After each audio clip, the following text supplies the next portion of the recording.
Welcome in, YouTube, to part 4 of Post-Shadowbringers, where we're going to finish up patch 5.3, and we're hopefully going to get through patch 5.4 and maybe a good chunk of patch 5.5 today. Here's hoping. Who knows how well it's going to go, though? Because I thought it was hopeful we would get through 5.3 yesterday, and then we didn't.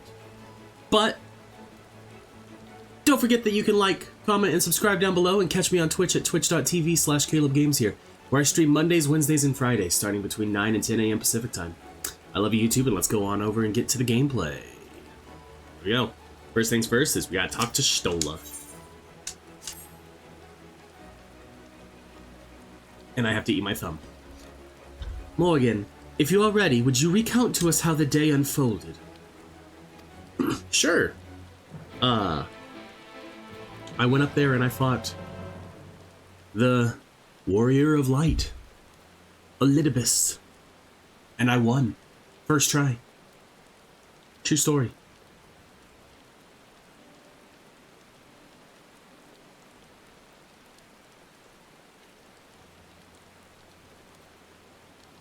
So you reached out to Elidibus at last, and his heart was moved.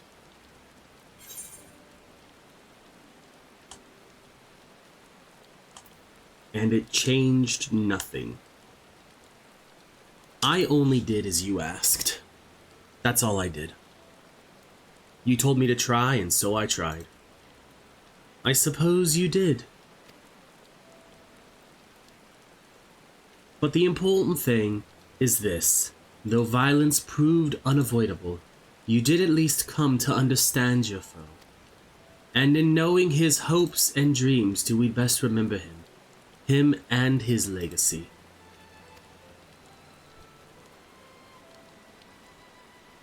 So long as they remain unforgotten, the love he and his brethren bore for one another and the star may yet be rewarded.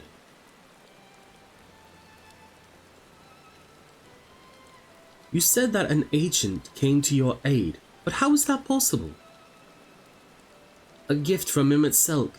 He knew of Elidibus's plight, foreseeing his own death. He made provisions to bring Elidibus's suffering to an end, lest his friend be left to continue the struggle alone. Or so I wildly speculate. It is unlikely we will ever know the truth. The best we can do is to remember events as they happened, no more and no less. As the Ronkins so rightly put it, history is learned, not lived. Ah, there you all are. Wrong voice. My friend, we were given to understand thou wert injured. Shouldst thou not be abed? Lie down at a time like this? Don't be absurd. I would have come sooner had the gods not made such a fuss. Now tell me, what's happened? Where is the Exarch? Frozen in crystal at the top of the tower. Having used the last of his energies, the tower claimed him.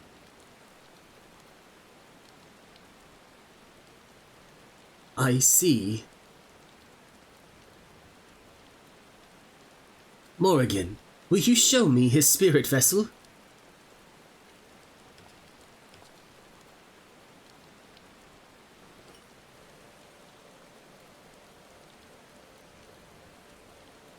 Yes, both his soul and memory seem intact. Good. Unlike the others, his ether was not highly charged, and so it did not seem necessary to employ a familiar for the imbuing. But I needed to be certain all the same. Oh, what a relief.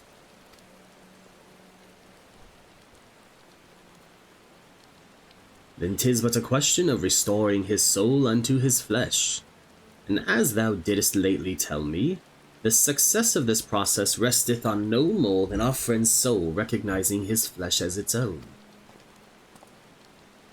Given his apparent desire to return to the source with Morrighan, one would think his soul would be only too happy to be home, no? Surely it wouldn't balk at the relative newness of its accommodation.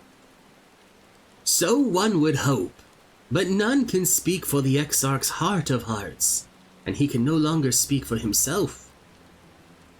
Furthermore, though I have drawn upon all of my not inconsiderable experience to predict the outcome, The fact remains that there is no direct precedent for what we are attempting. Will his body accept his soul? Will his essences blend properly? Will he awaken whole of mind? Any number of things could go awry. This is true. Assuming I have succeeded in tempering your expectations, I should probably add that I did ask the Exarch if he still wished to return to the source in full knowledge of the risks. A simple enough question, one would think, warranting a single word reply. Yet the answer I received was rather longer than that. Almost comically so, in fact. Regardless, out of the respect for the man, I shall attempt to recite it, with a certain amount of poetic license. As I grew older, the burdens I carried became ever more numerous. Burdens which weighed upon my hopes, burying them deep within my breast. So deep that I couldn't be certain they were still there. But when I look around me, I am reminded that, no matter how deeply buried they may be, our hopes never truly disappear. No, they are always with us, guiding us, driving us. I see it in Valthree, who sought to vindicate his existence by creating his paradise. I see it in Ranjit, who forsook his life's cause in order to protect that which he held most dear. I see it in the people who chose to struggle rather than surrender to despair. And though our struggles may differ greatly, since the very beginning of time, they have all shared that one common thread: hope. We struggle because we have hope. When the time comes, I too will embrace mine. I will follow my heart, regardless of the risks. And I will live with all my being, as befits one who has been granted a second chance. There. I told you it was long, and unspeakably sentimental to boot. One would think them the outpourings of a dewy-eyed boy, not the old man the Exarch seems to believe he is. I mean, really, he's scarcely been alive as long as I've been in hiding. I dare say he is blushing in his vessel. Speaking of which, we should make ready for our journey. Time remains of the essence, after all. Needless to say, once we leave, there is no guarantee that we can return. If anyone has unfinished business, now is the time to see to it. I must pay a visit to Slitherbough. Let us reconvene here anon.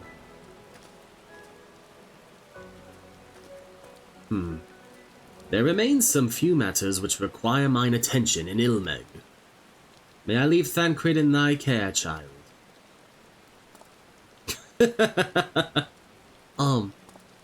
I've been meaning to get some flowers for Minfilia. I thought you might help me choose them, and then we could go to Nabatharong together. One last time.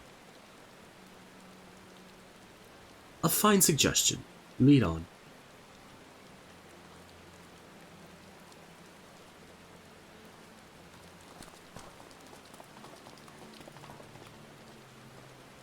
Well, it's back to Yulmore for me. Amongst other things, I owe the mayor an apology about his airship. I assume you have places of your own to be, Alice. I shall see you later.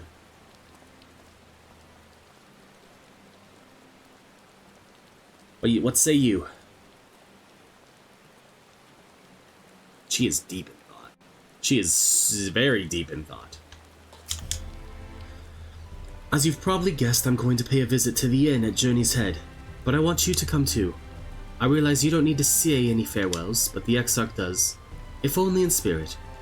So I thought you might bring him along, so to speak. You got it. I'm sure he'd love the thought of being lugged about on his hero's back. And there was something else she said, but I missed what it was. The inn at Journey's Head.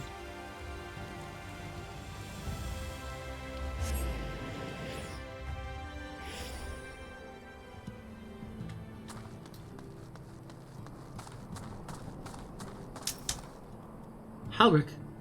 Halric? Oh gods, don't tell me he's wandered off again. Quickly, Morrighan, we have to find him. Oh, Alice, I didn't see you there. If you're looking for Halric, he's gone for a walk with one of the others. They were planning to visit the graveyard, if I'm not mistaken. Oh, well, that's a relief. Shall we adjourn to the graveyard, then? We shall.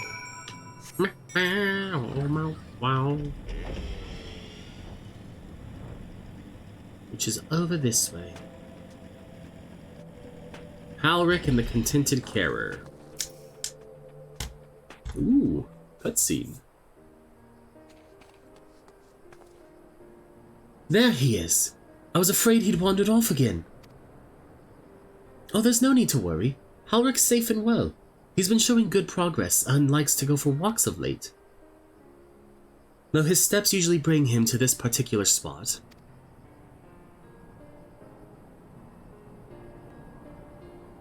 Oh? I wasn't aware he had family here. He doesn't. It's Tesleen. Her sword, that is. We buried it here in her honor. So he remembers. What brings you back so soon, out of interest? It's high noon. Thank you, Shane, Joseph, for the follow. I appreciate it. I didn't think the next round of treatments was due yet. No, it isn't. Look, I realize this is sudden, but I've come to say goodbye. It's time for me to return home. But rest assured, the treatments will continue. Beck Lug will come to oversee them in my stead. I see. You did mention that you and your friends were searching for a way home. Not a whole lot right now, just playing some 14, trying to get my alt character through Shadowbringers. Needless to say, we'll be sorry to see you go, but I know everyone will be happy for you, truly. Happy and grateful. You've done so much for us, achieved what none of us dared hope was possible. And we'll see to it that your good work continues, and that no more poor souls are buried here before their time. So rest easy and take care. We wish you every happiness. Thank you. I will miss you all.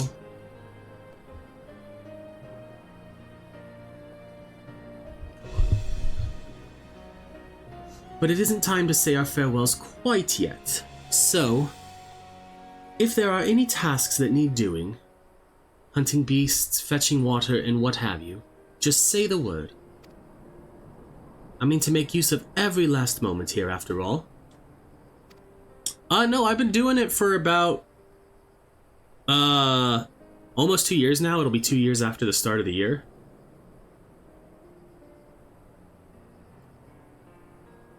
The time left to you is precious.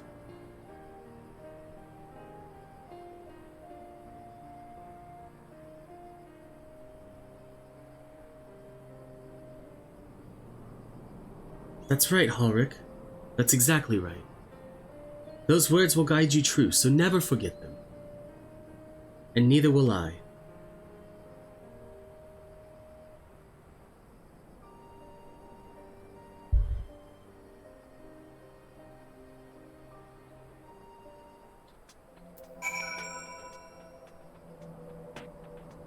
All right.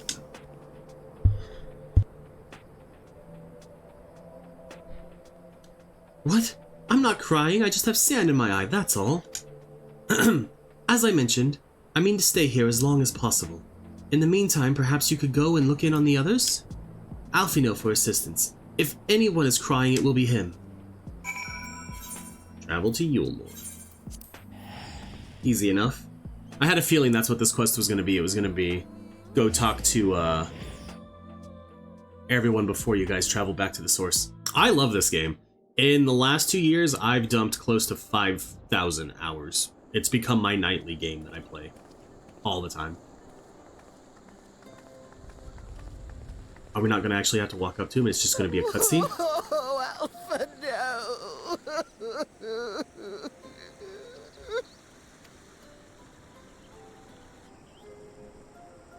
no! Please, Lady Chai, dry your eyes.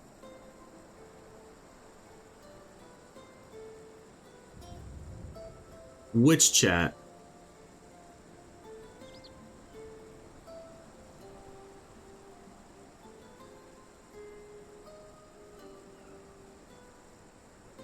Because I thought I had answered all of them.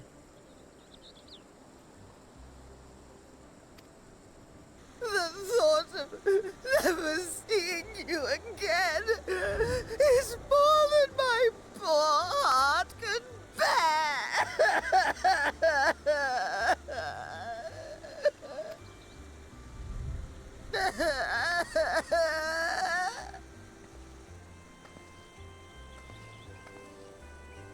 Oh, it's you.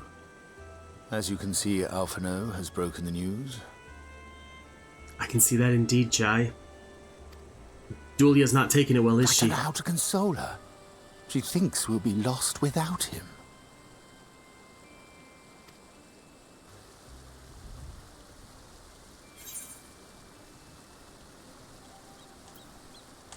A picture paints 1,000 words. I believe that is what one of them said when we first got here. You'll never let me forget it, will you?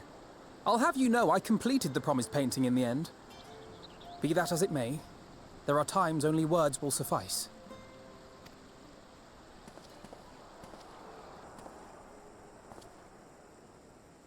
Lady Chai, I have a confession to make. What's the confession? I genuinely don't remember this part. On the day we ousted Lord Vorthree, when I revealed the truth of his tyranny and your complicity in his crimes, I did so with great trepidation. Not out of fear that you wouldn't listen, but that you might never recover. There was a time when I too, in my hubris, believed myself worthy to lord it over others. And when the lie was laid bare, when I was forced to confront the cost, the lives lost, it all but destroyed me. To awaken from a naive dream to so harsh a reality, I would have understood had you all surrendered to despair.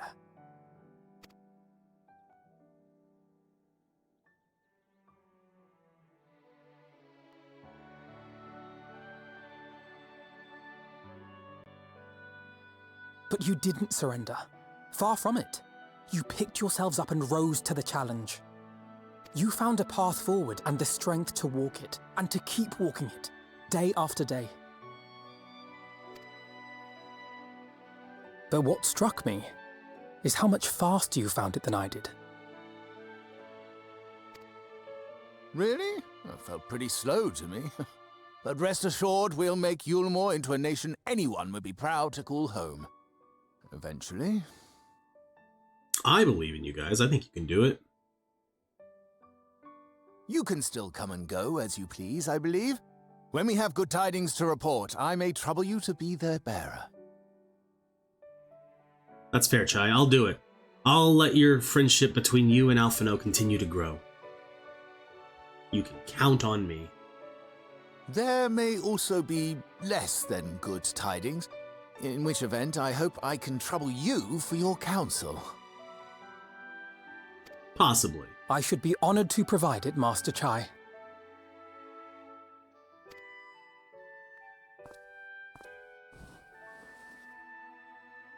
Oh, Alphino, I know you aren't one to sit still, but do remember to take your ease from time to time.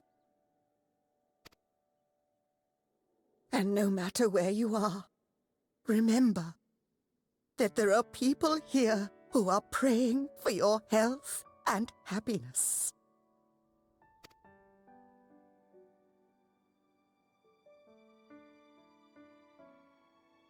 Our brave and gentle artist, you have our love, now and always.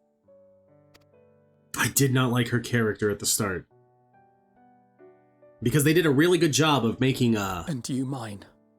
Please take care. her appear like the face of gluttony. So you're like, oh, she's just a terrible person, and I don't want to like her. But then they make you come around, and they do a good job of it.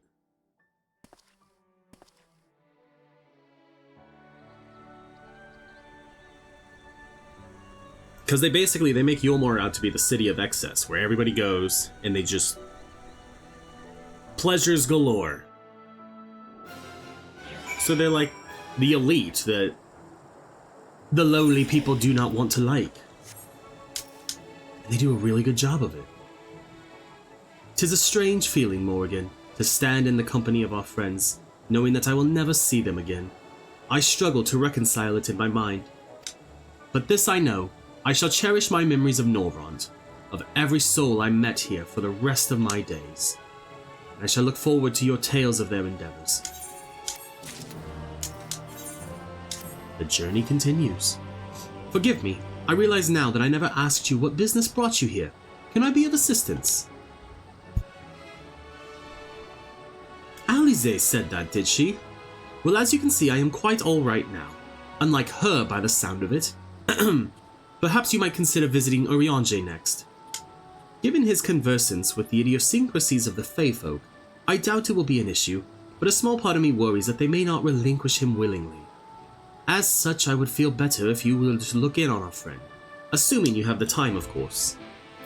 Yeah, I think I can spend some time to go talk to the Pixies and my lovely branch before I leave, because I feel like if I don't say goodbye to her before we leave, oh boy, are we going to be in trouble.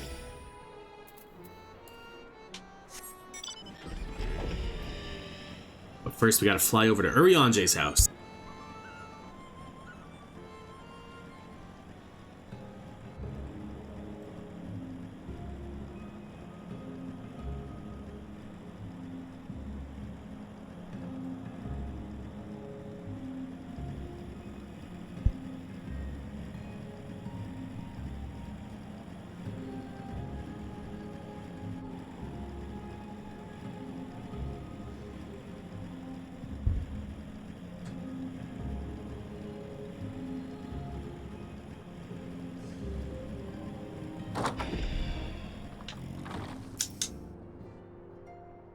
Ha!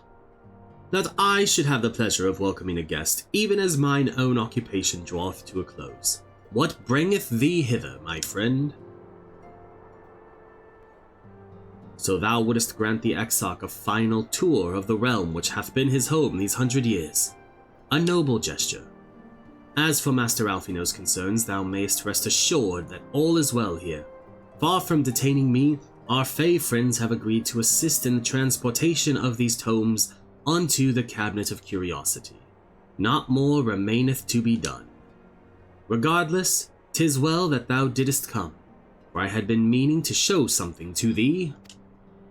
An object I chanced to find after thy victory over Elidibus. Though it hath lost its radiance, 'tis unmistakably a crystal of light, one that did, in all likelihood, once belong to Ardbert.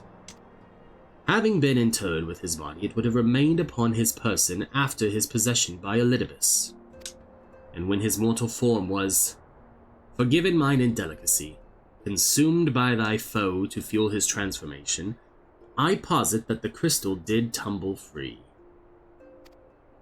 Save that which doth abide in thee, it is all that remaineth of our friend, and if thou art willing, I would have thee deliver it unto Seto.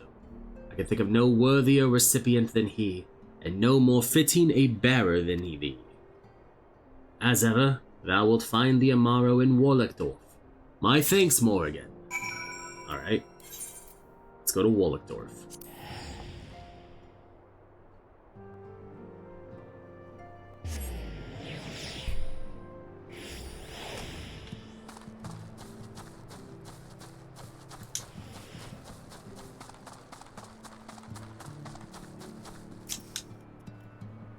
Ah, full glad am I to see you safe and well.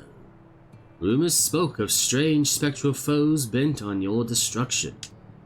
But with the sky returned to normal, I assume all is well again. So to what do I owe the pleasure of this visit?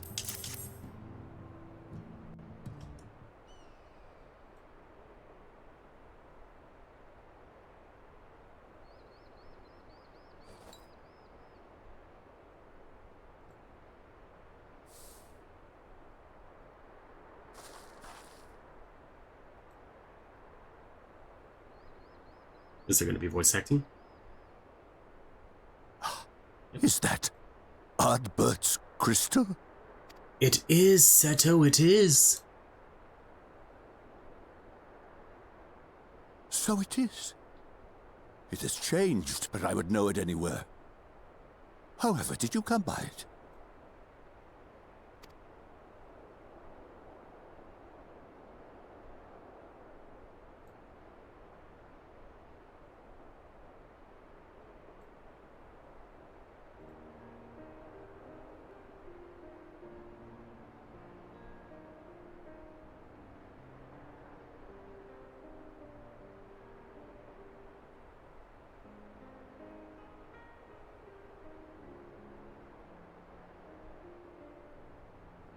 Then, even in death, his enemies found a way to profit from his sacrifice.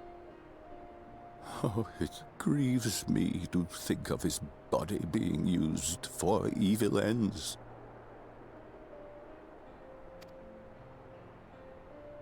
But, thanks to you, his honor is restored, and he may finally find peace. No words can express my gratitude. I will keep this crystal safe to the end of my days. Rest easy, my friend. You have earned it.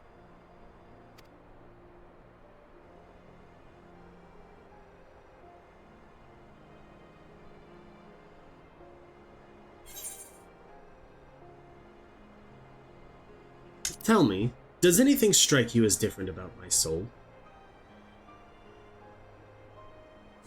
Your soul?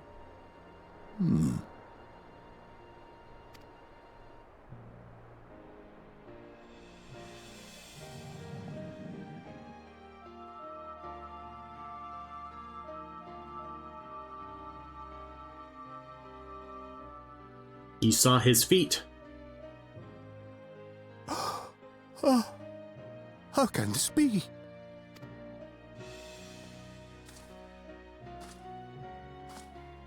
Well, we were one and the same. Seto, my old friend. You've grown. Oh, Artbert, how I've missed you.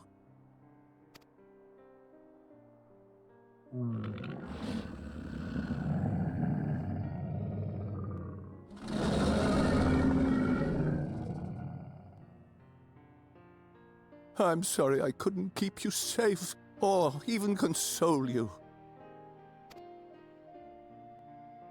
Had I only learned to speak sooner, I would have told you how much you meant to me, how much I cared. This one hurts a little bit.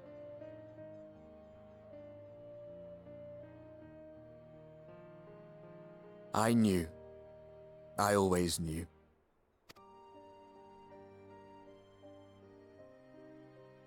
But I'm happy to hear it nonetheless. Thank you, Seto. My partner in crime.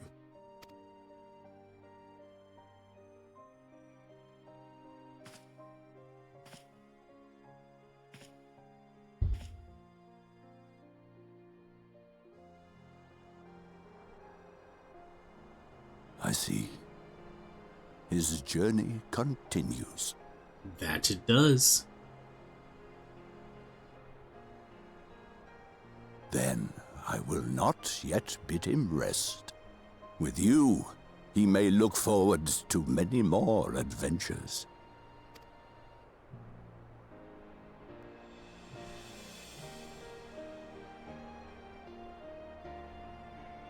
It has been a while since last I flew. Perhaps I too will go on a little adventure? Ride the winds, seek the horizon? Yes, I think perhaps I will.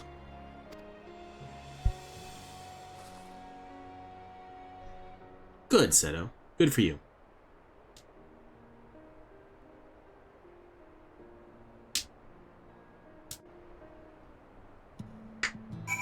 Back to Urianger.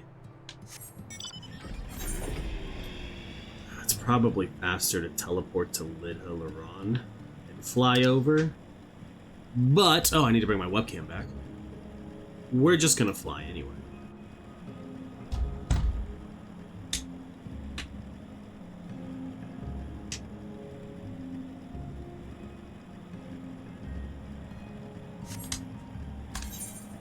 Well, maybe it wouldn't have been, actually. Maybe it's about the same. No, it definitely would have been faster. But not at this point. At this point, we're already past the halfway mark. Let's go see Urianger at his house, and then be on our way.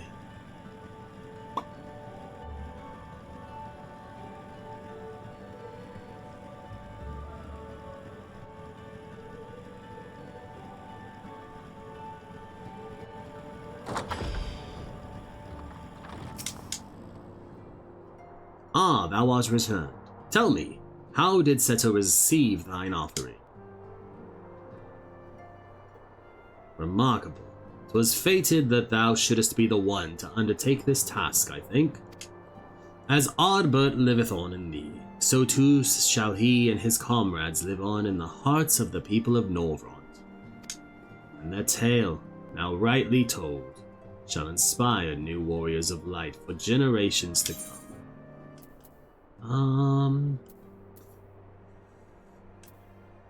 No, I don't want any of those. We'll go with the light, or with the thing. Now, assuming thou intendest to continue thy tour, might I suggest Slitherbow as thy next destination? The task of tidying up one's abode is seldom light, yet I suspect Y'shtola's is heavier than most. Suffice it to say, a pair of helping hands might not go amiss.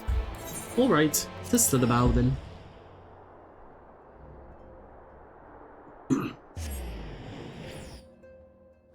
I don't think the Exarch ever got to come here. And what is this? Have you come to spy on me? Does Urianger truly think me so slovenly? Le nerve. Loath as I am to disappoint, I put my affairs in order some time ago. I've even bade my farewells. To everyone save Runar, that is. He's nowhere to be seen. It's because he doesn't want to say goodbye. Stola. He wants you to stay forever.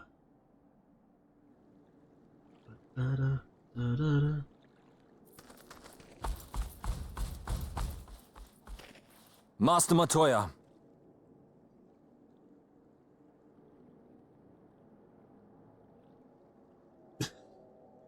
For too long I have remained silent, but no longer.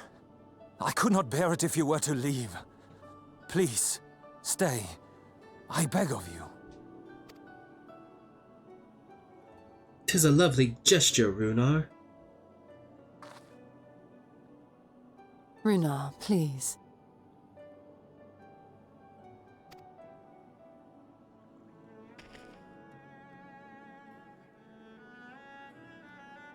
I jest. At least in part. What I came to say is this. Thank you. Without your wisdom, your strength, and your kindness to guide us, our people would still be lost. We will never forget you, Master Matoya. Wherever your journeys may take you, you will always be in our hearts. And you in mine. Remember that your people's journey, that our people's journey is yet ongoing. Your lives will change, and so too will your dreams. Yet come what may, you need not forsake your time-honored traditions, nor less your beliefs. But neither should you be beholden to them. For it was with curiosity and courage that the Knights Blessed first triumphed over adversity. New knowledge and new wisdom are ever worthy of pursuit. Indeed they are. And so, until we return to the Sunless Sea, we shall endeavor to live our lives to the fullest. That is well. But however great your strides, there may yet come a day when the challenges you face cannot be surmounted alone. On such a day,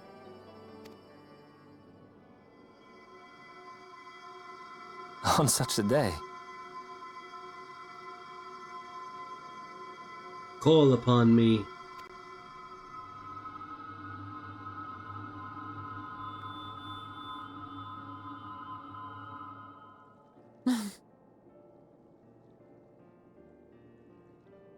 You may call on me. Since a means to travel between worlds exists, you can be sure I will find a way to employ it. Yes, you will. And there remain so many mysteries here that want for solving. Master Matoya! Runha, really?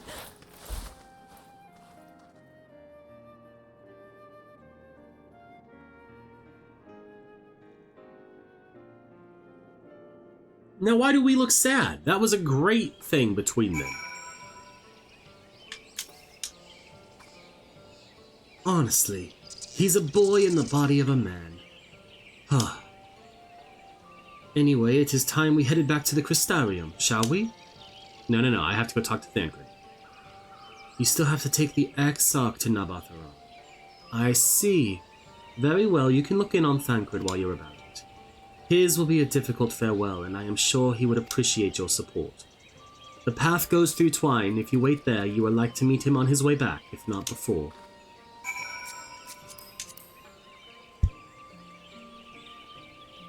Oh, they're still in the Skavian gear, but what do they have it glammed as? False Monarchy armor? Huh. Their stuff looks cool. Alright, to Twine. We gotta speak with Magnus.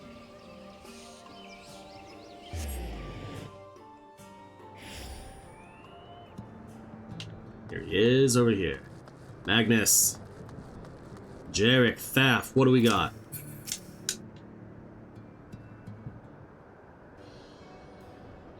Hey, you two.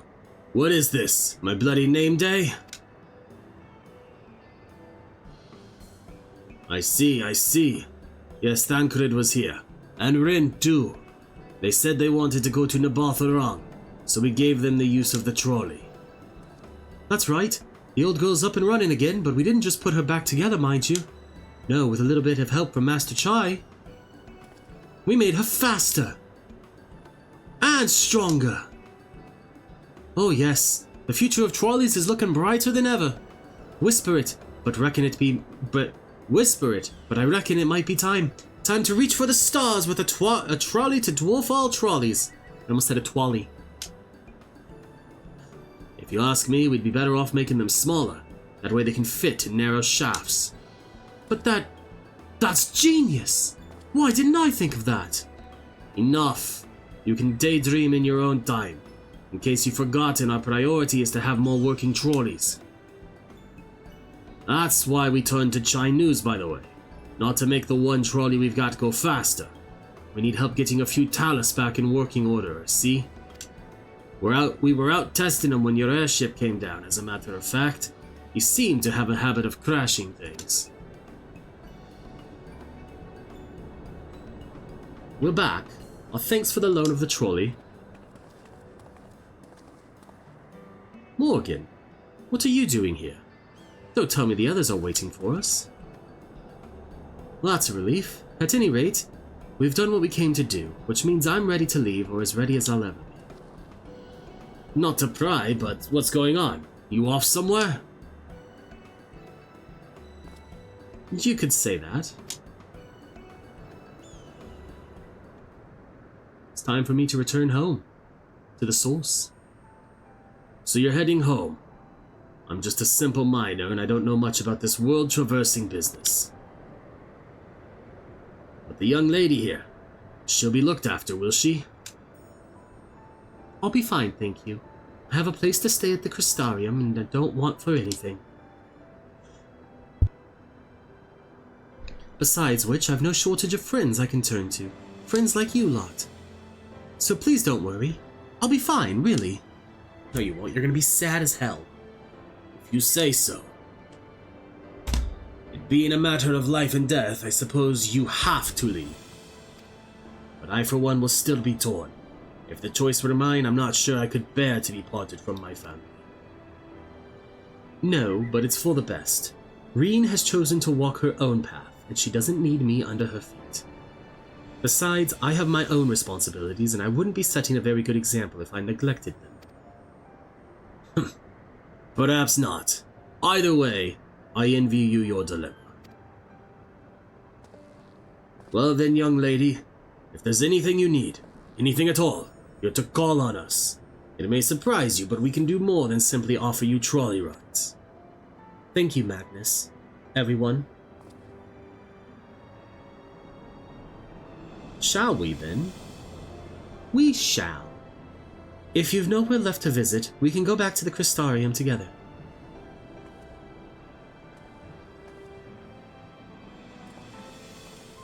Then let us be on our way.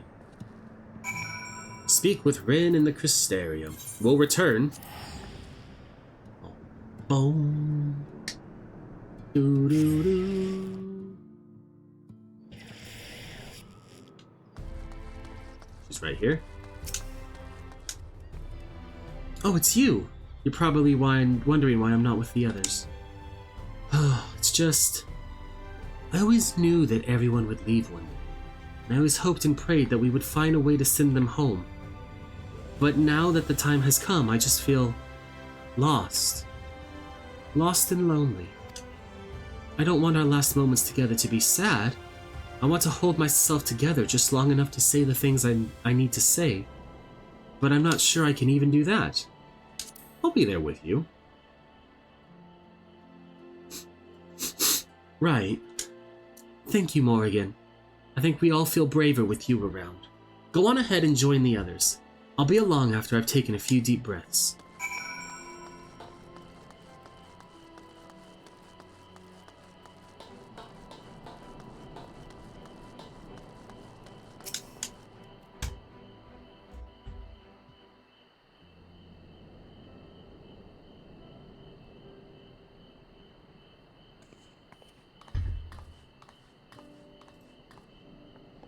That's everyone then. We've all said what we needed to. Even as we speak, Backlog undertaketh their final inspection of our spirit vessels. When thine own preparations for the journey are complete, thou art to present thyself in the ocular.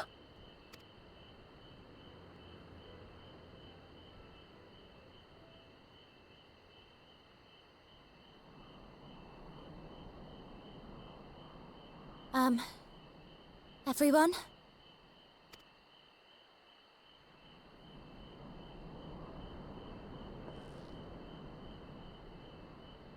I want to thank you all, on behalf of the First.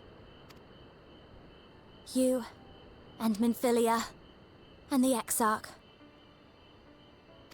Without each and every one of you guiding us, fighting for us, we wouldn't be standing here now.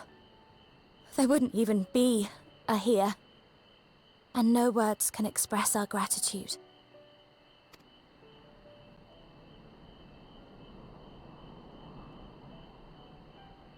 We still have a lot to do, countless trials to overcome. But if it ever seems too much, I'll think of our time together. The happy moments, and the sad. I will remember it all. And it will give me the strength to carry on without you. Aww. Because you made me who I am. Minfilia. Reen.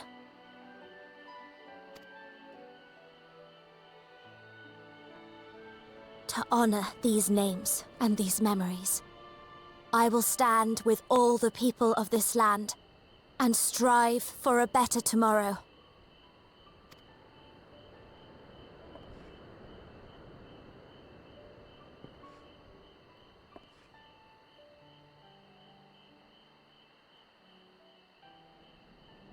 Thancred, I believe the honor of responding should rightfully be thine.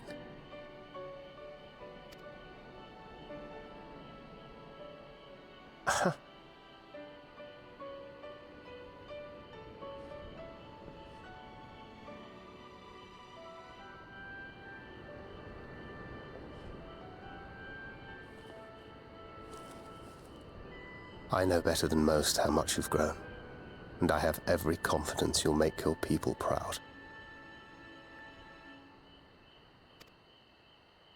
I agree, Thancred.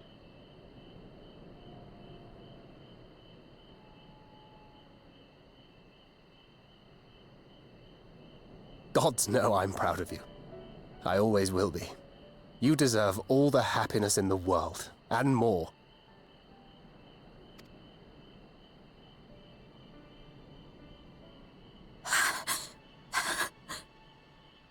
Aww.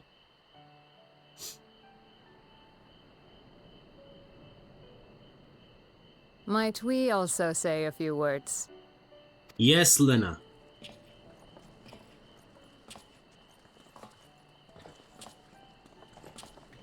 Please do. Just don't make it as sad. Why, this is just about all of you.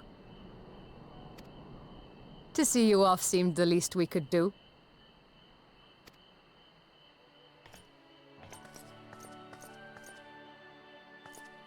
You risked your all for us, fought for a realm not your own. Before you came, we had never known the beauty of the night sky. Or the joy of your company.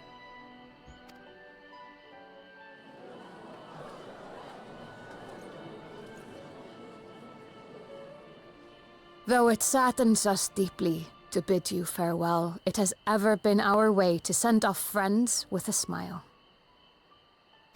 Wherever your road should lead, we shall pray for your safety. And following your brave example, we shall continue to fight for the Crystarium. And you will make an excellent leader of them.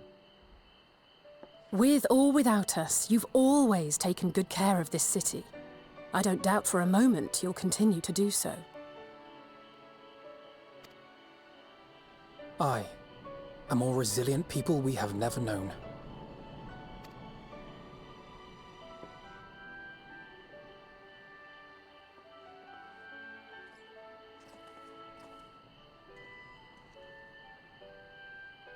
As resilient and enduring as the tower that watches over you. To the last, we did not question the Exarch about his past. It is only now, when he can no longer tell us, that we believe we know the answer. We have heard what became of him, and what is about to be attempted.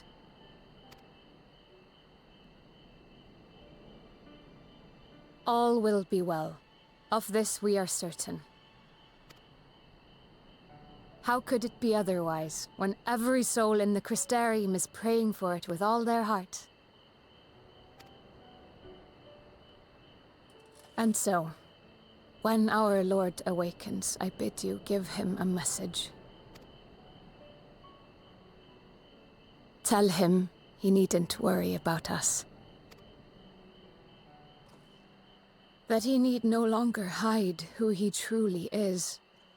That he should live his own life to the fullest. And that if he should ever find himself reminiscing on the past with a smile, we shall be smiling with him.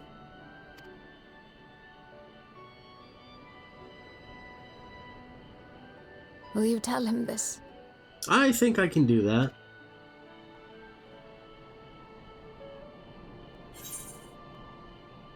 Word for word.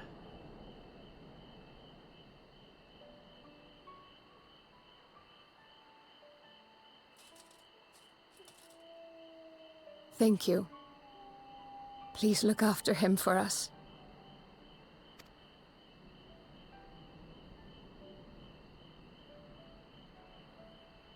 I dare say we have all the good wishes we can carry. Let us be on our way.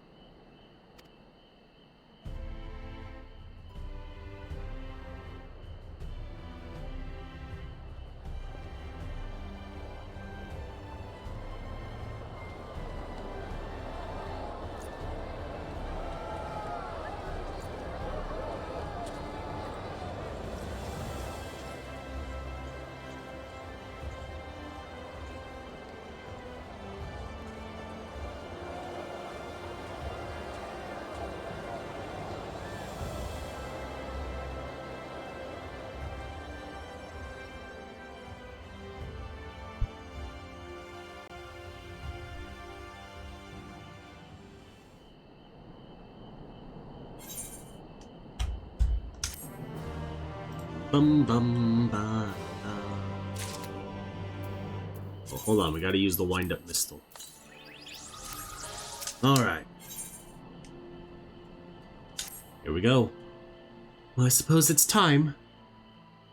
Are you ready, Morrighan? Alright. Let's not keep the others waiting.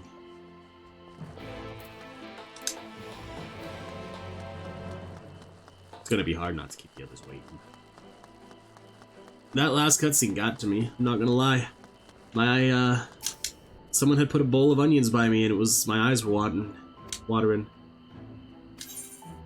Hold on. It changed. Ah, Mistress Morrighan. I have at this moment shown your associates in. Strange to think that I will not have the honor of showing them out again.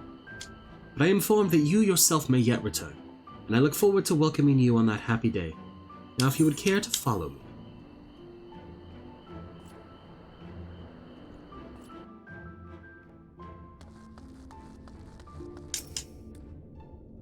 Oh, there you are. I take it you are ready for the journey. The spirit vessels are primed and our company complete. A word from you, we shall begin. Yep, several cutscenes will play, let's do this. Very good. I shall distribute the vessels at once.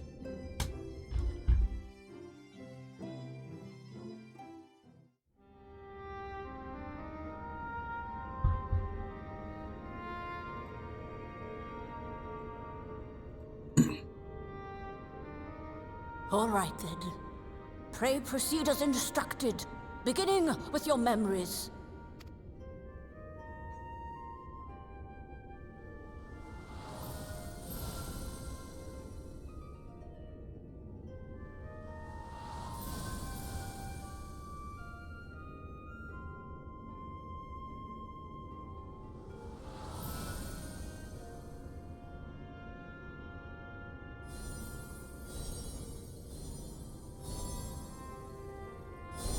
Tis good, it works.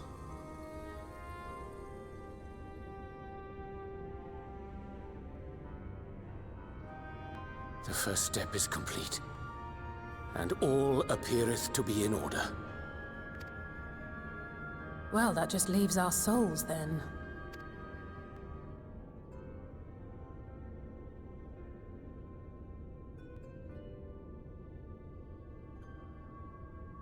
We're in your hands, Angelo.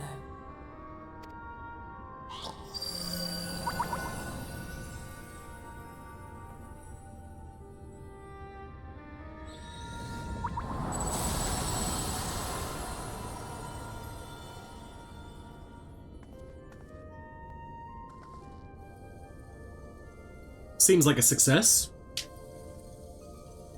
Judging by the floatingness. It is done! The vessels have received both their memories and their souls. I hereby entrust them to your care. They belong to you now. Just be sure to guard them well, yes?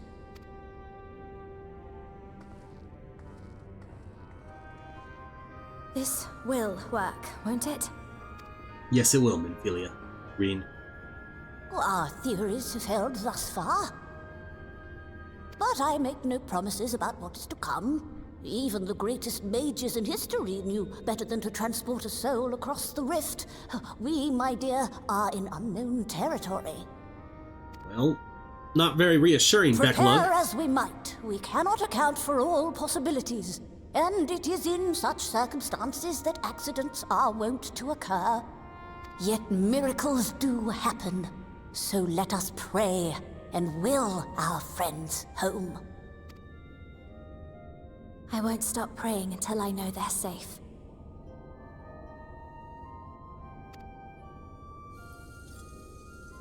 All safely stowed away? I do hope so. All that remains then is to step into the mirror. Go now, and safe travels.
Wake up, my friends. What if we got them wrong?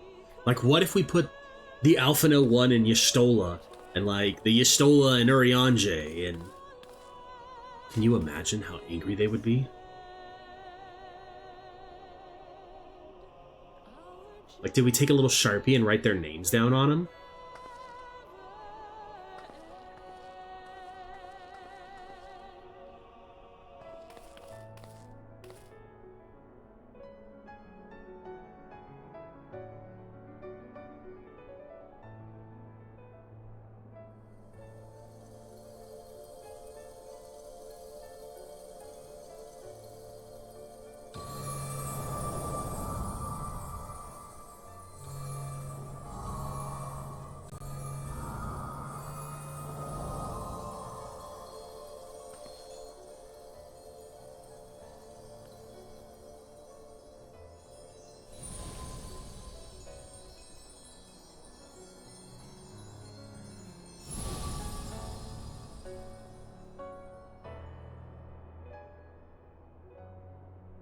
It worked! Did it?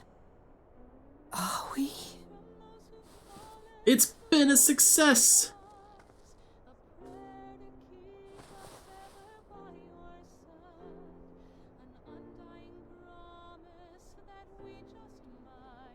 We're home.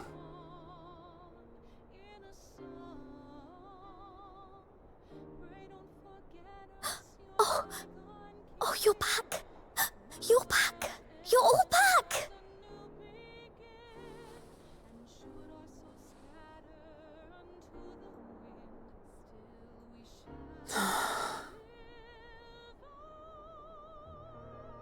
Thank you. My body feels like a sack of popotos, but otherwise, I've never felt better. That said, I doubt any of us will be fit to travel for some while. May we leave the rest to you?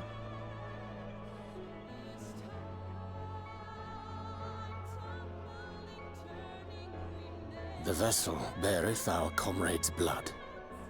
With it in thy possession, the way will surely open before thee.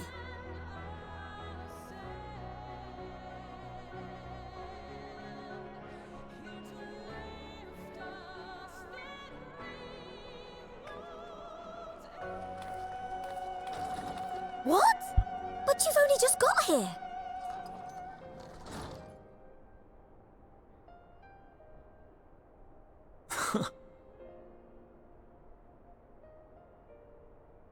Tataru, might I trouble you to brew us all a pot of your special tea?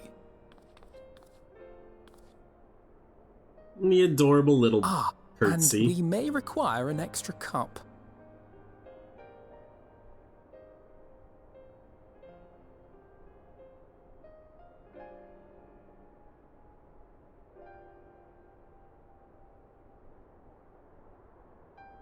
I think Kryle's realized what that means.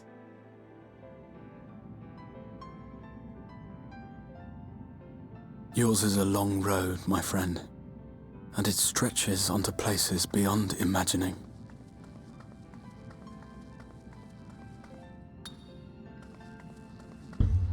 With your every step, these grand adventures shall grow more distant and faint. And there may come a day when you forget the faces and voices of those you have met along the way. Welcome in, Sogo. On that day, I bid you remember this.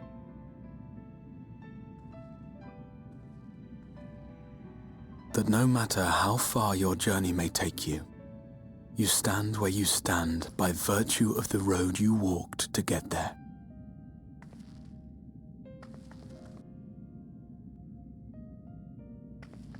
For in times of hardship, when you fear you cannot go on,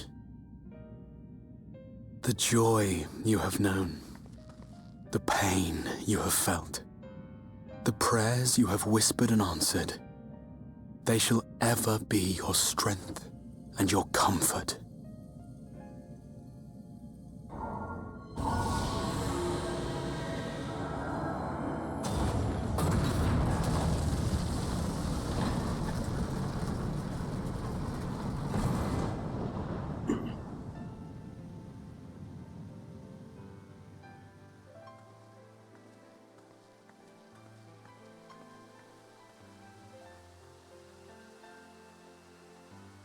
This I hope. I believe. Here at memory's end.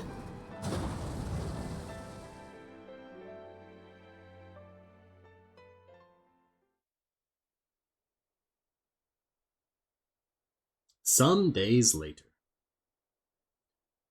Not an exact amount, just some days.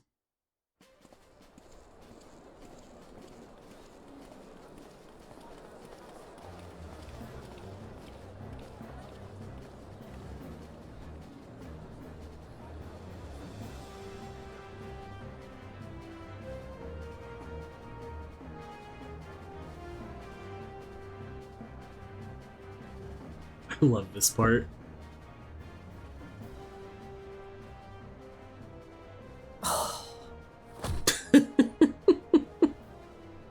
What is it, Alize? Are you all right? Do you still feel under the weather? Physically, I couldn't be better. Thanks to Kryle's ministrations, I'm already looking forward to our next fight.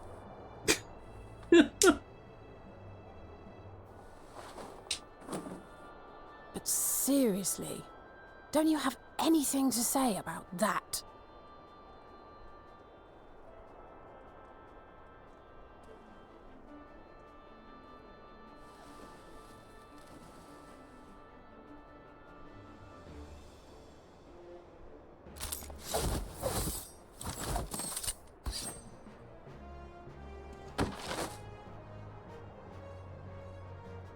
He's so extra.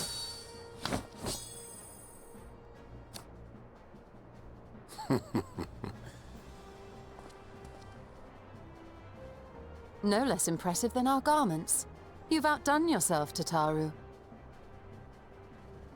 To give credit where it's due, I had help from a certain fiery pixie who visited me in my dreams. They gave me all the information I needed to get the details just right. For your weapons, though, I needed a lot more help. Thankfully, our favourite heads of state were happy to place their finest craftsmen at my exclusive disposal. Oh, and speaking of the Alliance leaders, they all expressed their unreserved elation at your safe return, and promised to come and see you in person as soon as they can. They really needn't have gone to such trouble. But we'll be keeping these gifts all the same. Do pass on our gratitude.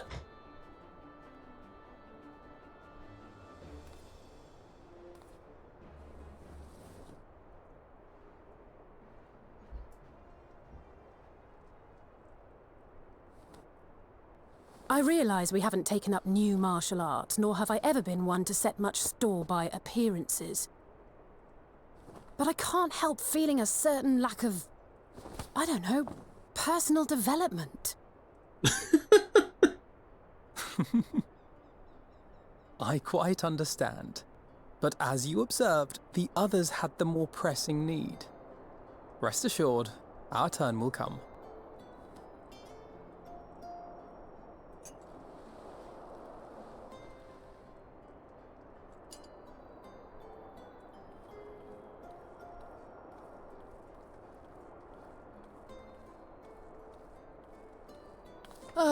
If I expend any more ether, I swear I will blink out of existence.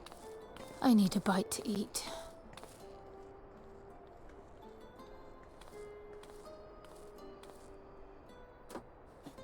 More Archon loaf.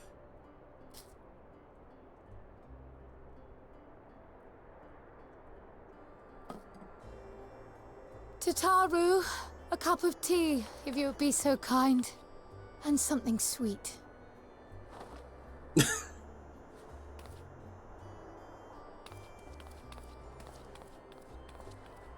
By Mistress Kryle's exhausted state, may I assume that the ward hath been restored? Indeed. We succeeded in weaving it anew, albeit at a slightly diminished potency than when I had Becklug's assistance. It is no cause for concern, though. The tower is not easily reached, never mind breached. And even should some few succeed, their presence won't escape my notice. Excellent.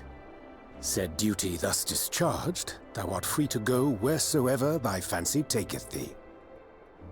Upon which note, hast thou perchance come to a decision? The offer remaineth open.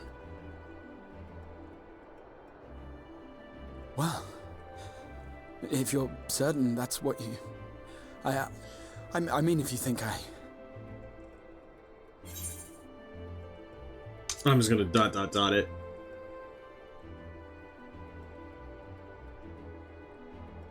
The smirk. Right. I accept.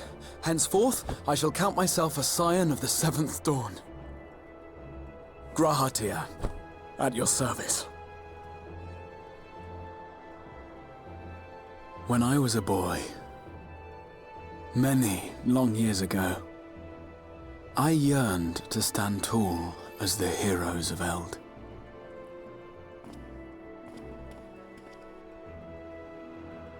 But, like a fool seeking to pluck the stars from the heavens, my every attempt to reprise their deeds fell short.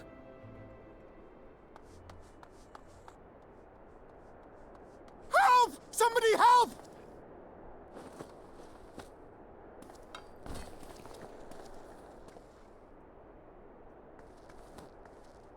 What's going on now? Hippogriffs! Hippogriffs on the rampage! A giant flock of them! Please, we need help! I could do with a little rampage myself. What? Now wait just a...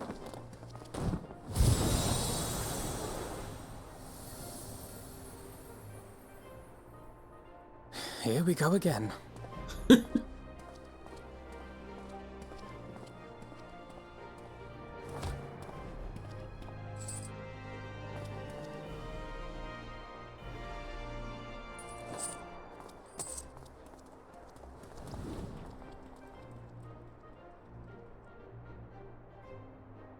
I will join the fray when I've finished my tea.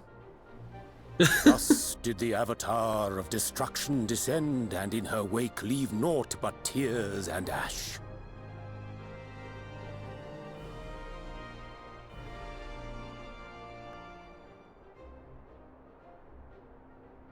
And then, one day, an all but forgotten dream from my youth stood before me, in the flesh.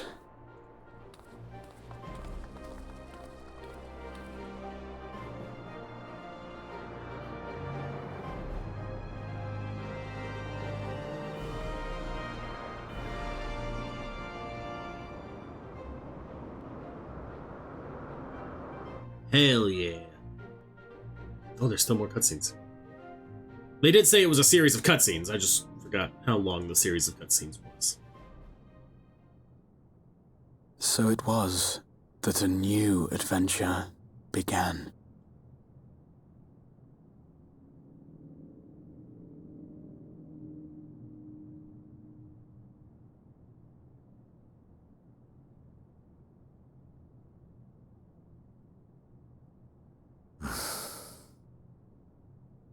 The memory of a dying world's end. Night after night. And I thought it but a tired old dream.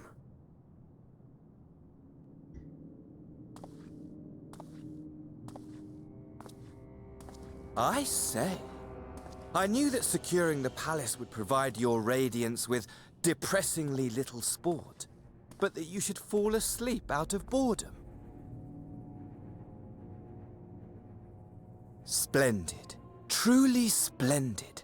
And my own preparations, you will be pleased to hear, proceed apace.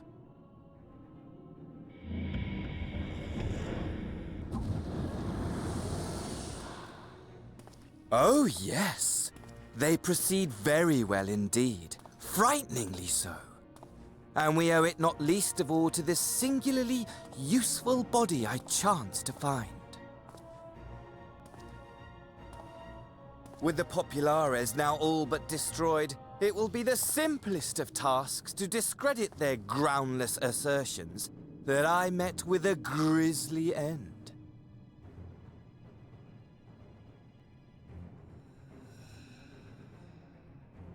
And as the very much alive Lord of House Brutus, I have a vast fortune at my disposal.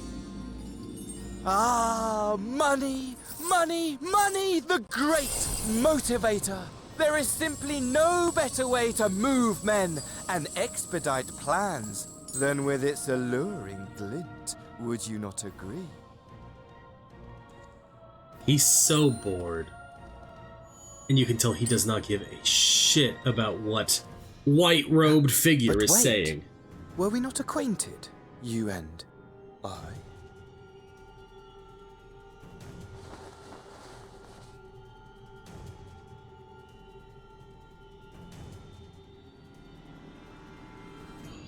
The most punchable face in the game.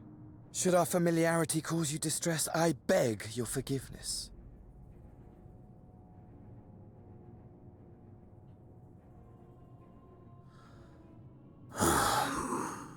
What did you say your name was? Oh, a dagger through my heart! That my deepest desire should forever remain unfulfilled, to live unrecognized, to die forgotten. Oh. So it goes. Whatever this flesh may have been before, it serves only as a vessel now. And I, faithful Fandaniel, labor only to advance my lord's ambitions.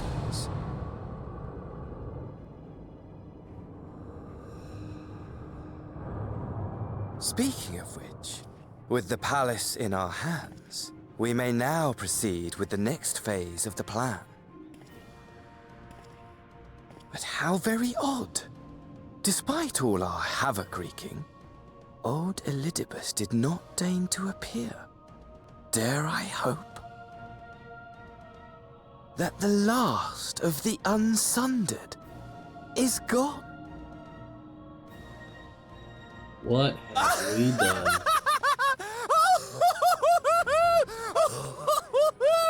Imagine it! Bound no more by the shackles of mouldering memories of damnable duty, free at last to live for the moment!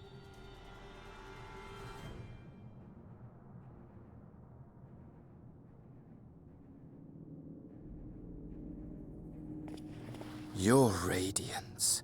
But give the word, and I shall go forth and prepare for you your hunting ground.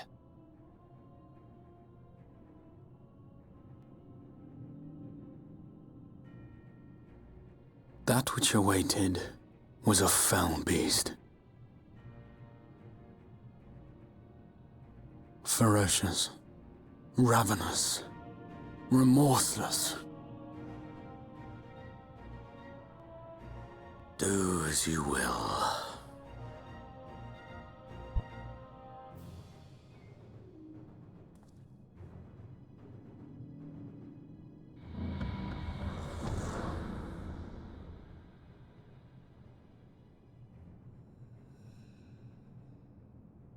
It has been too long, my friend, and insufferably dull in your absence.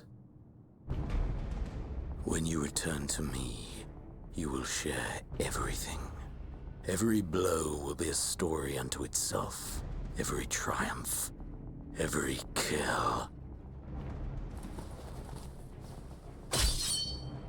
Rest assured, we shall have a fitting stage for our reunion. He's as obsessed as Sephiroth is with the reunion. To reprise that transcendent moment, I will set this world ablaze. And we shall dance before the pyre.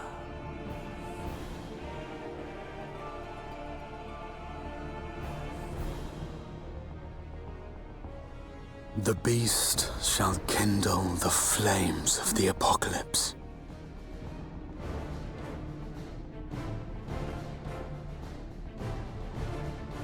Into its domain shall the hero set forth, for the final chapter in the tale of this star.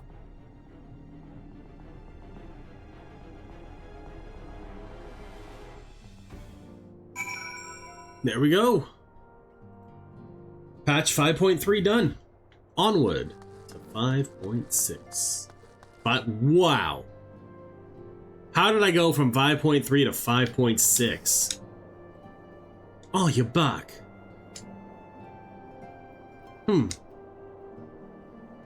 Tell me, Morrighan, do you think I was excessively familiar earlier in my tone and mannerisms? I thought it better to be familiar than formal if we are to be comrades. But now I worry, though, it may have detracted from the gratitude and respect I harbor for everyone. Perhaps we might consider it a nod to my regrettably less than humble beginnings. Yes, that will do. Being free to live as one pleases is not without its challenges. In a way, it was easier when I had a mission that consumed my every waking moment. It provided me with a focus, a constant push in a singular direction. By the way, was casting spells always so draining? I had quite forgotten what it was like to do it without the tower. I've rarely felt so exhausted, or hungry. Yet if all I did was bend the bow, I would be of limited use to you on your adventures, so I shall persevere. Whoever I might have been before, I am now a scion, and an inexperienced scion at that, a green initiate, eager to learn how best to contribute to the cause, that he might follow in the footsteps of his inspiration.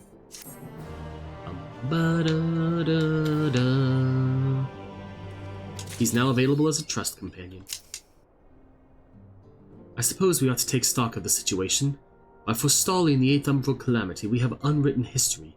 The future now lies beyond my ken. None can say what awaits, but so long as we stand together, I doubt not but that we can overcome all trials. We have always done so, have we not? I'm gonna show him my wind-up mistle.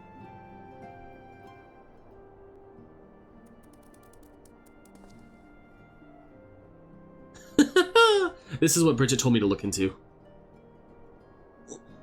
Well now, I have my suspicions as to what this is about, but would you be so good as to confirm them for me? Aye, just as I thought. They went ahead with it after all. The artisans of the Mean had come to me with a proposal, you see. In celebration of the knight's return, they asked how I wished to be commemorated. On a coin or as an automaton? Neither, I replied, for all the good it did. They knew I would be embarrassed. It makes no difference what name they give it, yet still they did it.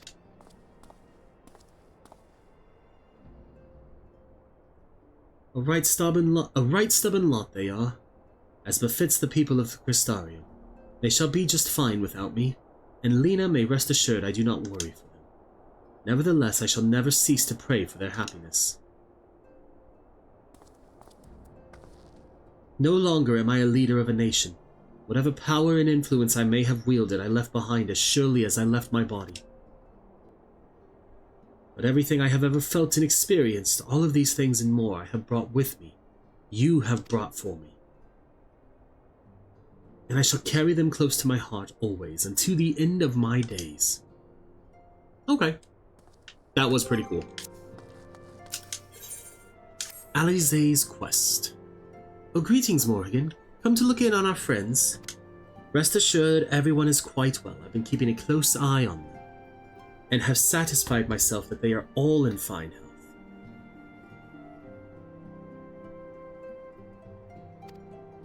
As a matter of fact, they're just about to convene in Dawn's Respite to discuss how best to use their pent-up energy. Let's join them, shall we?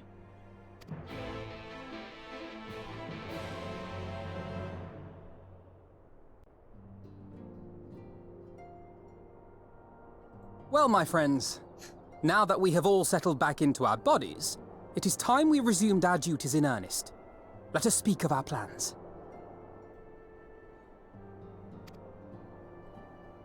Ever since the Emperor's death, it's been one unsettling rumor after another.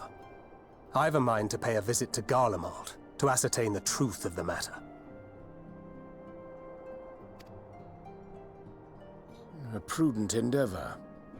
'Tis of the essence that we establish the full extent of the threat, not least if it should prove that Xenos doth indeed orchestrate events from the shadows.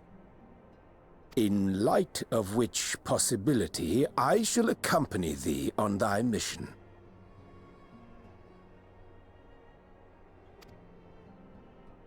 Be assured that thou shalt find me more a help than a hindrance. Oh, my bad.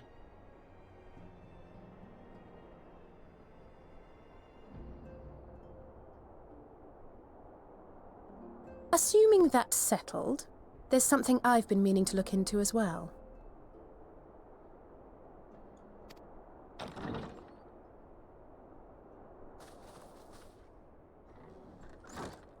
Welcome back, everyone! Oh, we finally get to see Lise again! Lise?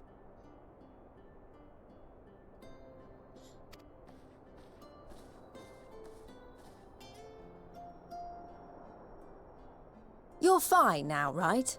No more headaches or keeling over? That's right. We're fighting fit and raring to go.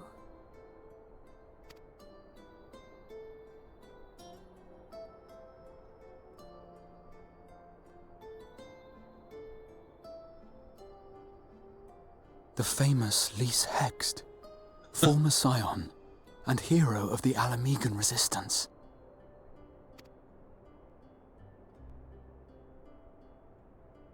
I don't believe we've met. Really? It's so easy to assume that all Archons are acquainted. But then I suppose your fields of expertise are rather different.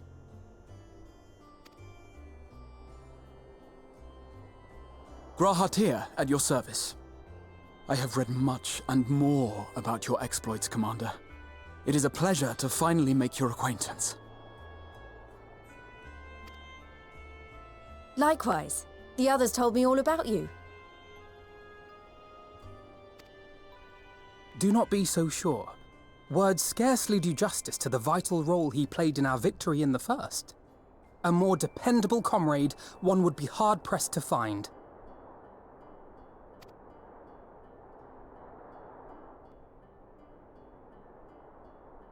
Oh, right. I did glance at the report. But I'd be lying if I said I understood half of it.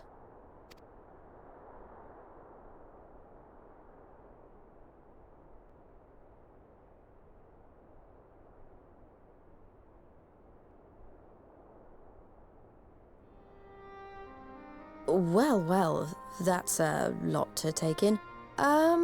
Just to be clear, this means we're not heading for another calamity, does it?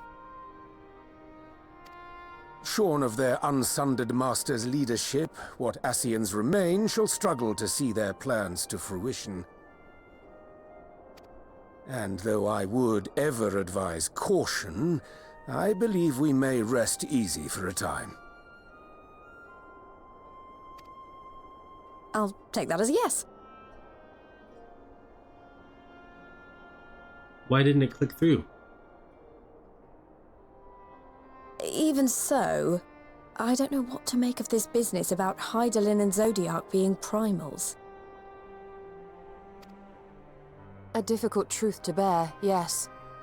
But at last we understand the nature of our adversary. And if there are no further calamities, neither will there be rejoinings, meaning Zodiac will never regain his full strength. Even so, as the oldest and mightiest of primals, he remains a force to be feared. Though his is a power born of the desire for salvation, we have seen the havoc it may wreak, and it falls to us to ensure that it is never again brought to bear upon this star.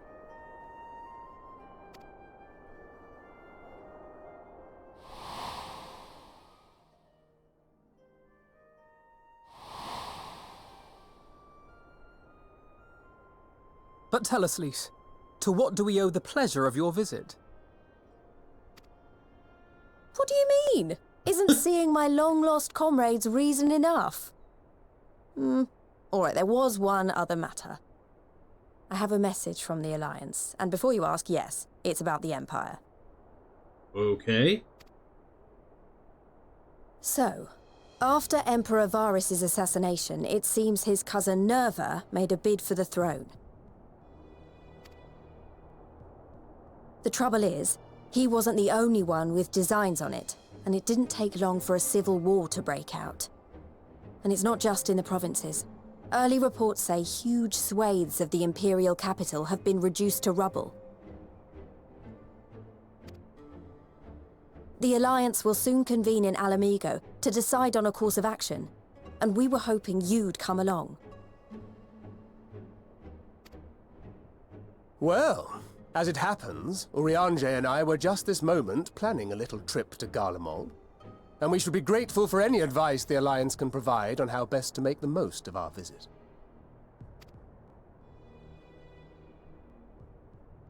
To Alamigo, then.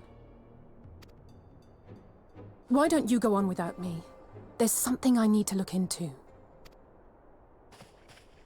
Oh, forgive me. You were just telling us. What is it, if I may ask?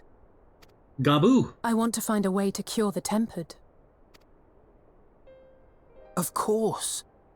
You think it may be possible to adapt the treatment you use to help those corrupted by the Sin Eaters? I do. I'm sorry, a cure for tempering? But that would change everything. Alizé, consider yourself uninvited. Go and find us this cure. I'll do my best. I was hoping you might join me. Don't worry if not, though. I won't hold it against you if you'd rather attend a stuffy meeting. Please, Alizé, just take me with you. What meeting? Lead on. I do not like stuffy meetings. I knew you'd say yes. I'll come too. If you don't mind, that is. No. Graha, you do like stuffy meetings in politics, so why don't you go to the meeting and you can fill us in?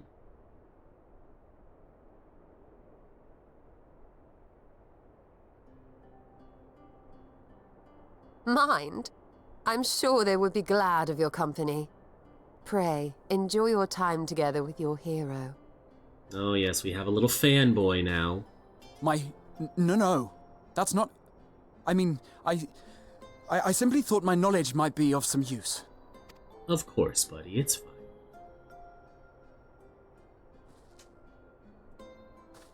We shall be on our way then. Godspeed. It's so weird, like Godspeed and God's speed. Because they sound like the same word, but they're not, because one is God's speed and one is Godspeed. Alright, let's talk to Alizé again real quick. When I set out to save Holric, I think Gabu was always at the back of my mind. Having proved that the light corrupted are not lost, I am convinced that the same must be true of the Tempered. Similar to those corrupted by the Sin Eaters, the ether of Gabu's soul has been rendered stagnant. And though the root cause is different, perhaps the solution is the same. It is by no means an unreasonable hypothesis, Alizé, and it warrants full investigation. If there's even a chance we can save Gabu, we have to try. But however much I'd like to race over to Limsa and set to work, there's no room for recklessness, not when a child's life is at stake. And I'm sure Beck Lug would remind us. We still know little and less about the soul. Any number of things could go wrong if we don't exercise due caution. And so, before attempting anything, we should learn all we possibly can about tempering. There's just one problem. Research into the condition has long since ground to a halt, and the combined work of the many scholars involved doesn't exactly amount to a wealth of knowledge. Not of the modern scholars, perhaps, but what of their ancient counterparts? I know the Alligans took a more than passing interest in the subject. And if what we seek is to be found anywhere, it would surely be at the Etherochemical Research Facility. Where they experimented on primals and their worshippers, yes? Good thinking. I've never actually been there myself, but I did read the reports on Azus Law, which means we'll be needing an airship. An airship, you say? Meet me at the northern bank of Silvertear Lake. I've got a little surprise for you. Oh, and come prepared to travel. Oh, Sid's got a new airship, I bet.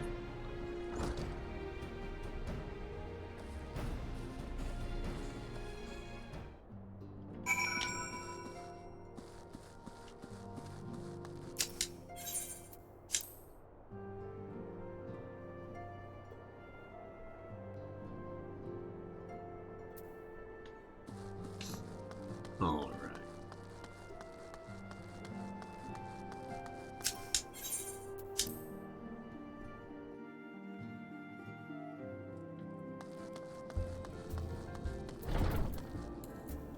I actually think we're going to take a quick break real quick before...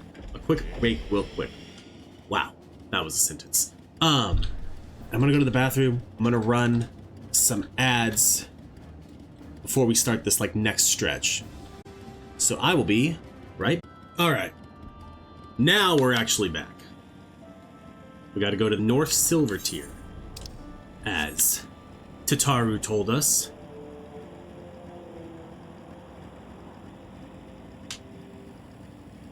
There we go. Does indeed look to be a new ship.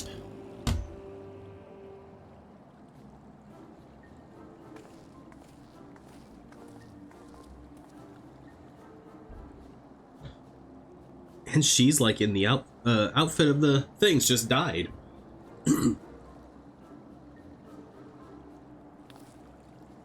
I give you the Bonanza, the Scion's very own airship. I built her as a company project with help from our friends at the Rising Stones, and named her for luck and prosperity. Tataru, this is amazing. We'll be able to fly just about anywhere we want. Our garments were impressive enough, but to build an entire airship... I see the Annals did not exaggerate the many talents of the Scion's fabled coin keeper.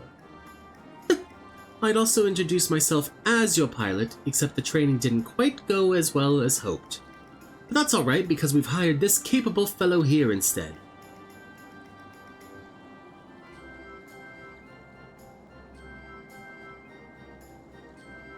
The Bonanza... Why am I saying it like that? The Bonanza, I don't know which one's worse to say, is equipped with a full complement of mana cutters, by the way. Feel free to use them to get around Azys Law. But enough talk. It's time to fly. All aboard! I mean, I can teleport.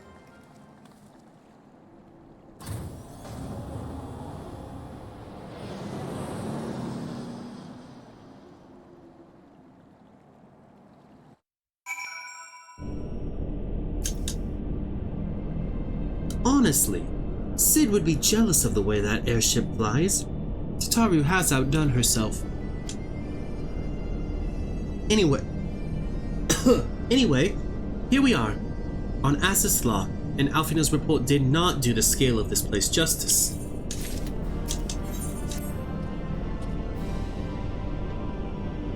This appears to be Helix, which means we stand in the Alpha Quadrant.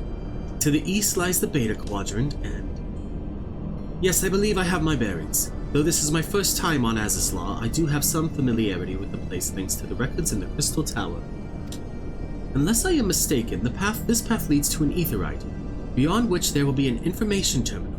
I suggest we begin our search there. Okay.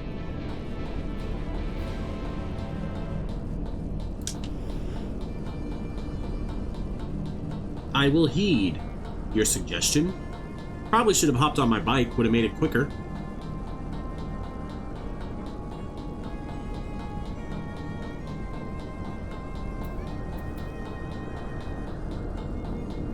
And I still might do just that.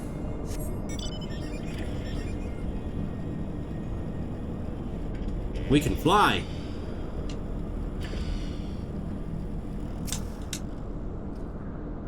And here is the terminal. A moment while I search the archives for references to tempering. Good luck.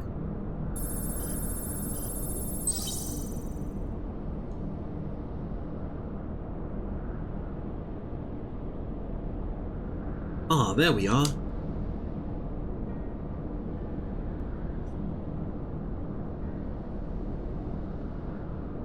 Iconic corruption, an overview. That sounds promising. Indeed, let us see what this report has to say.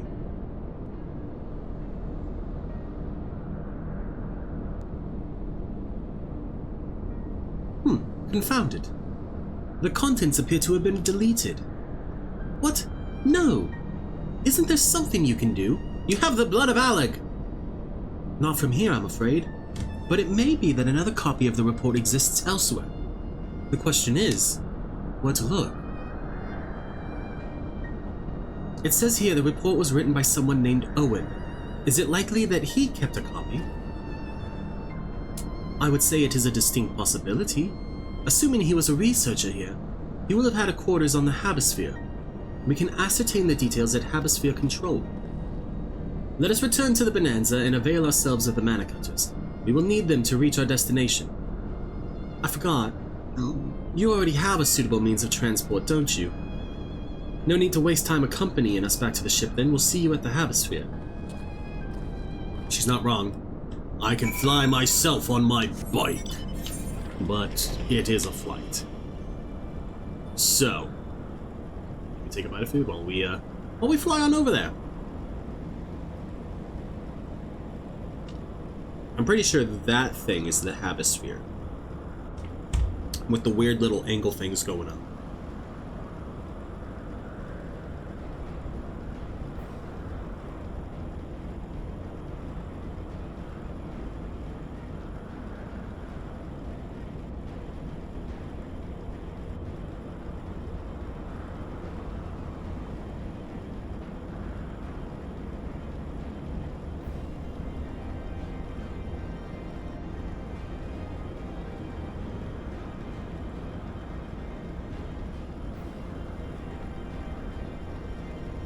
Did the Imperial ship ever leave, or has it always just stayed here? I genuinely don't remember.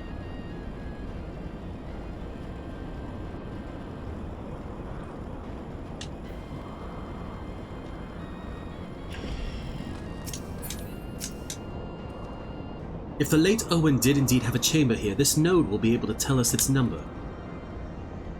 But this, I think, is where we have a little bit of a funny part.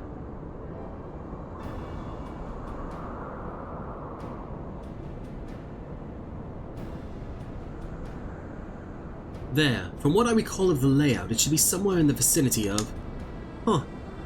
Warning. An evacuation order is presently in effect. Entry to the Habisphere is not permitted at this time. Foiled again.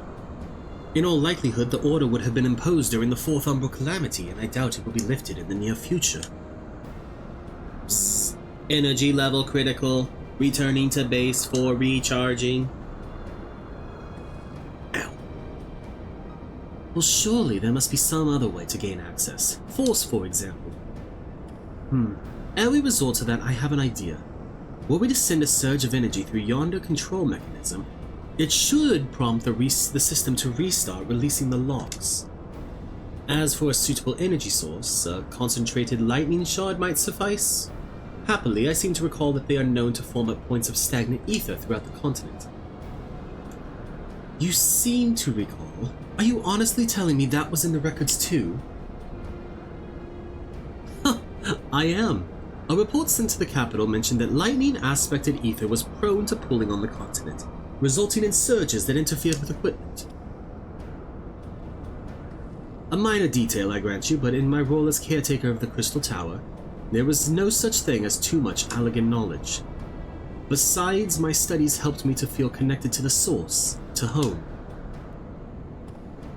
I must have explored this facility 1,000 times in my mind, but to finally stand here with the two of you, 'tis more exhilarating than I can well express. Now then, the lightning shard. If I may suggest we split up and search the Beta Quadrant, but beware of sprites. They are wont to manifest where the ether is stagnant. Now you're just showing off, which makes me think we should make a contest of this. The first to return here with a shard wins. What do you say? Why does it always have to be a challenge? Very well, it would be my honor to come third. I bet you would say it would be your honor to come third.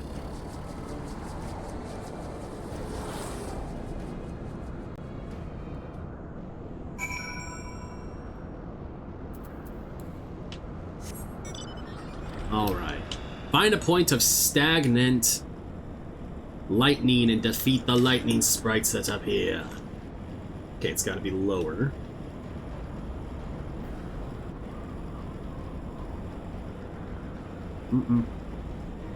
There we go. Right over here by these crystals.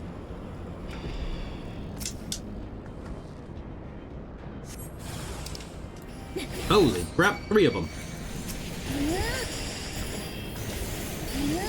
Let me bring out Vex, so that she may help me.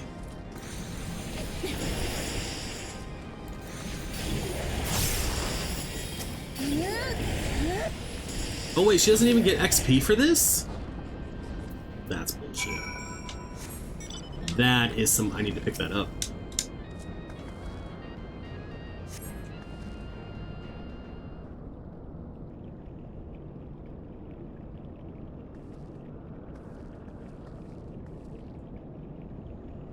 Bravo! That was quite a show, adventurer. Why the spectacle proved so enthralling that all thoughts of the prize slipped my mind. I appear to have forfeited our little race. Congratulations, the lightning shard is yours. That's very reminiscent of, What, no dramatic entrance? You've changed. That's very reminiscent of the Crystal Tower questline with Graha. Ah, you remember that? In my defense, I was caught up in the moment. It isn't every day you meet an honest-to-God's hero, after all. Well, the contest continues, so you had better hurry back. Oh, but one last thing. Thank you, Morrighan, for bringing me here. Yeah, buddy. Quit being weird about it. Ooh.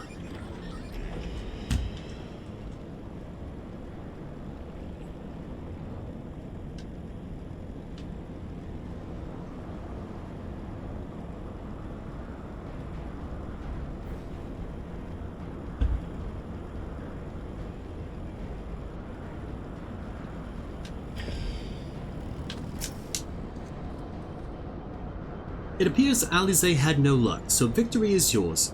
Congratulations. Now then, may I have the shard? Yes, you may. Ah, what is it that makes you so much better at finding things? What do you have that I don't? That is a question I too have asked myself on numerous occasions. I suspect we could both learn a great deal from Morrighan, and not only about the secrets of adventuring, but come, we should attend to our mission. Indeed, we should.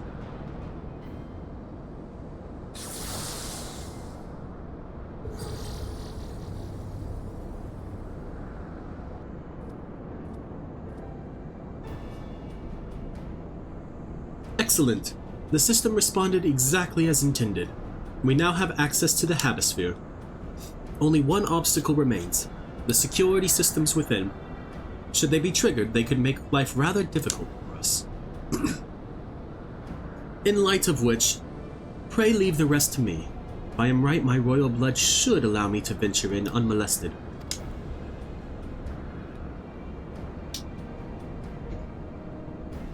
Assuming this place looks like the Crystal Tower, yes. But if it doesn't, you'll be on your own. I want you to promise us that you'll get out at the first sign of trouble. I promise. Wish me luck.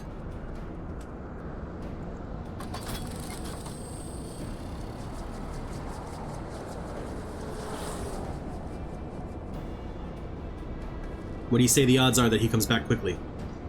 Well, nothing for it but to sit tight.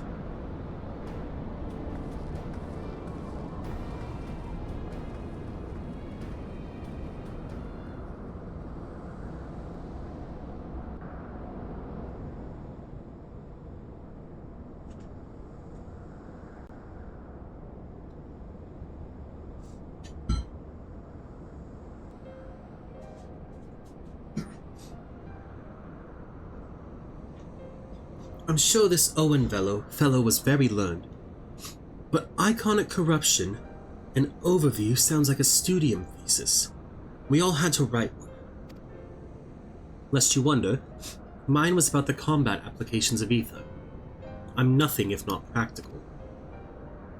Alphino's was more philosophical, of course. Political, dare I say it. He chose to write a lengthy discourse on our nation's duty to the world. A controversial subject, to say the least. He asserted that Sharlayan knowledge should rightly be used to protect all life on the star, in direct opposition to the country's cherished policy of non-intervention. I feel like a lot more of my sword is visible than should be. Being a leading member of the Forum, our father was not happy. At the time, of course, Alphino was utterly convinced of his views and would cheerfully argue to the death with anyone who saw things differently. By which I mean the rows were long. To be fair to him, though, he's since learned to be a little more open-minded, but deep down he still holds fast to that one belief. And I admire him for it.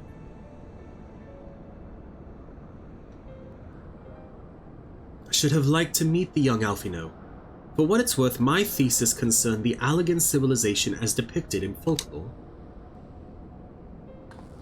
Oh, you're back. I didn't know you attended the studio. I didn't. A thesis was required to earn my Archon's mark. My peers at the Students of Baldessian convinced me to write one with the promise of unfettered access to forbidden tomes. Though I considered it no more than a means to an end at the time, I will admit it was gratifying to have my efforts acknowledged. Good gods, an Archon's thesis. I shudder to imagine the work involved. But enough about that. Is this the fruit of your foray? Yes, Owen's archive node. It was waiting for me in his chamber. If a copy of his report still lives, it will be stored in this device. Shall we find out?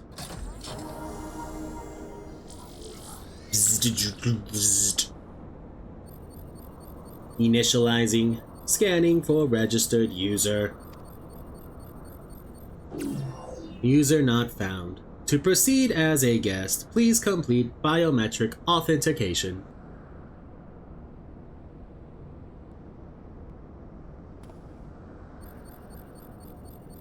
Verifying. Authentication complete. Guest identified as member of the royal family. I am your most humble service. I am at your most humble service, your highness. It never ceases to amuse me. 'Tis but a pity the effect will not last forever.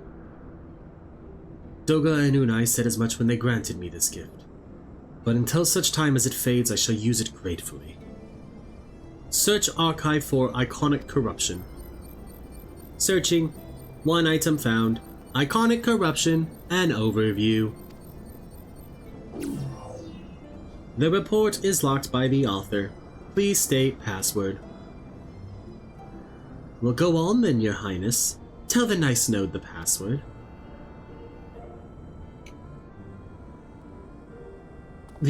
Right, let's see.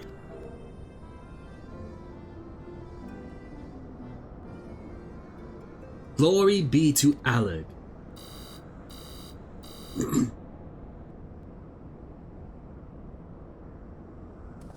Long live Emperor Zandi.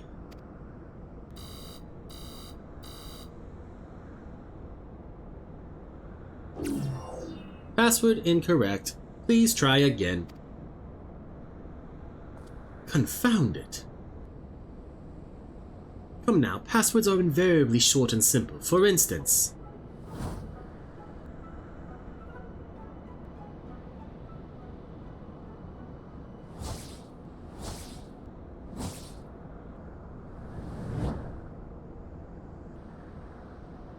password.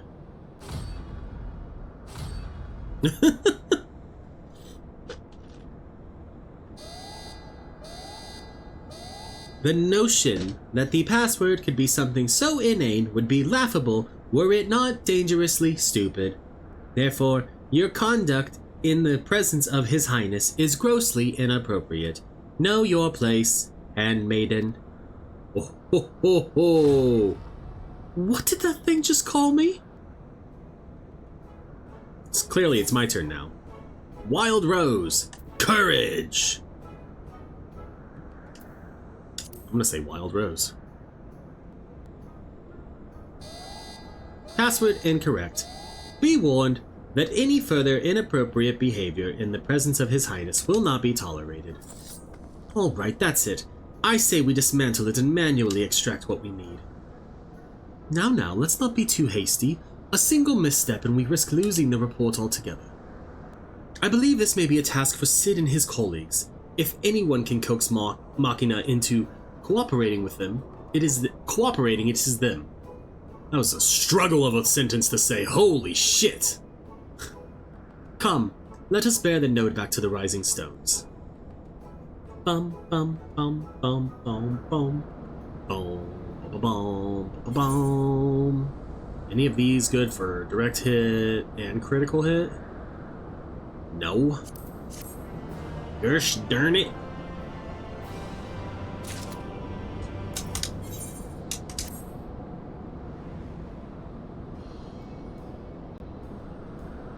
I should probably mention that I have yet to meet Sid since waking up. Rambros did send word to the Ironworks, but it appears our friend has been afield on urgent business.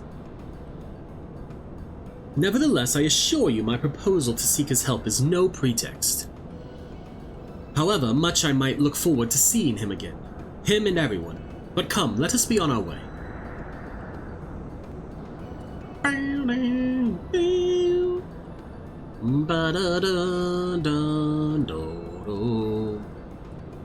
Oh. Look at him, all but running. How sweet. Still, it wouldn't do to keep him waiting. Shall we?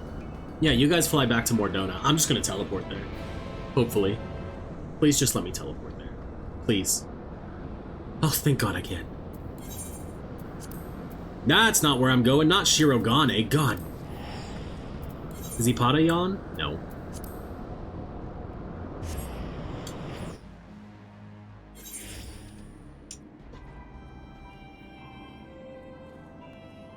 Okay. Alright, actually, that top looks cute. What top is it? Summer indigo shirt.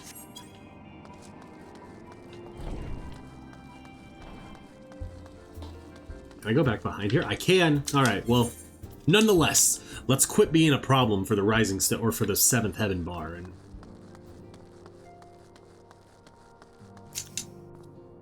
wonderful news, Morrighan. Tataru contacted Sid on our behalf, and he is on his way here, even as we speak. While we wait, I should like very much to hear what transpired at the Alliance Council. Would you be so kind, Kryl? Voice acting? Definitely not. As you know, the meeting was convened to discuss how best to respond to recent events in Garlemald. According to intelligence from our Doman allies, the War of Succession rages on, and the Empire remains without a leader. Amidst the chaos, the Imperial legions in the provinces have begun to move independently of the motherland. Of greatest concern to us is the Third, a legion aligned with Lord Nerva. It appears they have received substantial financial backing from House Brutus.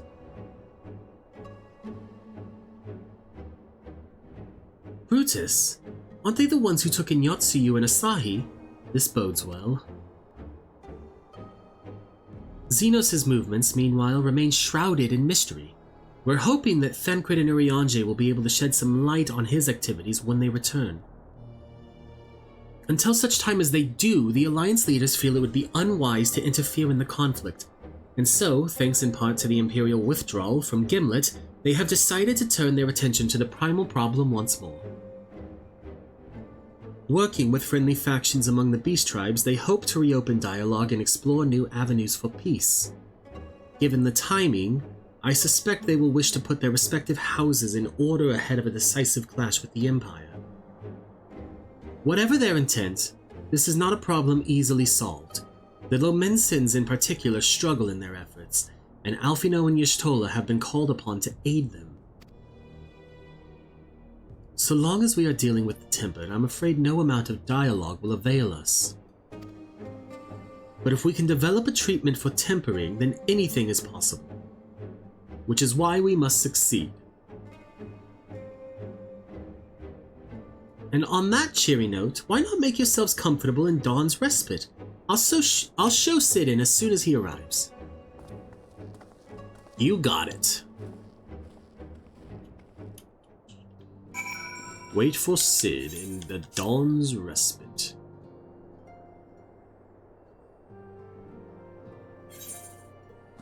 We shall await them right here. Ba-da-da-da-da-da-da-da. Pew!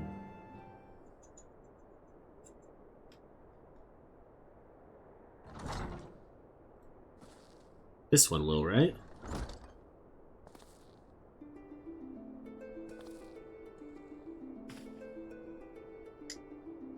Sid! This one does not have voice acting. I don't know why I got rid of the webcam for half a second. Forgive us for not coming to see you sooner, my friend. As you may have heard, we've had our hands full. In our defense, you are up rather early. I was under the impression you'd be slumbering a while longer. Oh, I would have been, had you not fulfilled your promise. Oh, I still struggle with that idea. From where I stand, the secrets of traversing time and space seem exactly as unfathomable as they ever did. But if an alternate version of myself has already laid them bare, I dare say that frees me up to concentrate on other endeavors. Speaking of which, you wanted my help with something. What is it?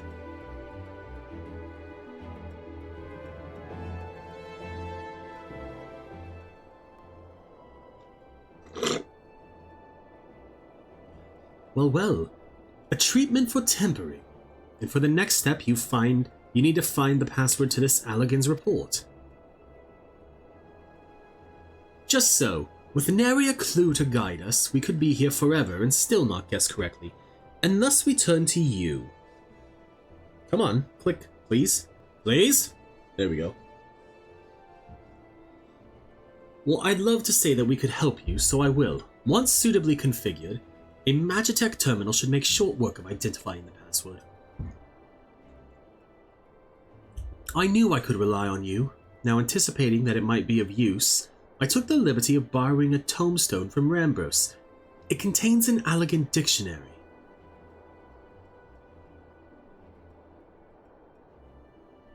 Good, thank you. I'll transfer the information to a terminal and set it to work right away. Sounds good.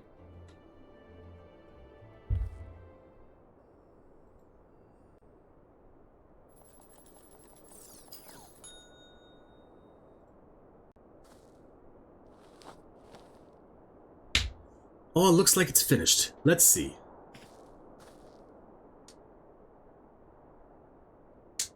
Freedom. The password is freedom. Huh. Short and simple, just as I said. Would you care to do the honors, Your Highness? I would, my lady.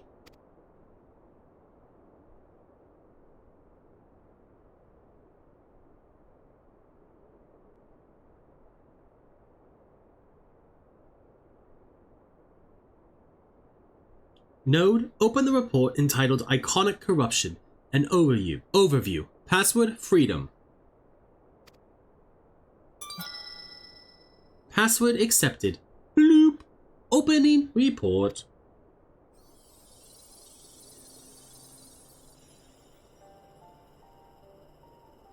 This report seeks to provide an overview of the mechanism by which icons corrupt and bind men to their will.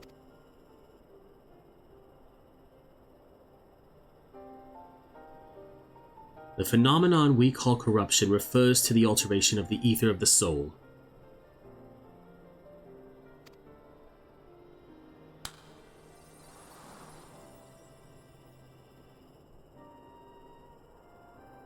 Said ether ordinarily exists in equilibrium, no one element being more prominent than another.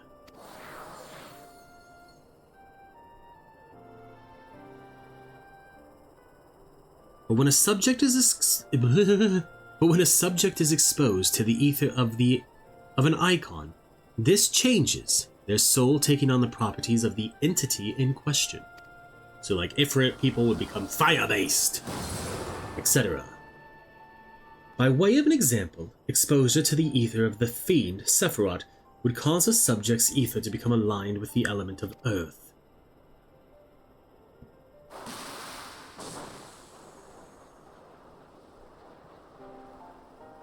As a consequence, the subject would attain heightened affinity with earth aspected magics, as well as preternatural levels of endurance. Repeated exposure would further enhance these traits, ultimately altering the subject's very flesh. You mean like turning them into a... Okay. Makes sense. The changes undergone by the subject are not solely attributable to elemental alignment, however.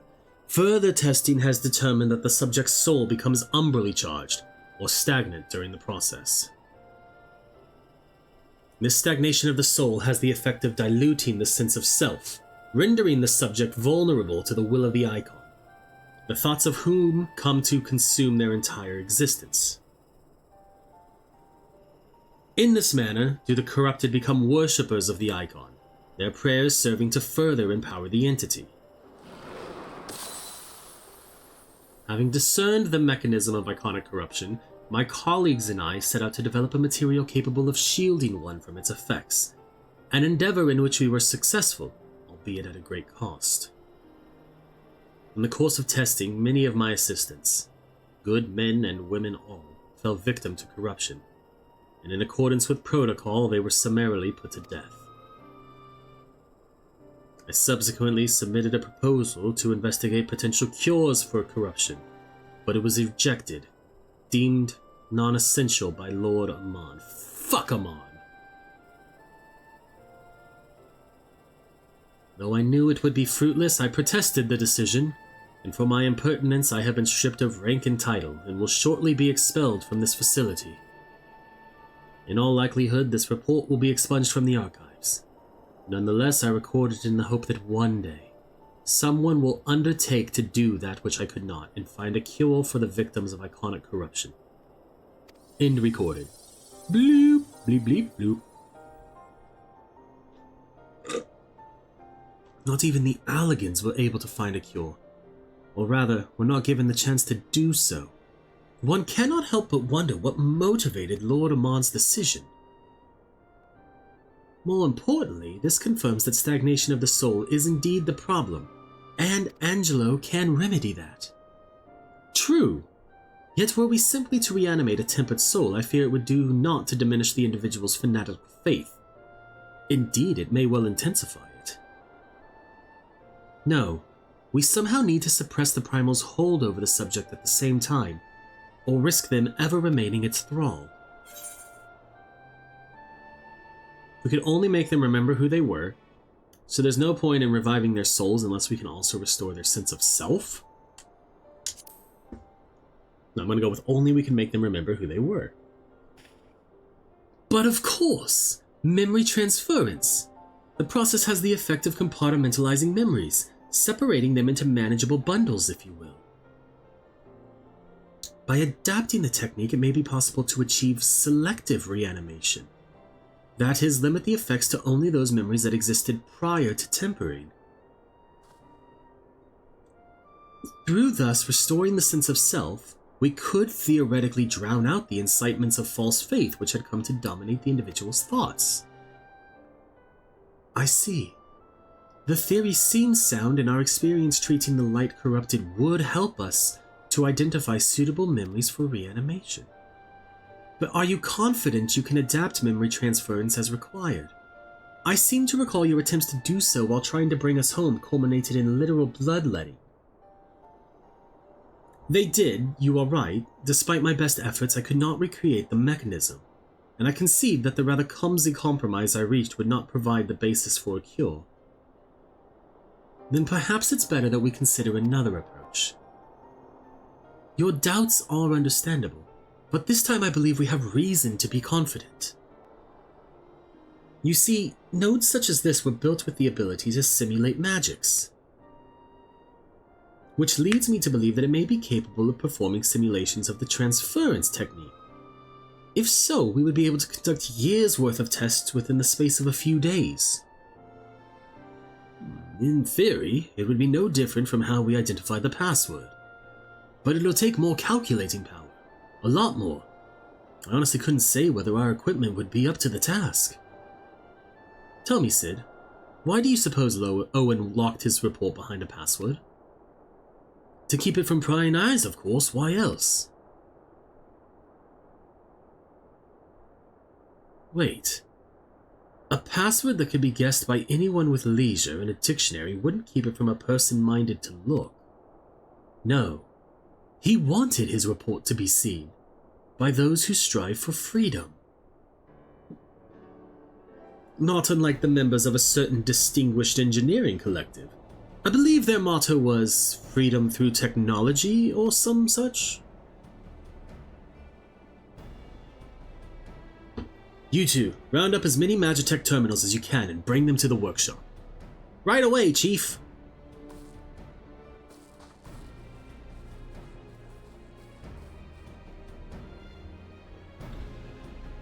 Things are bound to get very busy. Luckily, we have you to help, eh?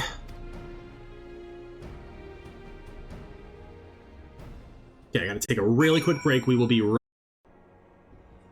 Alright. Right, well, while Grahatia and I configure the terminals, I want the rest of you to procure supplies. Namely, ceruleum to fuel the terminals and ice shards to keep them cool. The more we have of both, the better.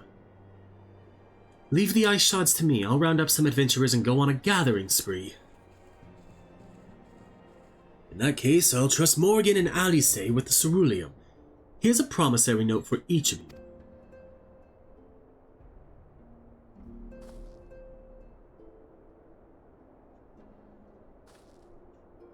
Take them to the Skysteel manufactory in Ishgard and the ceruleum processing plant in Thanalin. The people there will give you what you need.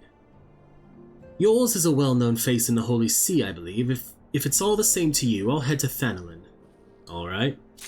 Seems fair enough. To Foundation.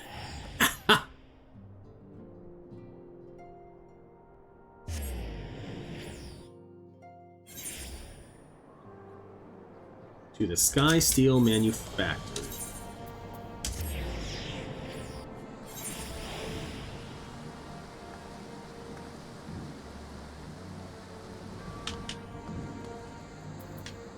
I was going to try and fly, but I can't fly because I'm in the city.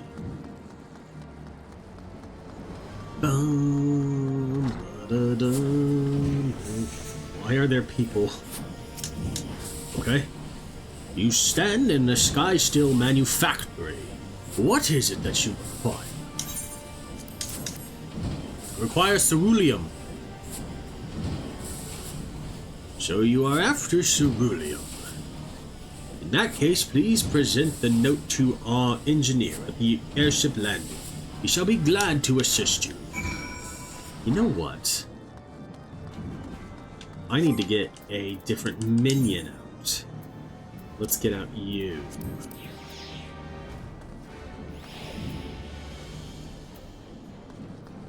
Okay. Oh, I think we're coming up on another fun cutscene. Oh, yes. Yes, we are.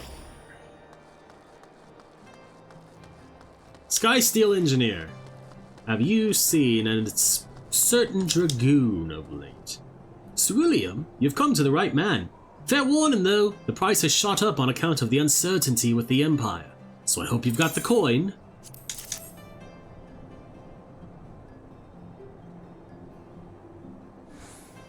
Well now, a promissory note from the Ironworks. Don't see many of these. Not that it's a problem, it's as good as gold to me.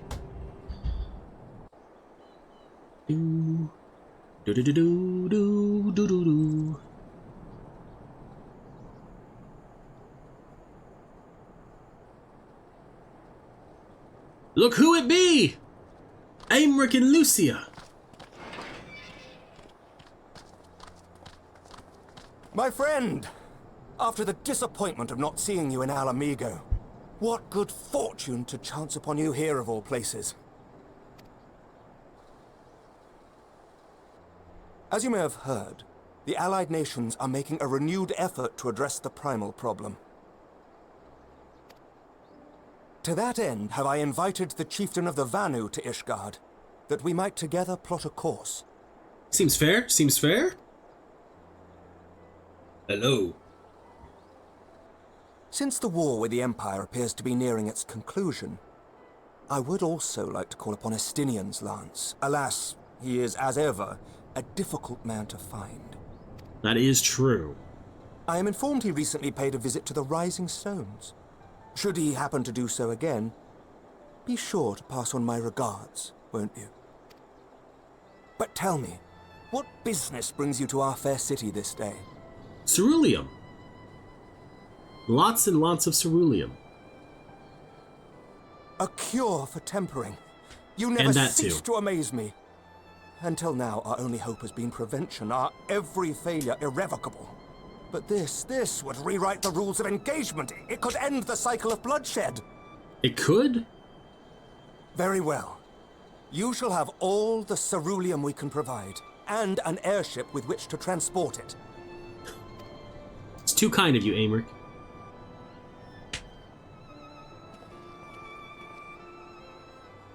In this matter, you may count on Ishgard's full support. Without even, like, talking to your peers or anything, you sure? I mean, I don't really see it being a negative, but still, are you sure?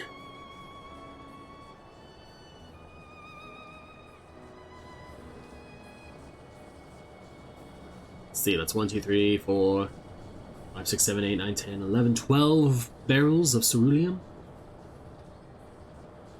Take care, my friend. This is not the cutscene that I thought it was, unfortunately. Damn it.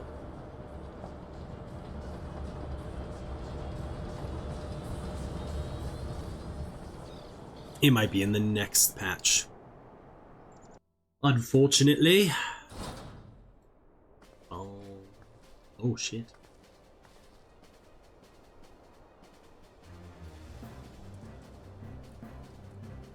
Ba-da-dun. Dun, dun, dun, dun. Look, they've networked together supercomputers. Oh, that's a lot of crystals. Sid, we ain't doing a summoning, right?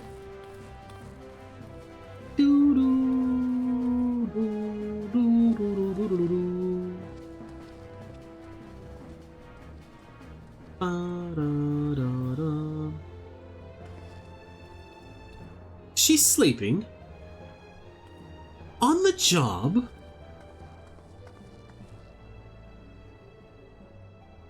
Oh, who would have thought ceruleum weighed so much? No, you're just resting.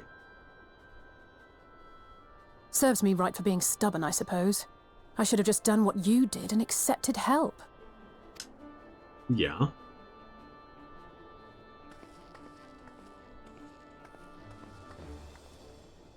Good work, you two. This is all we asked for and more. Quite a lot more now that I look at it. Just realized I can take my webcam away.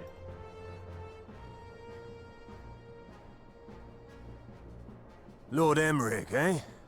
And entirely by chance? Ha!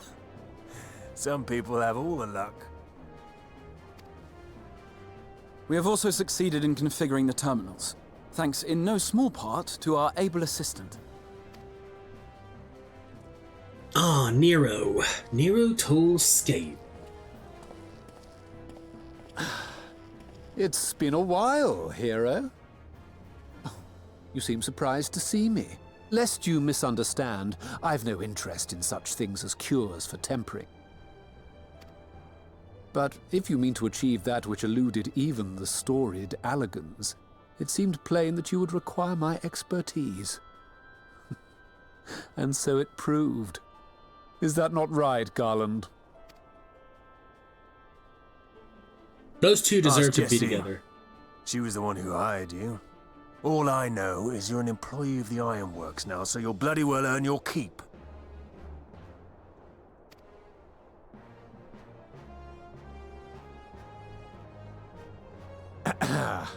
That wasn't the only reason I agreed to cooperate. I'm reliably informed that Garland and I are destined to unravel the secrets of travel not only across dimensions, but through time. Indeed. Doubtless the lion's share of the credit lies with me.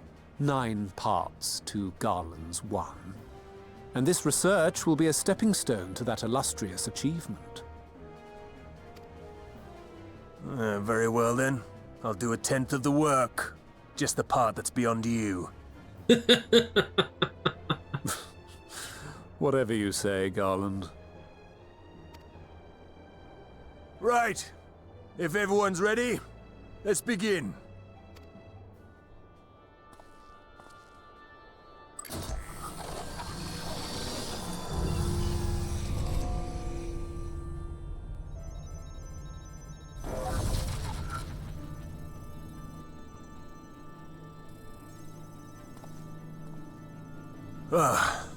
All appears to be in order. Now, we just have to wait for it to find us our magic. Why not take this opportunity to put your feet up? This may take a while.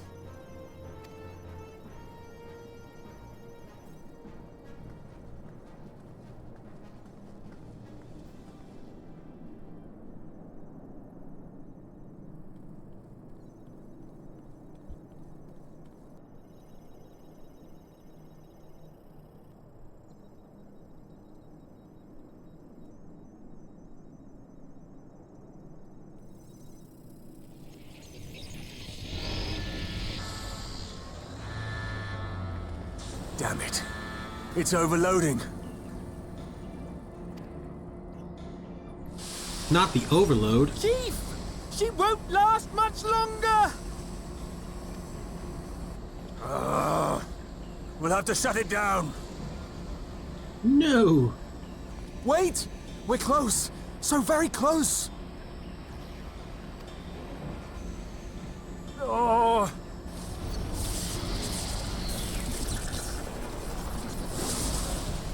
Well, this is going swimmingly. Please, a moment longer. I beg you. There.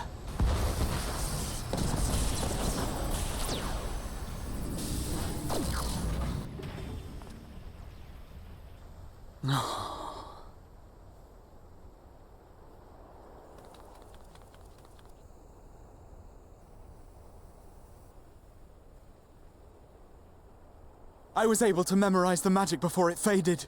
It still needs to be put to the proof, but I believe we have our cure. Quite impressive. Also, Duck, thanks for the first redeem. I don't know how long ago that happened, but I appreciate it. As far as anyone knows, you were indeed the first. Clearly. It's just as well. She'll never run again. Alright, so I happened to look at chat right when you did it, then look at me. The fault is mine. I'm sorry. I'm a much better, streamer and chat interactor than some doctor that we both know. Unfortunately. It may fall short of dimension hopping, but a cure for tempering is not to be sniffed at. He's not here to, hear me talk shit. This, my friend, is a world-changing discovery. One we're proud to have had a hand in. A few Magitech terminals are a pittance to pay.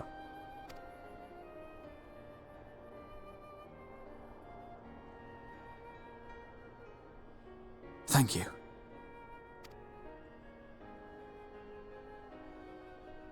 Well, we've done what we can. The rest is up to you.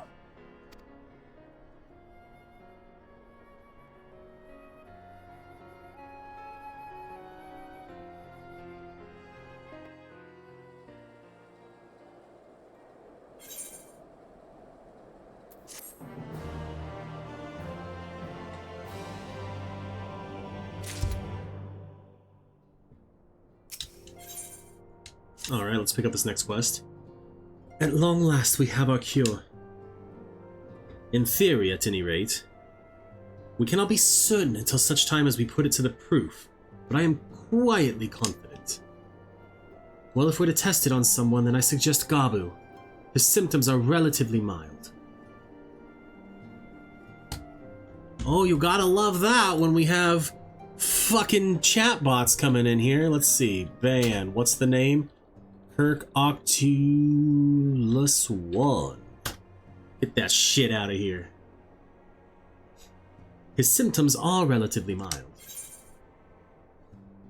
It'll be fine, I'm sure of it. Yes, as long as we exercise due caution, it will be fine. Without further ado then, let's make for Limsa. We've kept Gabu waiting long enough.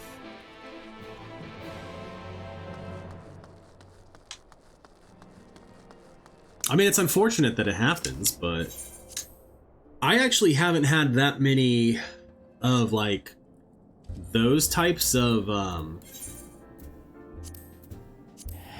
bots coming through for a while, where they were like, go to this website to buy viewers, blah, blah, blah, blah, blah. I haven't had any of those come through. It's the fucking graphic effects artists that have been annoying lately. And I'm just like, bruh, I don't like being cold called for, like, anything.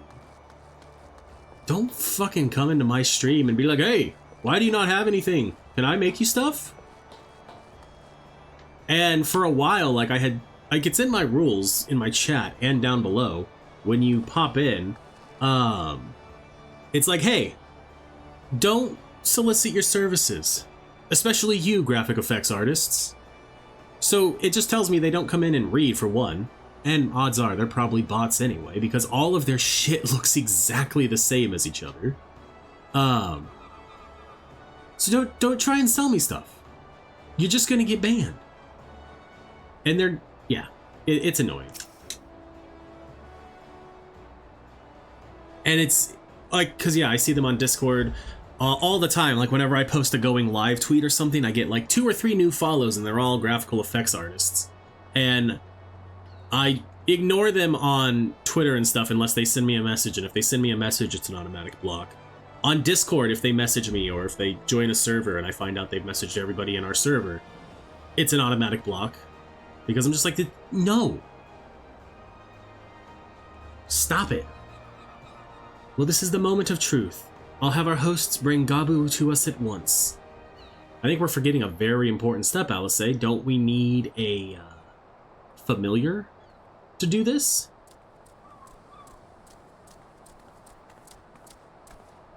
Apologies for the wait.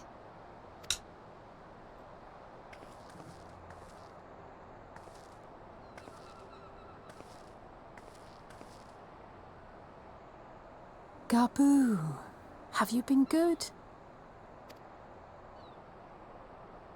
Silence. Still no change, I'm afraid. He just stands there in silence until we move him. It's all right now. We're going to help you get better.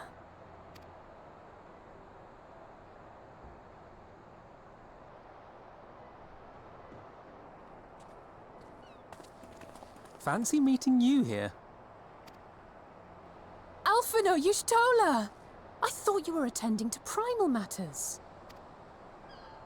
We were, and came here for a meeting on the subject. Certain pirate factions did not deign to attend, however, and it was cancelled. Damn. We had resigned ourselves to having wasted a journey when we chanced to espy you. Could it be that there has been progress with the treatment?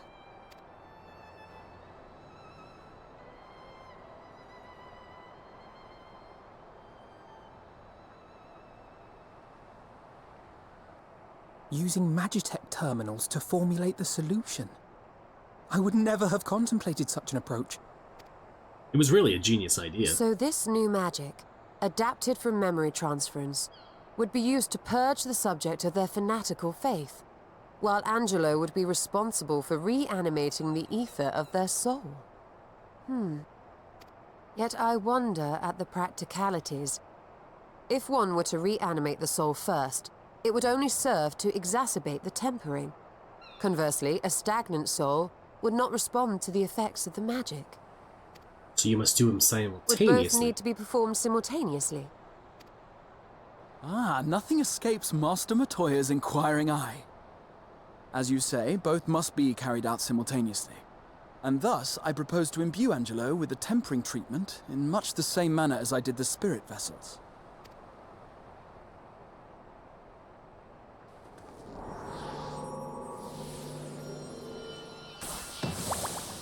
Okay, so she can pull Angelo out whenever.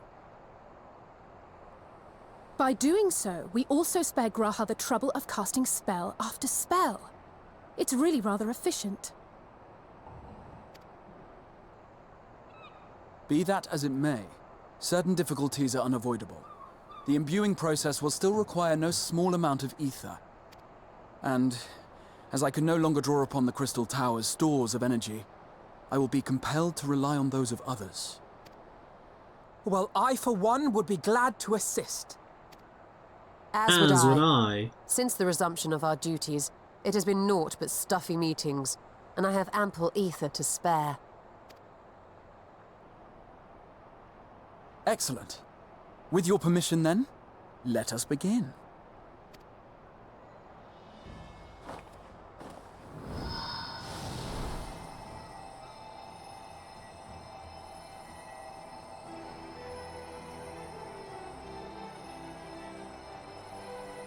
The heroic music.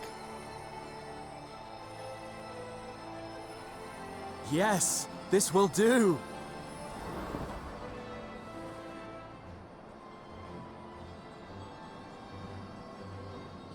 And now, it's my turn.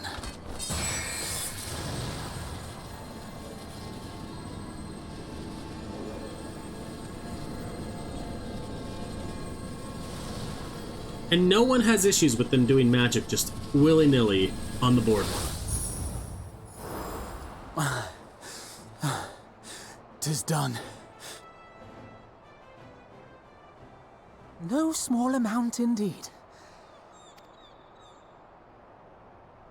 Well, we seek to go where even the Allagans did not.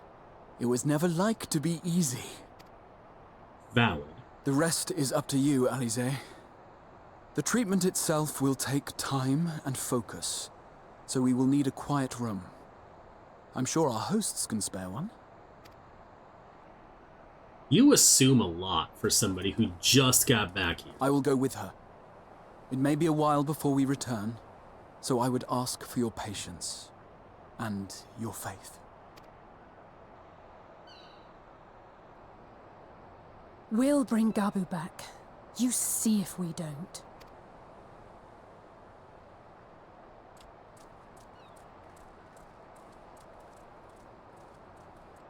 'Twould seem our part is played. Let us find a place to recuperate while we wait for news.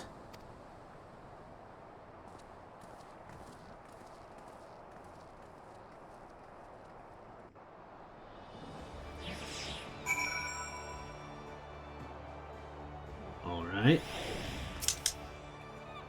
Well, this seems as good a spot as any to have a rest. I agree.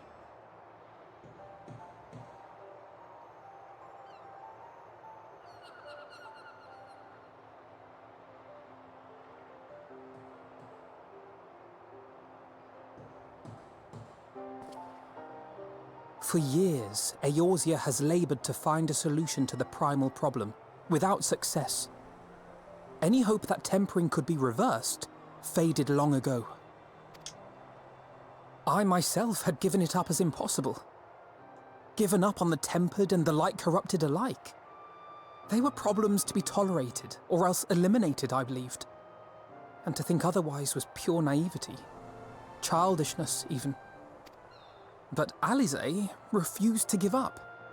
She struggled and she struggled. And her efforts were rewarded with a way to bring back Halric. And now countless others may no longer be beyond salvation. However much we bicker, I have the greatest respect for my sister. Had I half her stubbornness, nay, her unwillingness to accept the status quo, I would be a far better person.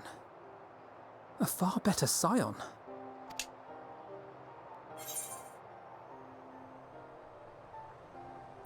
Maybe you don't tell me, buddy, and why don't you tell her? I should, I know. Yet, despite my good intent, I have the feeling that I would only succeed in incurring her ire. Actually, that's pretty fair.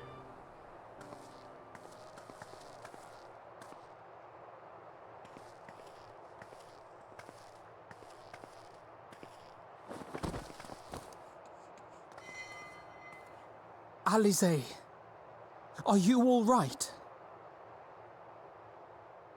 The treatment. Did it work?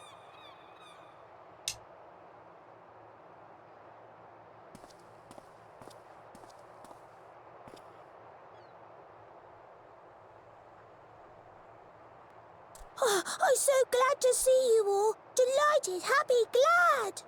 It did work. Gaboo!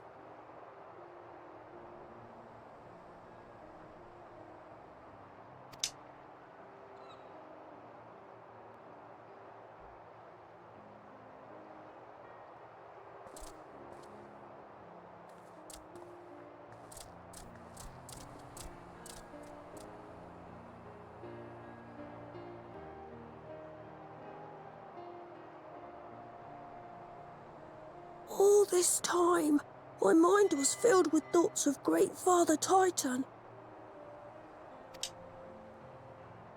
But I never forgot about Mother and Father. Always, they were in my heart. Constantly, ever, always. So I tried to focus on their faces.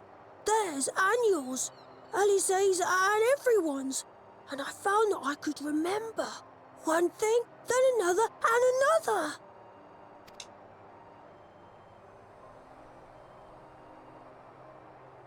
Your hopes reached Gaboo.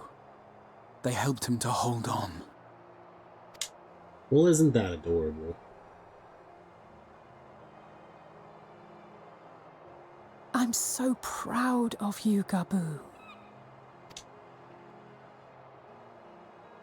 I couldn't have done it without you, Alize. Can you help the others too? Cure them, heal them, help them? Yes, we can. All of them.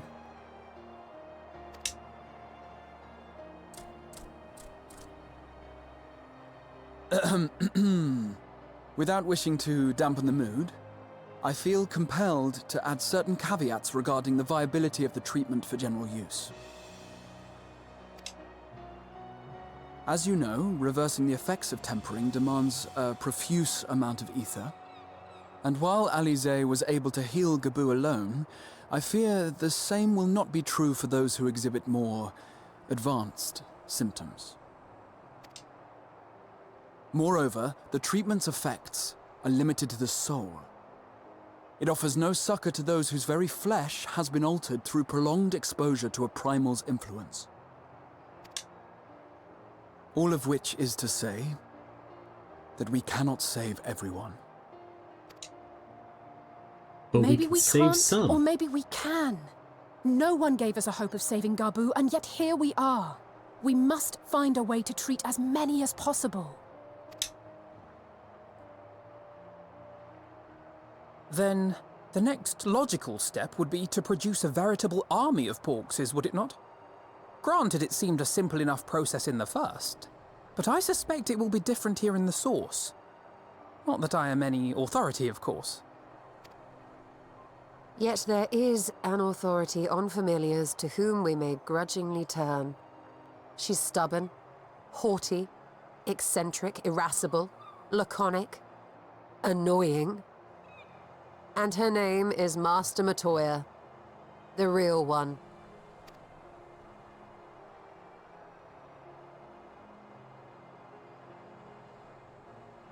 I have to go now, Gaboo, but the people here will look after you, all right? And I promise to come and visit you again soon. All right. Thank you, Alize. Thank you.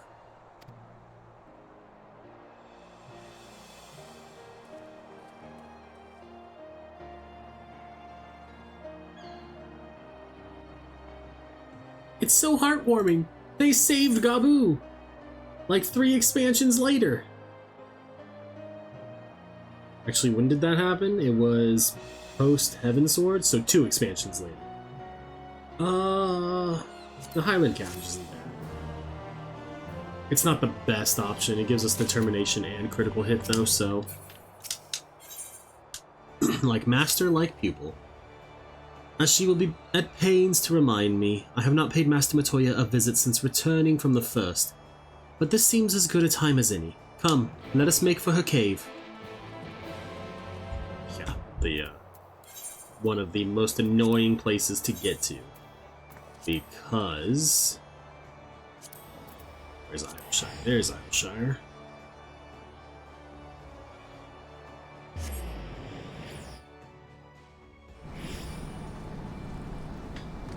Painfully-ish Guardian Man? What is that?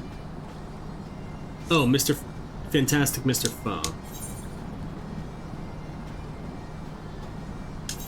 Yeah, we're not doing that quest. This one is the closer teleport. Bum, bum, bum, bum, bum, bum, bum, bum, bum, bum. It still is annoying that they haven't given this place an Aetheryte yet.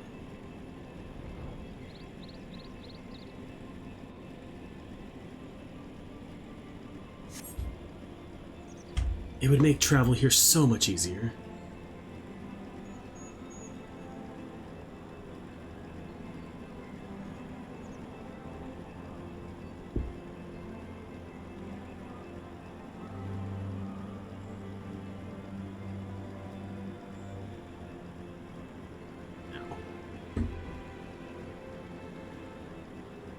This quest should unlock us a dungeon that hopefully queues quickly, because we've been having god-awful queue times.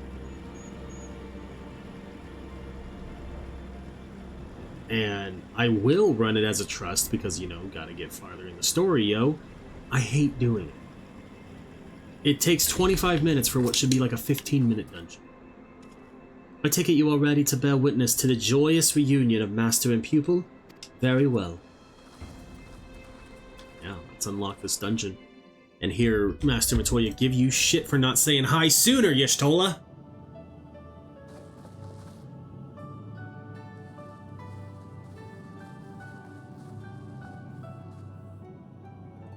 Nary a word from you all this time, then you bring every man and his pirogo with you. Did no one teach you any manners, girl? Nope. They were too busy teaching me etherology, Master. Jesting aside, I wanted to be the one to express our gratitude. I am told you spared no effort to sustain our bodies while we were away. And for that, we owe you our lives. Thank you. You were gone so long. I was starting to think you'd set your heart on staying. It wasn't easy to leave, as it happens. Seldom does one have the opportunity to study other worlds, and I would not have minded extending my stay by a handful of years.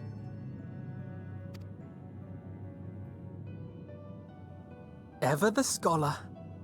Y'shtola dedicated herself to studying ancient civilizations of the First, befriending a tribe known as the Knights Blessed in the process. There she took on the name of Matoya and won the respect of all the children of the forest. I don't think she was gonna tell her, Alphino.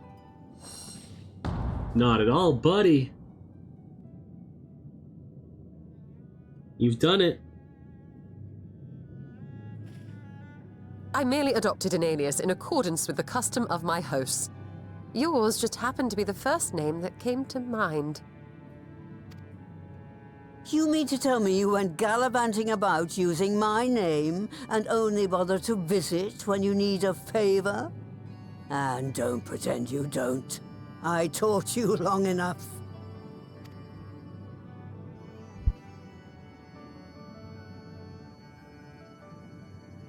Indeed. And devoted pupil that I am, I could not fail to recall my master's sage advice. When the answer eludes you, look to the wisdom of your elders.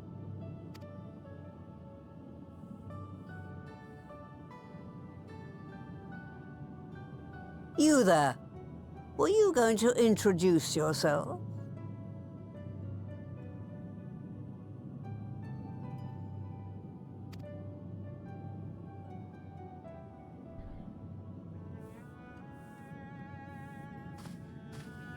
How remiss of me.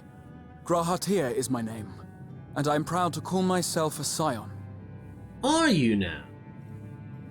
That is the wrong mouse again.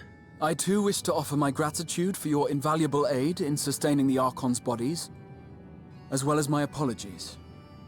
It was my inexpert summoning spell which endangered their lives in the first place. Ah, yes. The one bent on digging up the mysteries of Alag. Old Galaf used to speak of you, and Kryles told me all about your recent exploits. Do you have a bad back or something? At ease, boy. Whatever mess you've made, I'm not in the habit of dwelling on the failings of the younger generation. One of the only old people who isn't. You are too kind. I've also heard much and more about you, Master Matoya. 'Tis an honor to finally make your acquaintance.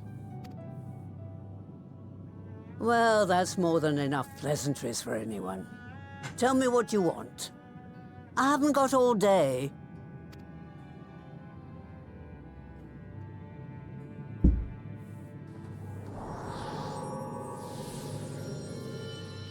We want to make an army of these.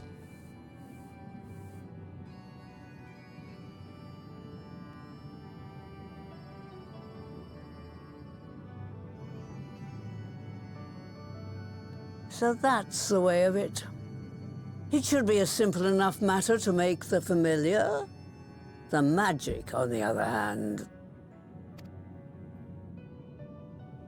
Ah, that you may leave to me. Being the only one possessed of royal blood, I alone can imbue the subject with the necessary magic. So I just need to create porxes with the power to stir the soul.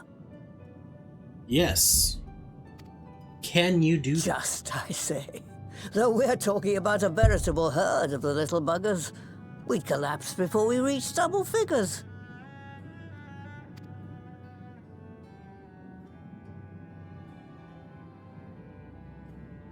But if I could get a familiar to create the familiars, a mother porxie, as it were.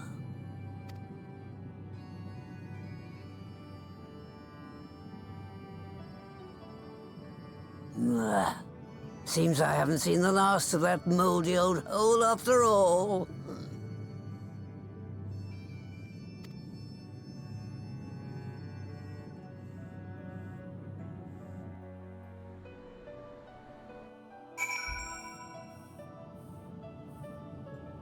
We're standing now, taking a little bit of a break from sitting. Alright, off to my old workshop then. Everything required to make your familiar is there. That may be, but no one has set foot in there since the Exodus. I dread to imagine what has become of it. Oh, there's sure to be a handful of feral familiars and mayhap a monster or two, but nothing to trouble the likes of you. You can consider cleaning up the place payment for my help. Fine, we'll do it. Good girl. Now, if there are no other objections, I suggest you run along to the Maker's Quarter. I'll send one of my pirogos ahead to let you into the workshop. You need only tell him who you are, and one can't be too careful after all. Off you go. Get going, my dear. I don't want to be here no more. Ba-dum, ba-dum.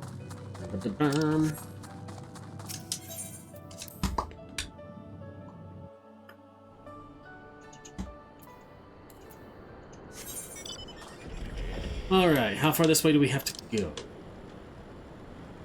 God, it's like all the way over there. You gotta be fucking kidding me. Frickin', Ethernet's here would be great. Would be great indeed.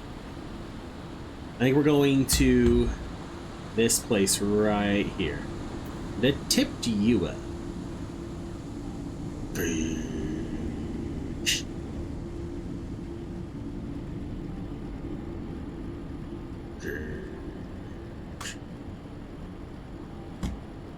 Who's messaging me and why? Okay. Some more information on S ranks that are up at the moment. That'll be a fun video to record. The Alexander raids. It's probably going to be one that I do here in a few months. Probably. Orogo the Unwashed. Pure Orogo the Unwashed. Do your little magic tricks, swing your little staff, and open the door. Greetings, Ribbit, and welcome to my good mistress's relict. For Orogo is my name, and I am honored to be your guide. Within, you will find space dedicated to the making of familiars, along with a cavern wherein the requisite ingredients may be had. I must warn you, however, that the place has not played host to a single soul, much less a broom, in over 15 years, and I regret, be in some disarray. But rest assured, my brothers and I shall see to it you do not lose your way. Now then, Ribbit, only say the word, and I will show you in. Matoya's Relict, now accessible.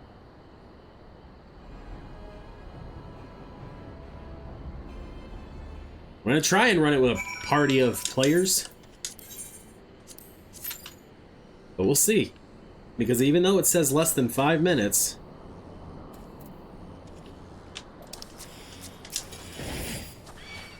Oh my god, that didn't kill it in one hit? What? I didn't even, like, almost kill it. Zoom way out.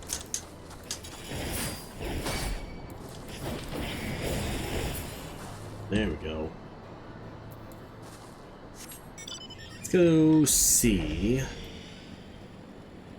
we can find some A ranks lying about. Actually, while the queue is going, I'm going to run to the bathroom really quick. We put a marker in.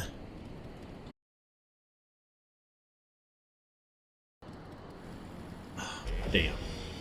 That's a bummer. Well, give it until I ride back over here. Fuck. I really don't want to have to run these with trusts all the time. I think I did at the start of the stream, Bridget, but they never actually got around to doing it, so I didn't take care of that one. But the other one was, it wasn't a graphics person, it was actually a, just a bot that was like, here, go here, and you can purchase 10 followers. So same difference, like, I don't like either of them. Oh, these are our only options, huh? Oh, I guess I could have brought Graha, but no, he's not. He's not my friend. He's Folly's friend.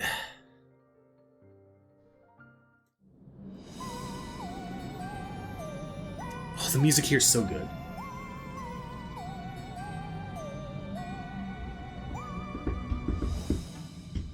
Nope, because Duck beat you to it.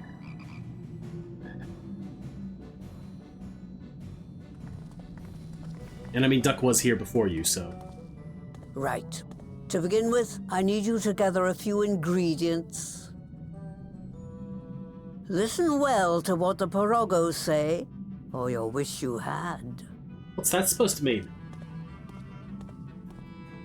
That's ominous.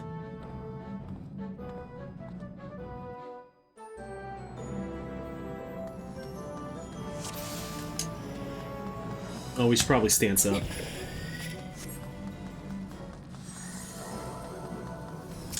Earthy port. The clay can be had at the clay clot cauldron. Ribbit, go through this portal if you would.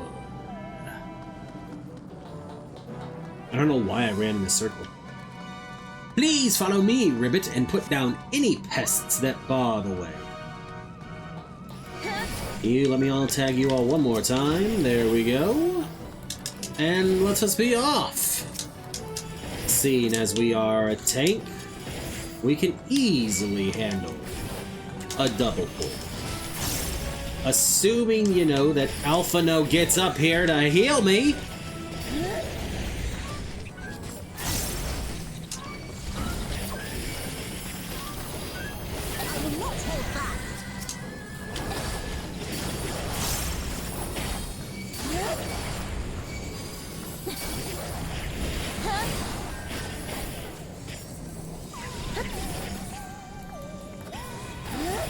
Bridget, you might always be here on a technicality because I have your computer set up to watch me, but you are not always here.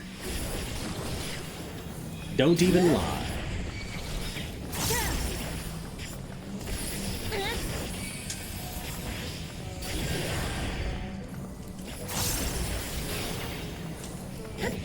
Why did I single target that? You're not the one I wanted to stun.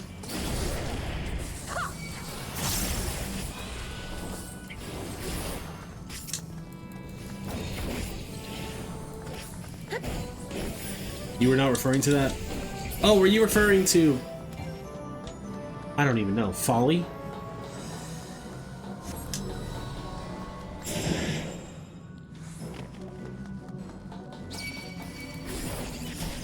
Let me tag him again. And we're off.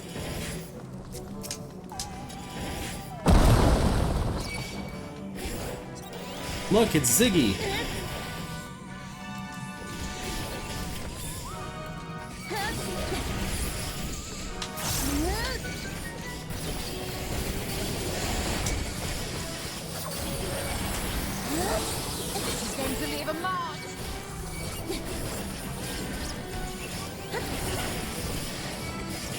And there we go.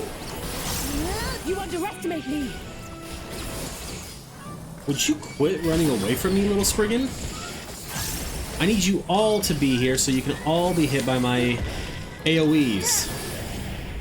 Since I'm the only one that does.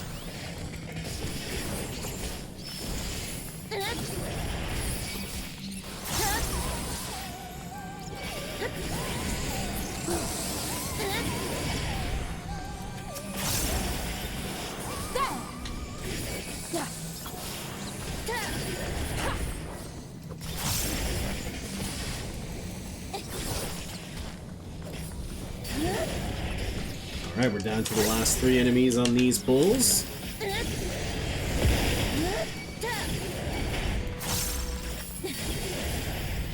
We took out the big stone first? Really?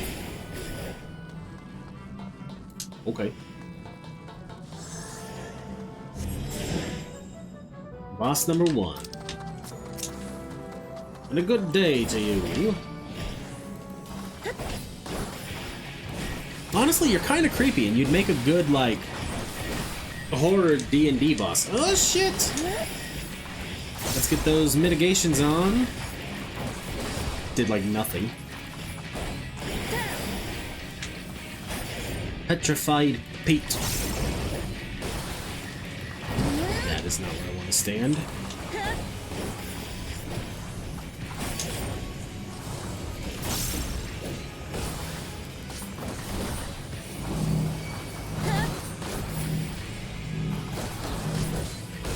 You know, Alpha No, I hope we can take him to the same one. Otherwise, we're gonna be in trouble. Yes, we can.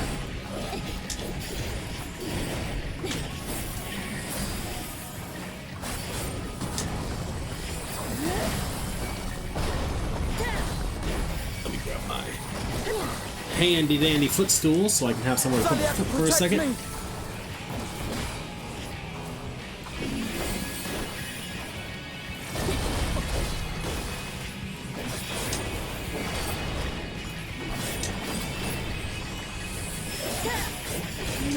Now, Alpha, what if I told you Thaliok was no longer around to protect you?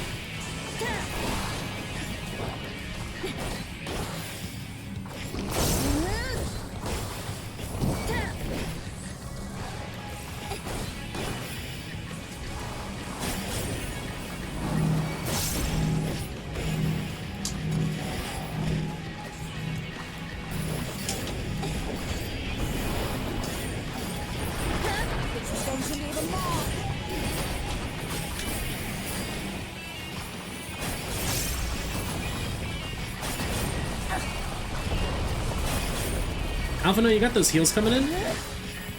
There we go. Had me worried there, buddy.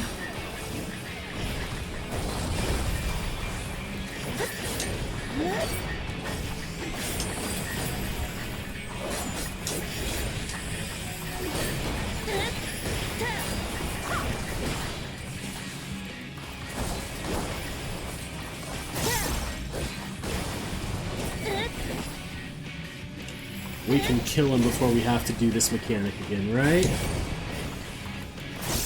We absolutely can. Come on, everybody. There we go. Heirloom thigh boots of ink.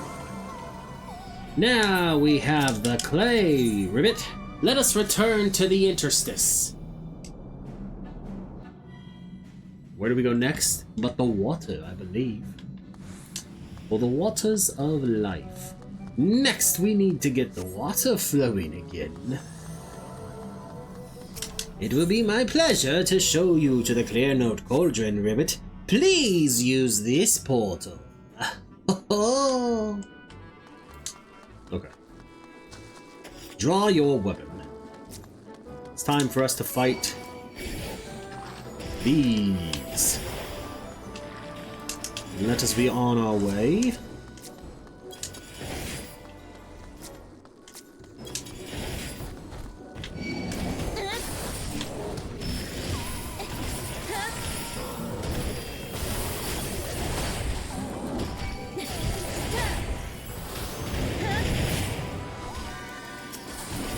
Which one are we focusing down next?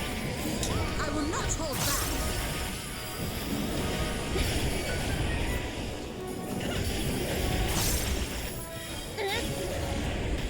The thing that I was focusing on. Hell yeah. Okay.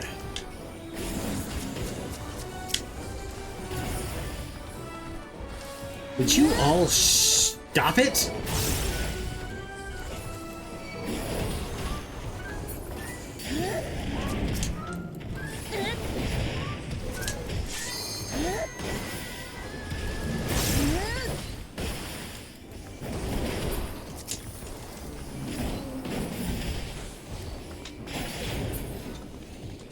Get that treasure coffer. Heirloom ring of slaying. Huh?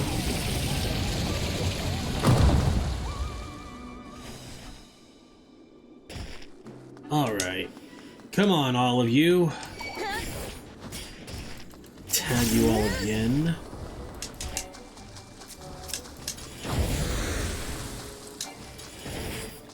All right, this one might have been a spicy choice. Get back here where I can start being healed.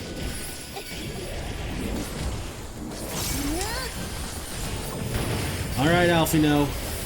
I trust in you, buddy.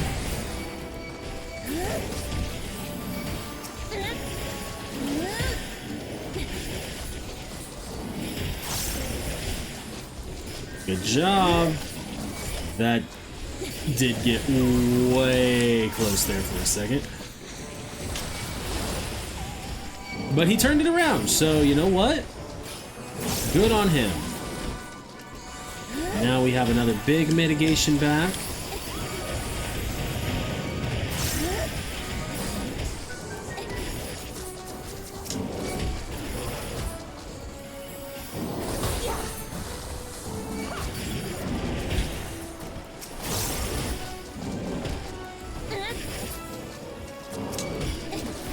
Which one are we attacking next? The other one. Got it.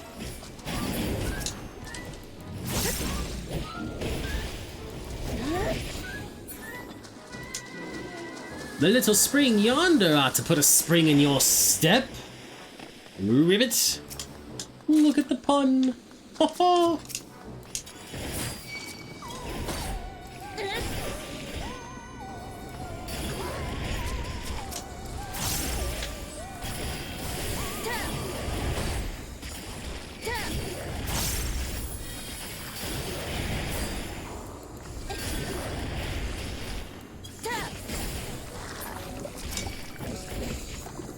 Be this one next. Of course, it's the other one. That's okay though, because that'll let our Dot hurry up or work on the other one and get like a full use out of it. Because it's got 12 seconds left.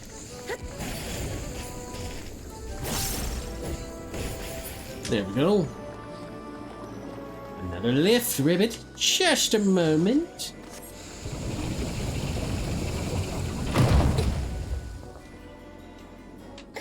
Alright, let's go fight Y'shtola's little familiar that she made. That familiar was made with storm water, and it plays rough. Have care. How do you know this? Let's play, let's play, let's play. I'm lagging a smidge.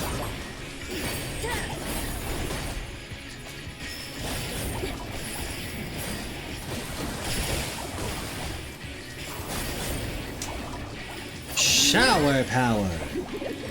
Alright, we want to stay in here.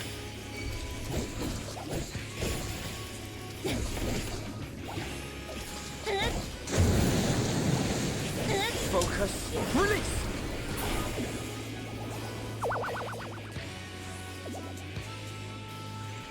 Haha, such fun. More water.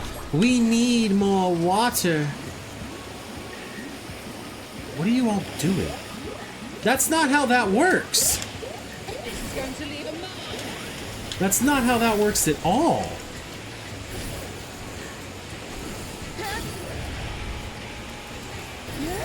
Also, holy shit, you guys blew those things up. No! All my water is gone, but I can't lose. I won't.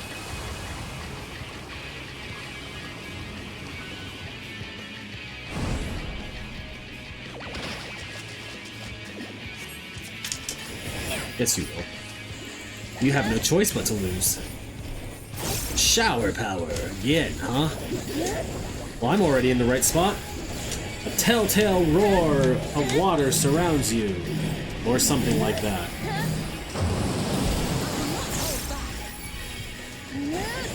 Would hope not, Y'shtola, even though this is your little, familiar.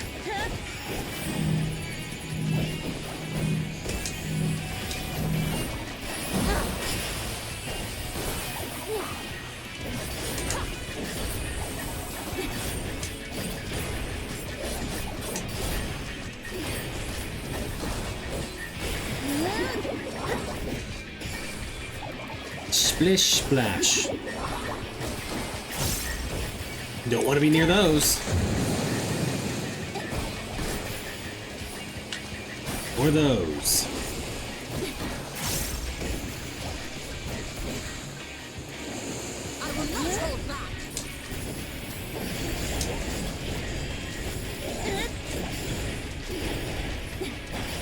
There we go.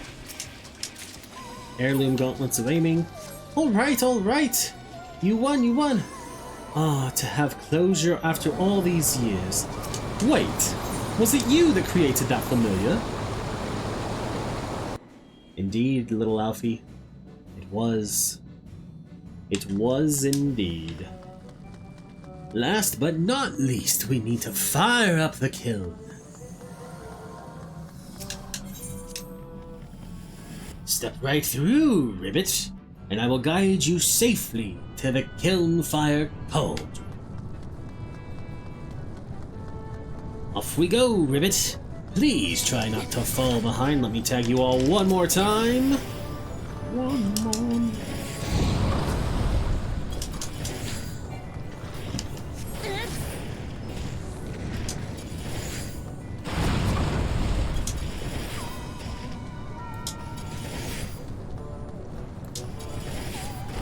Pyroduct Elders.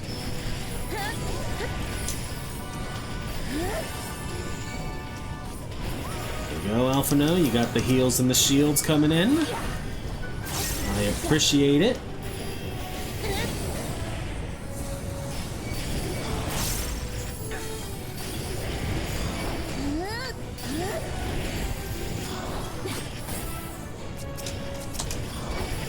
The Phobad is what we're attacking next to, though.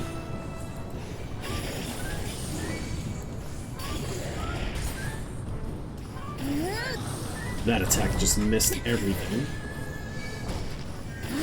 At least that one hit something.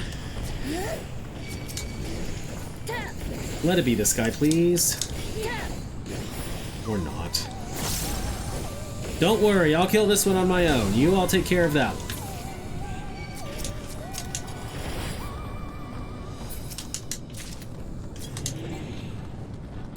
Alright. The little magma can't stop us, ribbits. He's like Moses, he parted the sea of lava. Oh. Alright, all of you.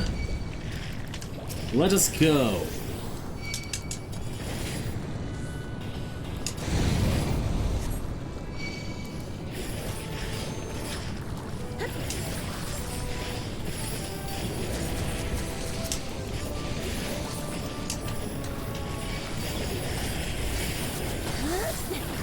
I was gonna say, Alphino, I need you to heal, buddy.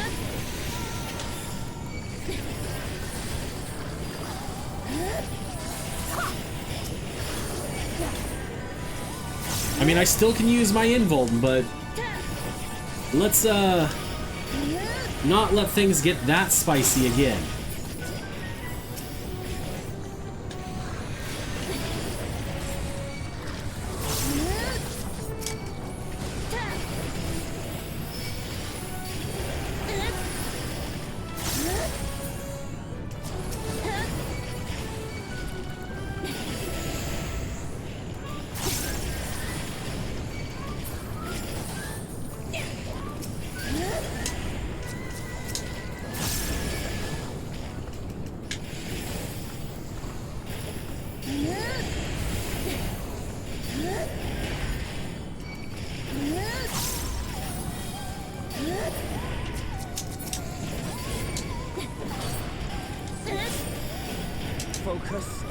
Release!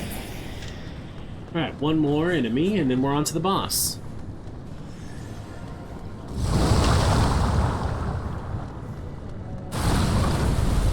Oh, honestly, smite this fiend once and for all, ribbit. Oh, I can pull you out of here? Honest to God, I thought it was just a wall boss. Damn!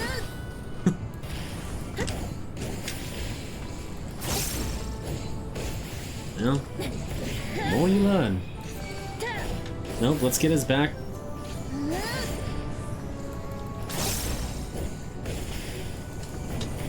That's good to know, though, actually, whenever I run this again. Because then if I have melee DPS, I can make sure they can hit their positionals. And all it takes is just pulling him a little bit out of the lava.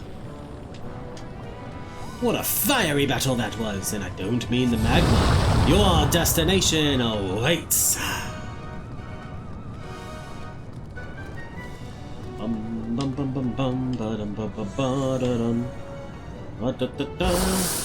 That takes care of the kiln, ribbit.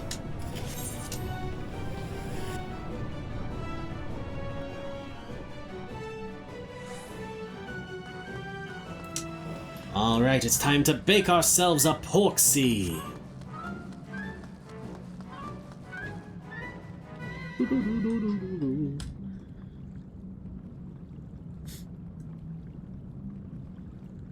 Right then, let's get this over with.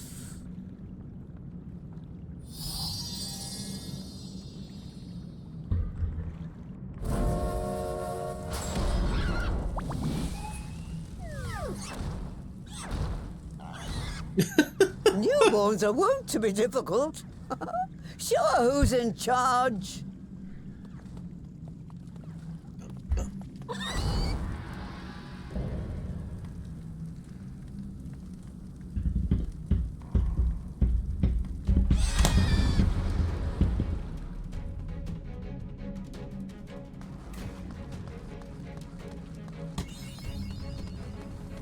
Alright, Matoya. We'll take care of your mother Porksy. Don't show any fear, they can smell it.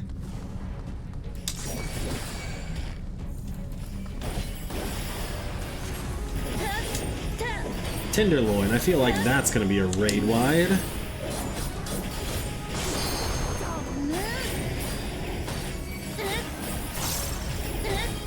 Leave the healing to me. Huff and puff.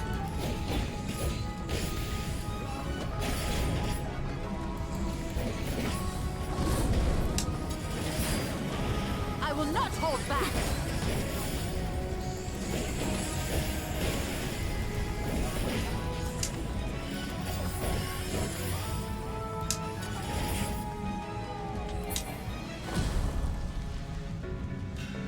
And she's gonna start sucking in.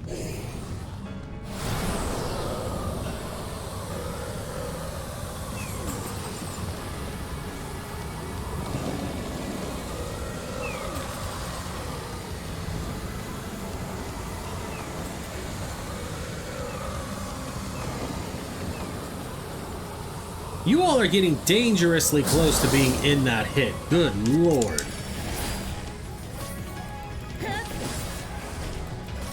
Y'all got to do better. You underestimate me.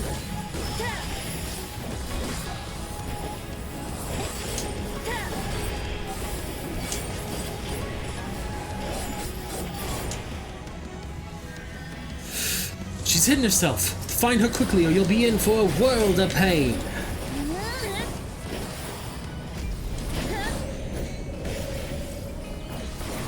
Okay, well, where's she gonna be?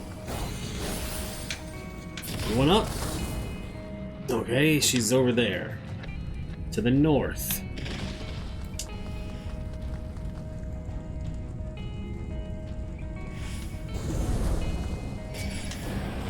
I will not hold back.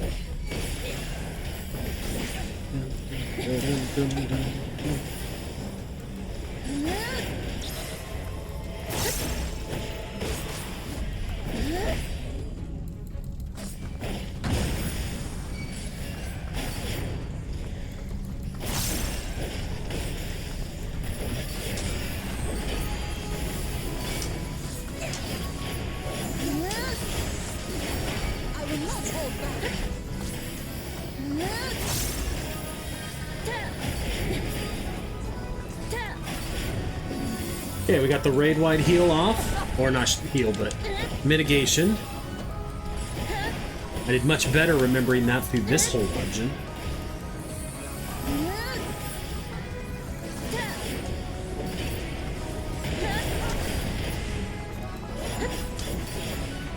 Come on, you all. We can do this. Don't you run away from me. If you all would attack her right now, you know, we could actually beat her before. But no. Woo!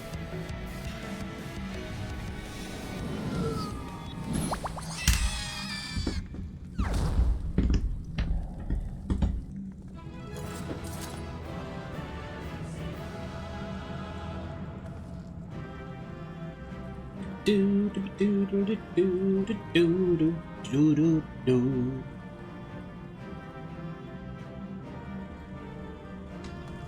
Let's open up the treasure box. Maybe it'll have the minion. It did not. That's a bummer. But, you know, it's how it goes. But there's voice acting, so we're just gonna get rid of the webcam.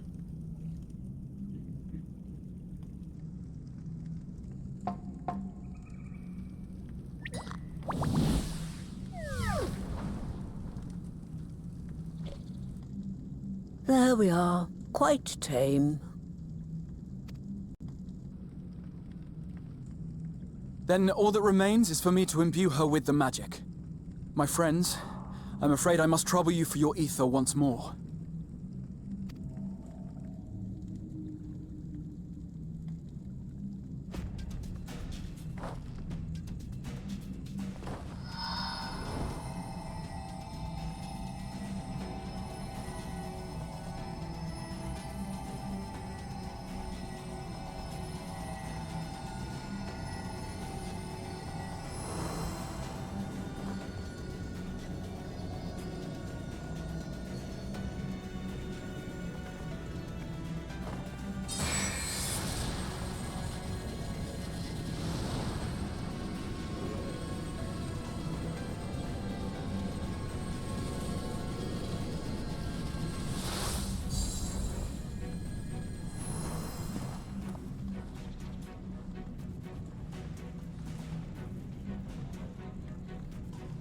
That should suffice.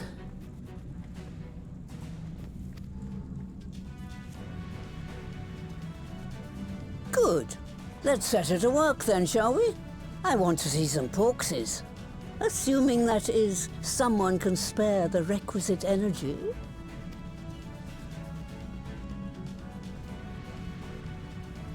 A mere drop in the ocean for the great sorceress Matoya, I dare say.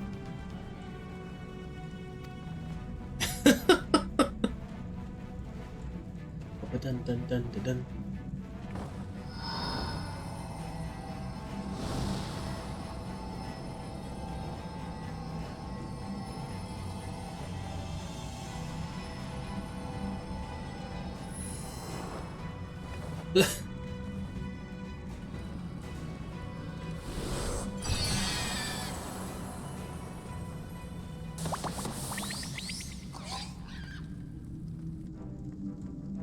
Excellent.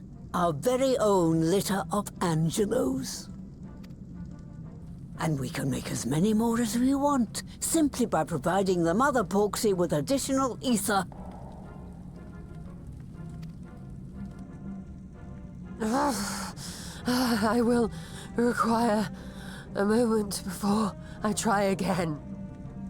It's still hard work, but a damn sight more efficient than making them one by one. Thank you, Master Matoya. Everyone, we're a step closer to our goal.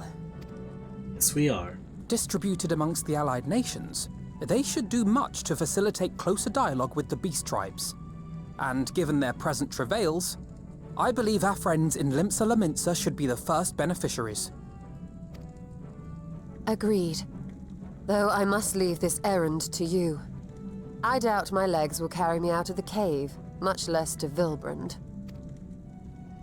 Thank you for taking the lead in gathering the ingredients. I expect you would benefit from a rest too. Possibly. We'll see. I won't get one, but we'll see. In addition to the Porksies, I trust you've gained an inkling of how much effort goes into the creation of familiars. Or mayhap you attribute your struggles to old age. If I said yes, would it persuade you to treat me like an adult? Not with that pertness, it wouldn't. Anyway, assuming you have no other favors to ask, I shall be leaving.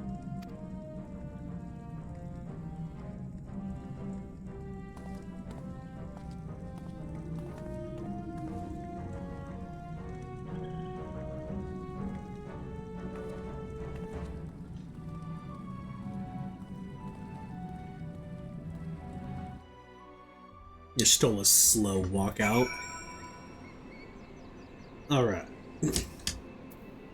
Lest you wonder, Master Matoya has returned to her cave with Y'shtola. They are as peas in a pod, are they not?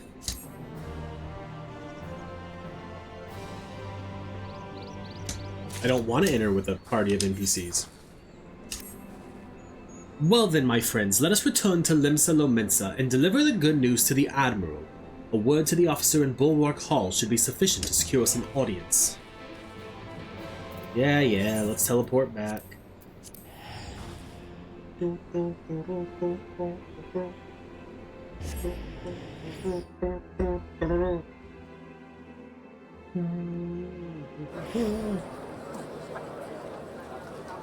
Bulwark Hall.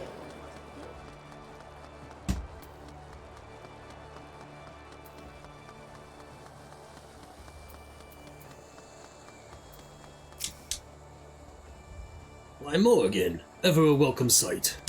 Tidings for the Admiral, you say? She is presently receiving guests, but for the Scions I know she will make an exception. Follow me!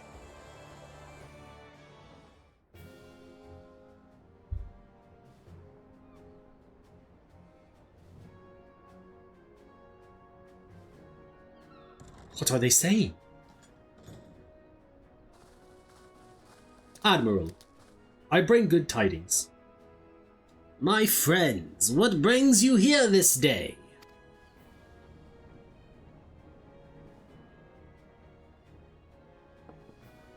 Is this true? By the Navigator, A cure for tempering? As often as I've been in the awe of you scions, I would not have thought it possible. And yet it is, Admiral. We have done it, here in Limsa, and production of more familiars has already begun. You have my thanks, truly. This will do much to advance the cause of peace. Yet I fear it will take more to close the rift twixt man and beastmen. Bah, even to speak thus divides us. Oh, welcome as it is, a cure will not guarantee reconciliation between our peoples. For though summoning and the tempered may serve to fuel the conflict, they are but symptoms of it. We are to resolve the primal problem once and for all. We must address the cause. We must strive for mutual understanding and find a way to leave our bloody past behind. It was I who moved that the Alliance renew its push for peace. Since our ancestors came to these shores some 7 centuries past, we Lomensans have been at odds with those who share our island home.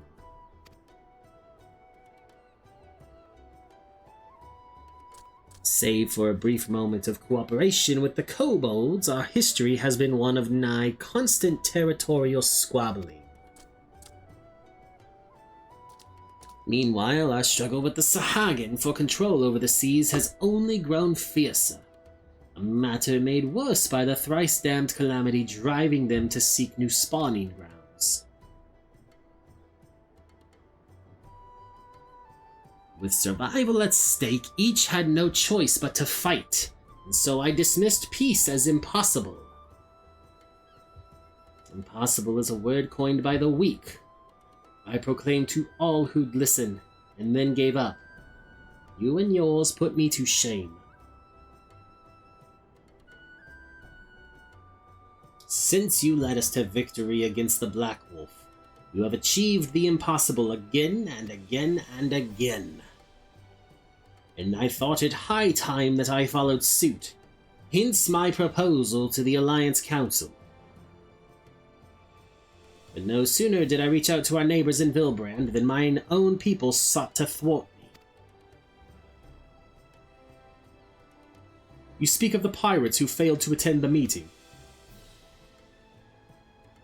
I, acting through a friendly faction among the kobolds, we had intended to seek an audience with a prominent patriarch. But the bloody executioners would not hear of it, and their absence sent a message to the rest. Though they are but one of the 3 pirate powers, they are the greatest, and any attempt at peace would founder without them. I am given to understand that their leader, Captain Hilfir, has been bedridden for some while with an ailment of the lungs. Correct. In his absence, his right-hand leads a man named Sikard, but recently risen to prominence among their ranks. Save for his disdain for authority, little is known about him. We have invited him to speak with us more than once, but he will not come. I have tasked the Yellow Jackets and the Rogues with uncovering his motives, but they have learned naught of any value.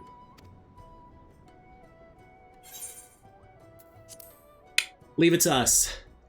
We gotcha. We have a nose for the truth. Whatever this Sikard wants, we'll find out. Truly, I would be much obliged. I shall look forward to hearing what you learn then. Good luck.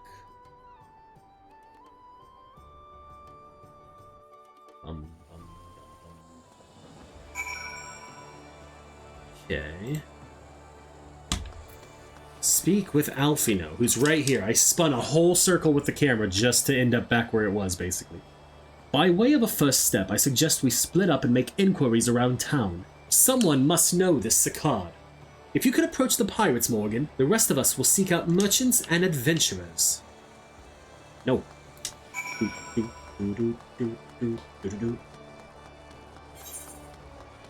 I gotta go to the upper decks. For real? Alright.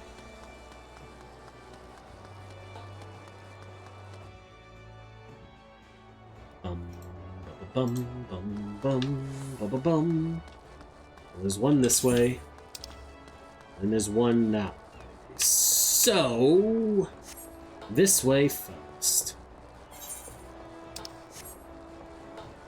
Look at the Christmas tree! Or the starlight tree. And all of the snow. I love, honestly. I love the events that 14 does. Even if it's just for aesthetics. Carvalane, what you got for me? Curious about Saccard, are you? As am I, my friend, as am I. Sadly, I know nothing of the man, save that the bloody executioners experienced a marked improvement in their fortunes after his promotion. Quite how he achieved this is a matter of some debate.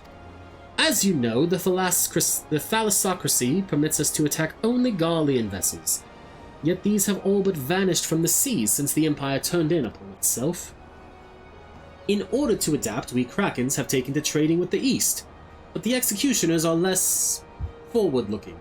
I cannot imagine they would willingly abandon the old ways. So how then are they lining their coffers? Whatever their secret, they are not like to share it with their rivals, but mayhap you will have more luck. That's what's it called? Middle Lanosia? I want to say somewhere like right back in here is Summerford Farms. Alright. Let's sprint back this way.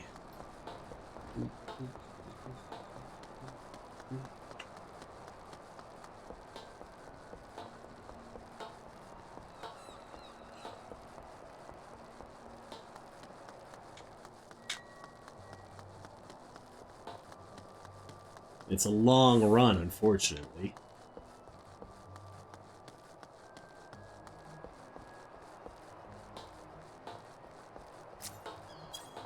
Dead said.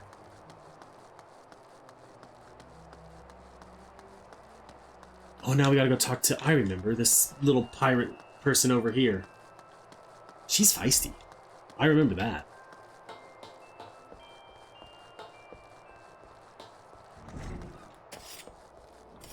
Roswin! Yeah, you want to know about Saccard? He's a wily bugger is what he is. Found some clever way to make coin, they say, and traded it for a moonskate's place at Old Hilfier's side. There was a time we raced the executioners for our picks of the Empire's fleet, but the Garleans are gone and them days with them. Owing to which, we've all of us had to look for other ways to make ends meet. With that jumped-up bilge rat Saccard landing the juiciest, whatever it may be. Not that we sirens or struggle in mind, we do well enough guarding fishing boats from the fishbacks and other beasties. Get the first pick of the produce for our trouble sea, quality stuff at a bargain price. This we pass to our sisters as can't sail on account of getting old or wounded or with child. They cook it up and sell it for a pretty profit, simple. Oh, I miss the old ways, don't get me wrong, but when I see the girls with their little ones, I think to myself, life for peace and quiet ain't all that bad. Yeah, but having little ones does not grant you a life of quiet. If anything, it's 18 years of loud. Alright, now we gotta go speak with Alfie, who's somewhere in the lower decks. You missed us talk with Merylwyn, Bridget.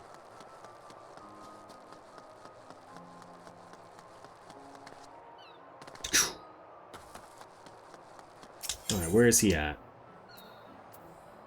Wait, he's over there, hold on. Nope, stop it. There we go. He's in Bulwark Hall.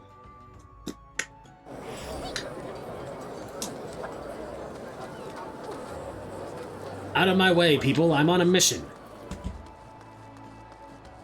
She has not yet. Spoilers, by the way, jeez. Just kidding. I mean, it is actually a somewhat of a spoiler, but chat's not going to see YouTube, so... I mean, YouTube isn't going to see chat. I see everyone has returned. Now who would like to go first? No one, Alfie. No one.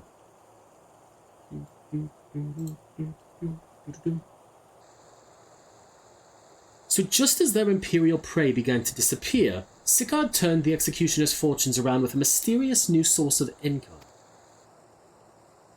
Whatever it is, it's nothing to scoff at. According to a tavern keeper I spoke to, the crew have been indulging themselves as never before, but no amount of drink seems to loosen their tongues as to how they are coming by their coin. For my part, I spoke with a reporter from the Harvard Herald. The publication has been investigating the secret of the executioner's good fortune and making little headway. Plainly, the executioners do not wish the nature of their business to be made public. And I think I may know why.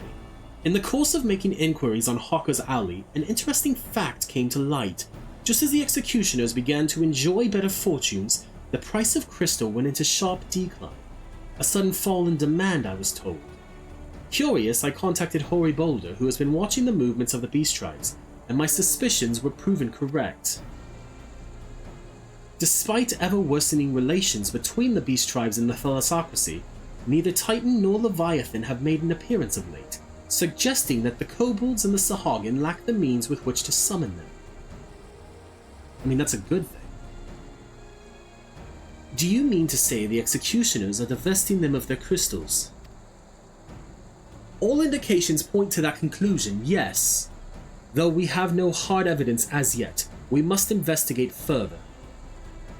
Agreed. So how do we proceed?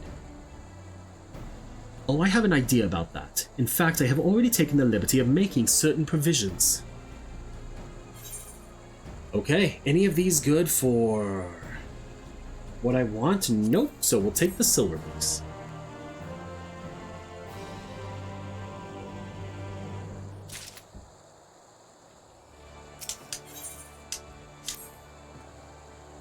During my inquiries, a disgruntled merchant informed me that a wholesaler of crystals had recently arrived in Limsa Mensa, offering wares at prices far undercutting the competition. After asking around, I was able to gain an introduction and will shortly pose as a potential buyer in a bid to establish the crystal's provenance. The man is due to be at Oskin's Embrace in Lower Lanosia shortly. I suggest we make our way there at once. Oh, Alfie. Why do all of your ideas sound like they're gonna get somebody killed? Honestly.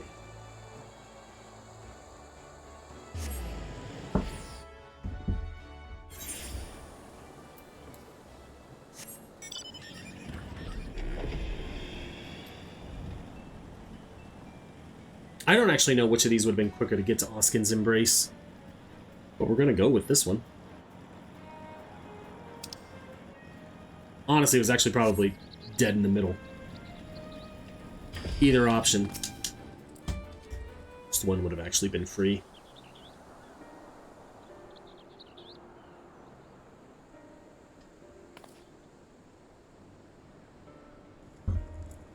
Oh, this is when Graha gets his shot at it. That appears to be our merchant. Wish me luck. Wait. If he truly is in league with the bloody executioners, he will surely be wary of those allied to the Admiral, the Scions not least of all. Compared to yours and Morrigan's, mine is an unfamiliar face. Let me play the role of buyer. Graha is right, and even if you aren't recognized on sight, you look too genteel to be mixing with society's underbelly. Genteel? But very well. I leave it to you, Graha. Any advice for me, warrior of light? Too bad, I'm gonna leave without it. Got business with me, catboy? You're the crystal wholesaler? That I am, but you're no merchant. So what do you want the crystals for?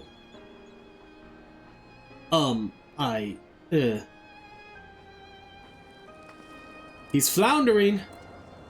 Don't look at us, you idiot. You'll give yourself away.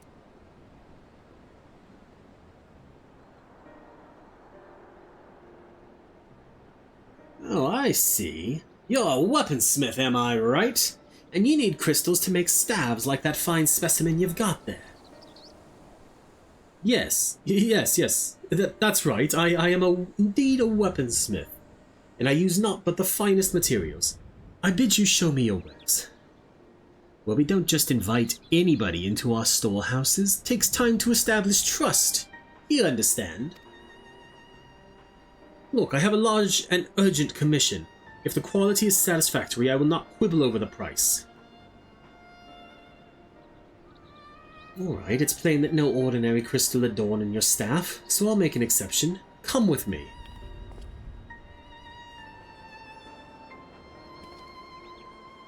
Buddy.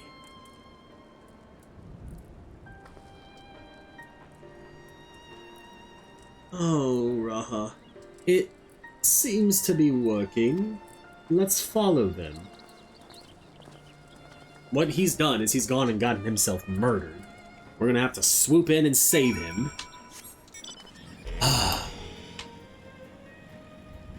As always, cleaning up Raha's mess.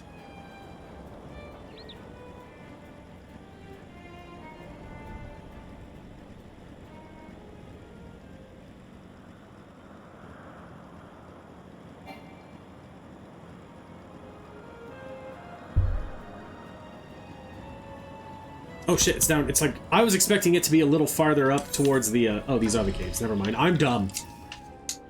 I thought the flight to the caves was going to take longer. They went into that tunnel quietly now. Well, Vexalia, you're probably going to be gone by the time this cutscene's over. Unless it's a minute and 20 seconds or less. Look at all these crystals. Whatever could they be doing with them? Why does that guy look like Ardbert? Not that guy. The guy that was in the last, like, cutaway. He looked like a beardless Ardbert. And armorless. You won't find any finer. Especially not for the price. Indeed. I would expect to pay more than double for such quality. How could they possibly be so cheap? There's nothing unlawful about them if that's your worry. They're from Ogamoro, if you take my meaning. Stuff's as pure as it gets. You won't be disappointed. So how much do you want?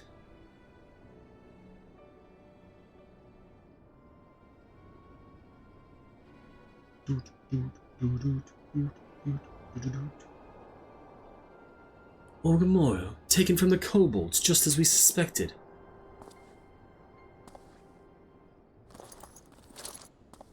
That's enough. Shut your gobs and turn around. Slowly.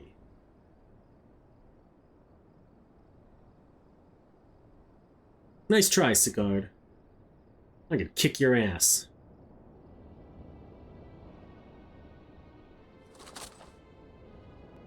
I'm Sigurd, acting captain of the Bloody Executioners. No need to introduce yourselves. We know who you are, scions.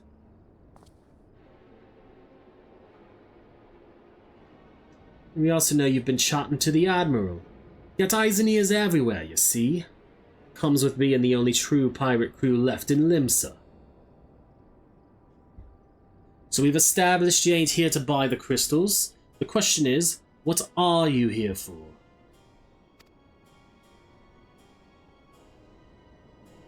You were bold to reveal yourself to us without knowing our objective, but that would explain your swift rise to power. You have spoken plain, and so I shall return the favor. We came here to learn why the Bloody Executioners oppose the Admiral's will. And we have our answer. Should Limsa Lominsa make peace with the kobolds, you would lose the source of your newfound wealth.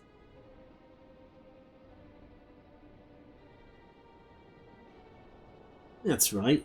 Just to remind you though, we ain't breaking any rules here. The law forbids us from attacking any vessel not flying the Imperial flag, but it don't say nothing about beastmen.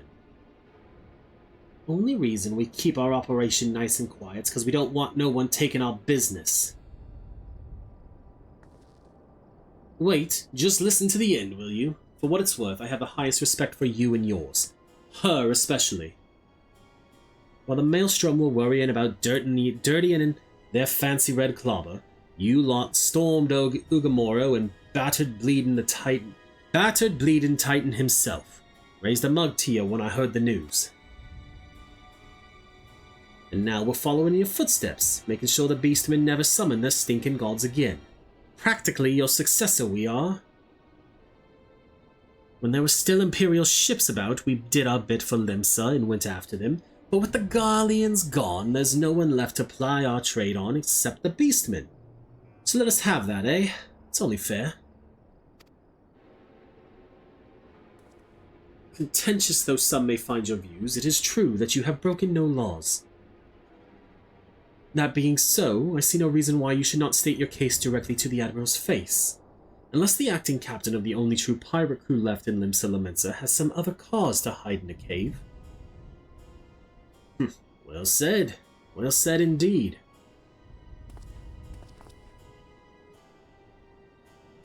Alright, we'll meet with the Admiral. I'll even provide the venue, the Astalicia. I trust she won't turn down the invitation.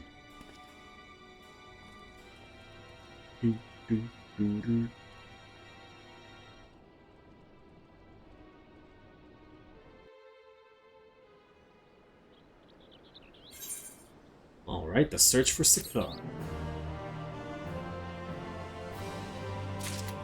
Before we start our next quest, though, we're going to take a break so that I can go to the bathroom.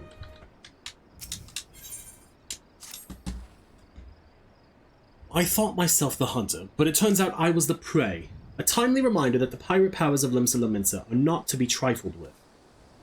But all's well that ends well. Rahatia's timely provocation had the desired effect, and Sakard has agreed to a meeting. Let us hurry back to Limsa Lominsa and pass on his invitation to the Admiral. Okay. Indeed, let us do that. I have some tamales that I will be eating. So, bear with me as I open these and enjoy them. Speak with Merlwyb in the command.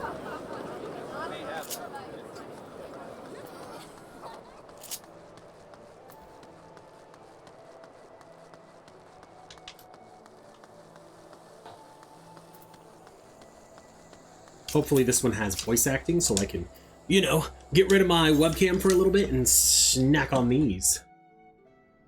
Please let it have voice acting. Welcome back, my friends. What news?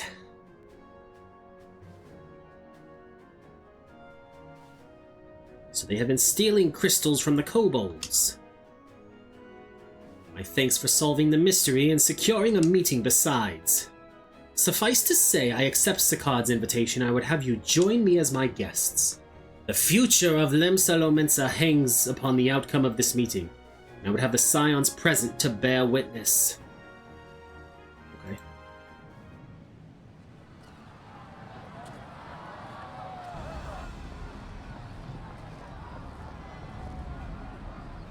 This feels like it should definitely have voice acting.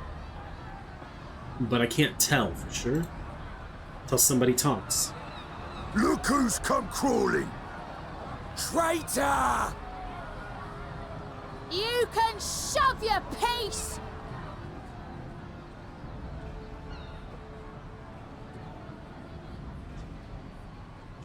Welcome aboard, Admiral. I'll wager you don't remember me. Sicard, acting captain of the bloody executioners, at your service. 'Twas kind of you to invite us. Now, if Captain Hillfear has a message for me, I bid you speak it. We have just the one demand. That you forget this bilge about making peace with the beastmen. Ours is a nation of pirates. Always has been, always will be. Deny us our right to plunder, and you deny who we are. Too bloody right! Pirates till we die! What we want, we take!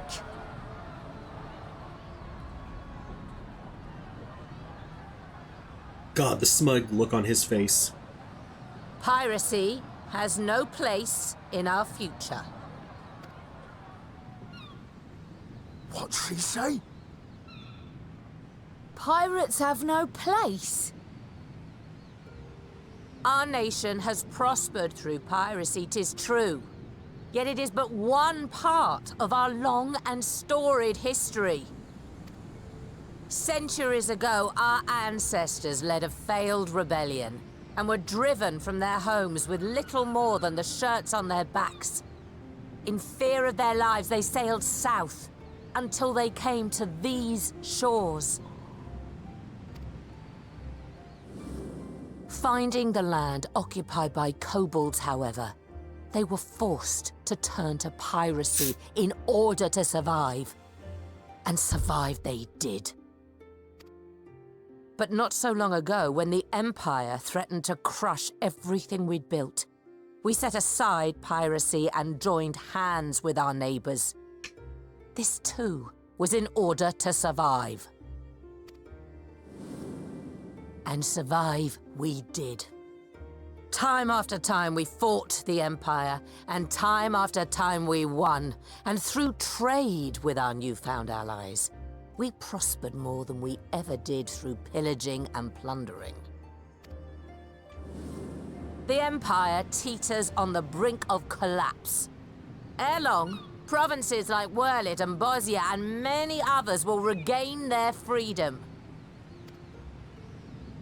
When they do, our matchless fleet will lead the world in a new golden age of commerce. The tides favor us, and the ocean beckons with her vast bounty. That was a cool little mention of the Bosnia and Wurlit. Bosnia was this expansion's exploratory content with like relic weapons and stuff. And Wurlit was where the 3 optional trials took place in its story. But if we cling to the old ways, this great ship we call Limsa will trade the boundless seas for a lagoon. Shall we scorn the world's wealth for a plundered pittance then? Or shall we embrace change and thrive like our ancestors before us? The choice is yours. But if we are to prosper in the coming age, the whole of Vilbrand must become our ship, and a kobold and Sahagin our crewmates.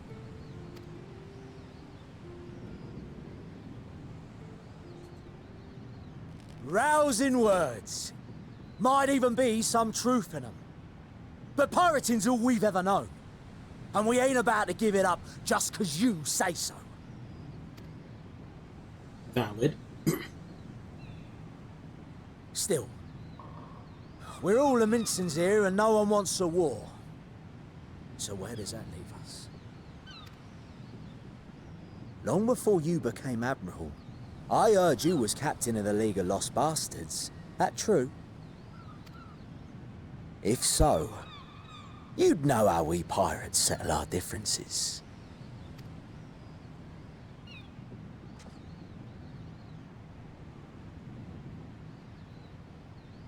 A duel. Fancy. Very well. As Admiral of Limsa Laminsa, I accept your challenge. Excuse me, what?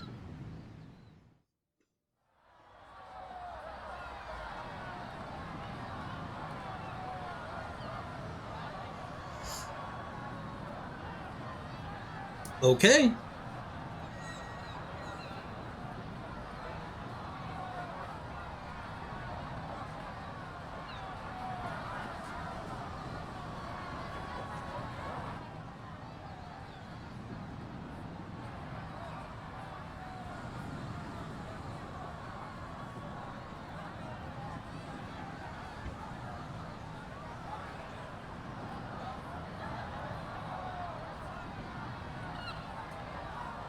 Eight, 9, 10, 11, 12, 13, 14. How many steps is it going to be?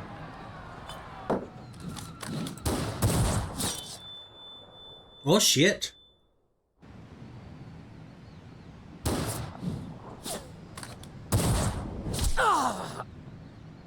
Damn.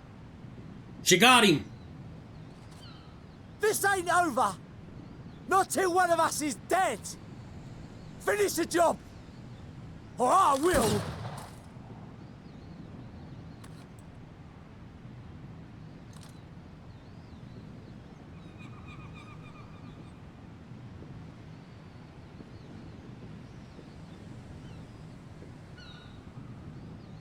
It's the captain! Captain Elfir. Ye fool! 'Twas over afore it began. Captain.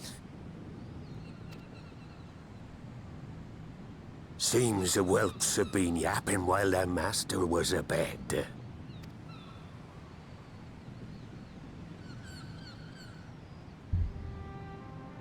Listen well, all of ye. Since the signing of the Galadian Accord, we all of us have been part of the same crew. The crew of the good ship Lemsa Laminsa. At the helm of that ship is the Admiral. And 'tis she who decides where we sail. Was I not clear on that point? Or did you forget whose deck you stand on? Nay? Then what in the seven hells are you playing at? It's all we know, Captain. If we ain't pirates, what are we? Good question. You're bloody idiots is what ye are. Idiots with your own lives ahead of ye. Ye can do anything ye want. Be anything you want. This is a good pep talk, actually. We're pirates, aye. And we pirates love our loot. But that ain't our first love. Our first love is the sea. The sea! And what she brings us. Freedom! So hold fast to that. Let the brine-crusted husk that stands before you now be the last of them as knew naught save out of steel. And make of yourselves a new breed of pirate!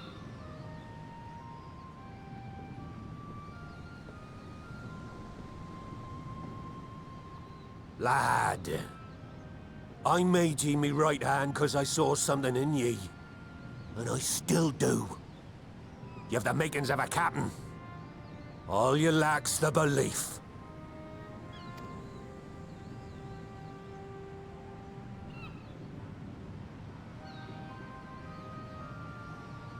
Well now, it seems we're of one mind after all. Apologies for the misunderstanding, Admiral.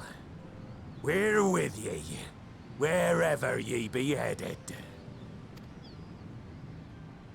You have my thanks, Hilfir.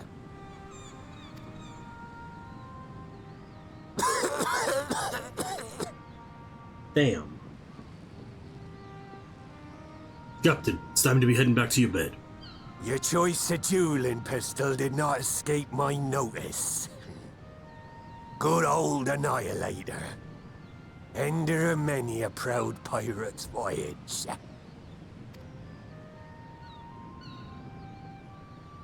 Mistbeard's vanished into legend, and it won't be long before I take my rest in the depths. Yet be that as it may, the old ways can only truly die when we've dealt the Empire the telling blow. There'll be stormy seas ahead, no doubt. But I'm trusting ye to steer us through to the other side.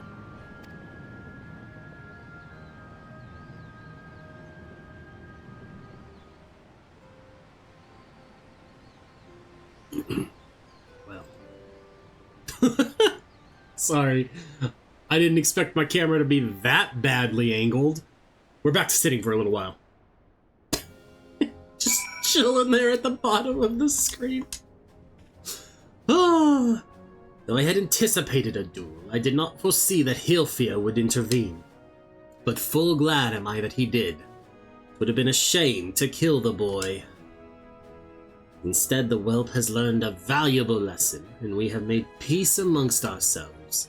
All that remains is to do likewise with our neighbors. Alright. Direct hit, sure.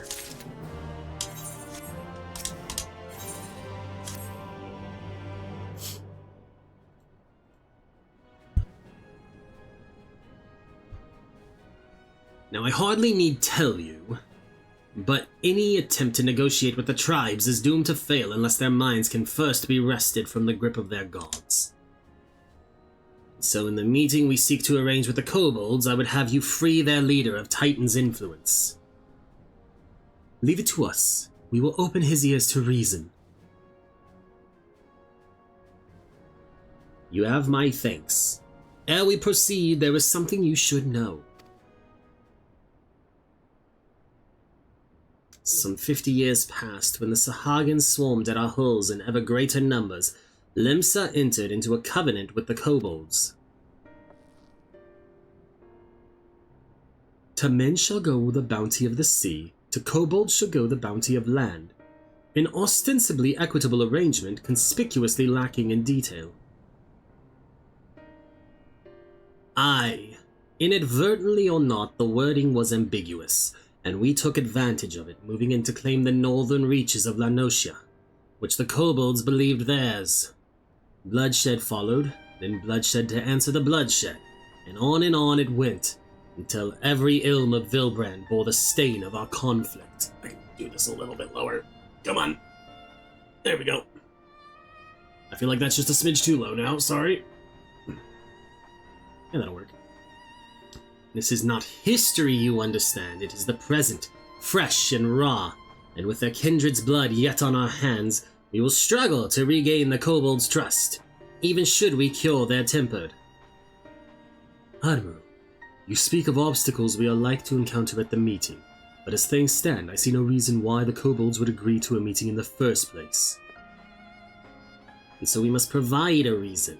I will restore their stolen crystals to them and personally deliver the cargo along with my apologies. Bait. They would welcome us into their midst not to speak of peace, but to have you at their mercy. Aye. And given the wealth of crystals we will bring, I'll wager they will attempt to summon Titan there and then. Meaning a high priest would need to be present, to whom we could administer the cure. Precisely. He is the fish I would He is the fish I would catch, but he will not be alone. Nay, he will have guards on hand, and they will lay down their lives to protect him. Yet a single death on the kobold side would jeopardize our chance at peace, and there my venture founders. Yet it need not. What if we were to employ the Conqueror's Chain? Though we would still have to weaken the kobolds, it would allow us to subdue them without inflicting lasting harm. The artifact Miss Beard used to take goods and not life? Aye, that would serve. Aye, that would serve. Well done, Marshal. So, friends, what think you of our strategy? The effects of temporine are cumulative, and we may safely assume that the High Priest's exposure to primal influence is extensive. It will therefore take a great deal of ether to reverse its effects, not to mention time. Time during which Alize would be defenseless. Even should we all look to protect her, I am not convinced we could keep an entire army of kobolds at bay. While I'm happy to take that risk, it's not as if we have any other choice. Besides, it's what Tesleen would do, and had I not followed her example, we wouldn't even have a cure for temporary, much less a chance to bring peace to Vilbrand. So I'm going to cure that priest or die trying. I believe in you, Alize. Plus, I'll be there. And I believe in you too. You and everyone. I know you'll keep me safe. It is settled then. See to your preparations and make for Camp Overlook. We will join you there anon.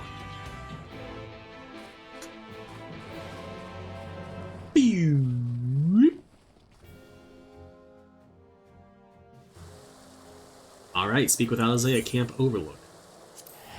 Does it just jump us straight into the instance? Or is it going to be like one more talk to a person here and then jump us into the instance? I guess we'll find out when we look at her. She definitely doesn't have the instance thing around her, so... probably talk to her and then travel somewhere. And at that point, we'll do the instance. Alfino wasn't lying when he said I'd be defenseless, so I'm counting on you all to give me the time I need. Our sole purpose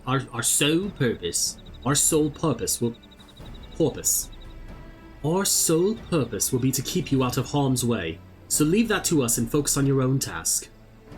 Indeed, and should you want for Ether, you need only say the word. Gabu, did you follow us here? There's something important that I want to say to the High Priest. Express state, say. Please let me come with you, please.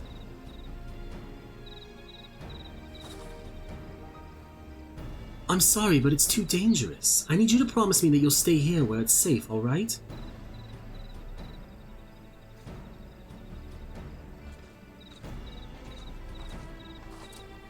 My apologies for the wait. It took time, but we have secured our audience.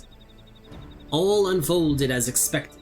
At mention of my returning their crystals in person, the kobolds suddenly remembered how keen they were to be reconciled. And so, in the glorious spirit of cooperation, we are to be received by Patriarch Zadar of the Second Order, who awaits our pleasure in the navel. If you are ready, let us proceed to the Ugamoro mines at once.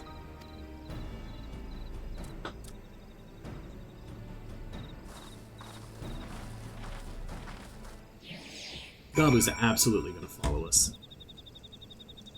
And I'm not saying that just because I have seen the preceding cutscenes, you know, because I'm at the end of the game. Of course not.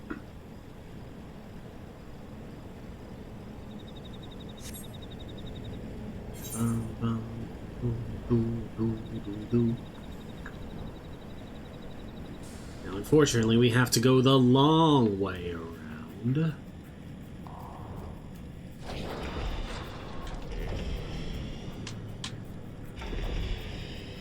So the long way around. That's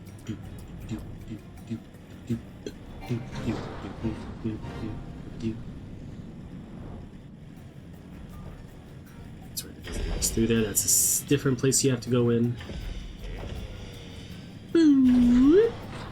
Here we go.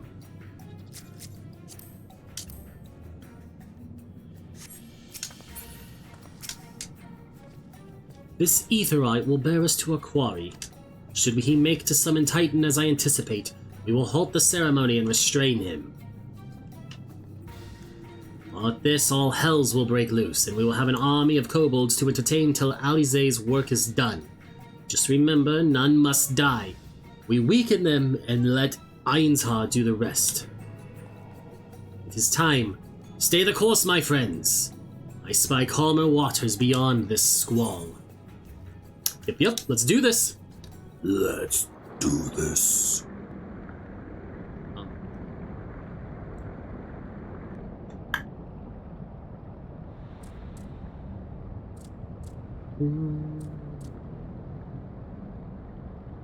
I like his helmet, or his mask. Very fitting.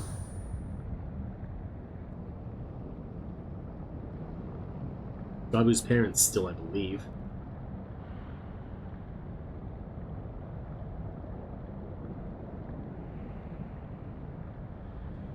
Greetings, Patriarch. I am Merlwib Blufistvin, Admiral of Limsa Laminsa. I come before you to offer my sincerest apologies for the many wrongs committed by my people against you and yours.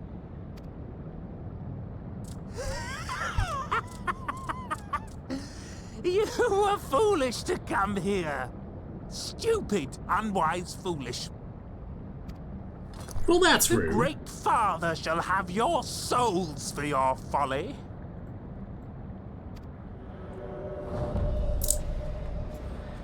Aye, just as we thought.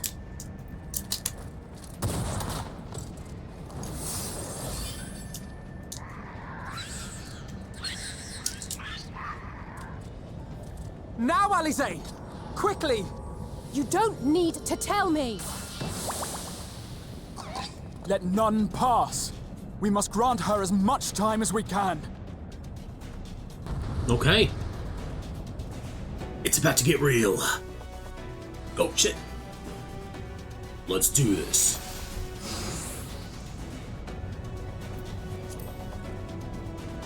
Alright. I'm beginning the incantation. The girl seeks to harm the Patriarch with vile magics. Kill her! Slaughter! Slay! Kill! We have anything to say about it?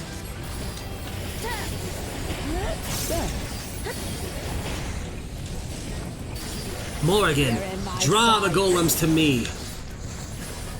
Alright, well, let me aggro this whole group.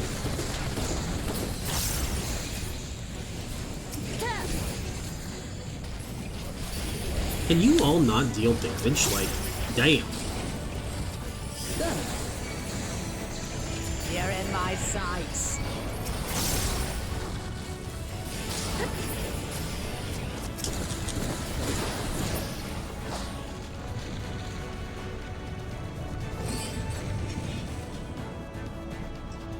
Time for the chain.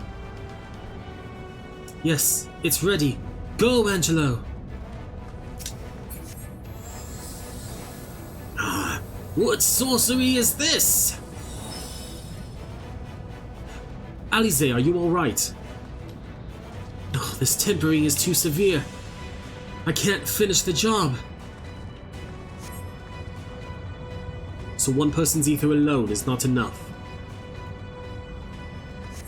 Oh, just what we need. I'm gonna assume I go here. You're not alone.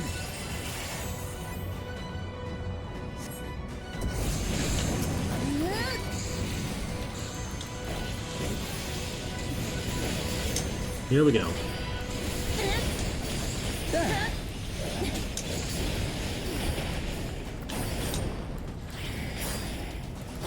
Come on, we can kill the one. I guess not. I was hopeful that we could kill the one.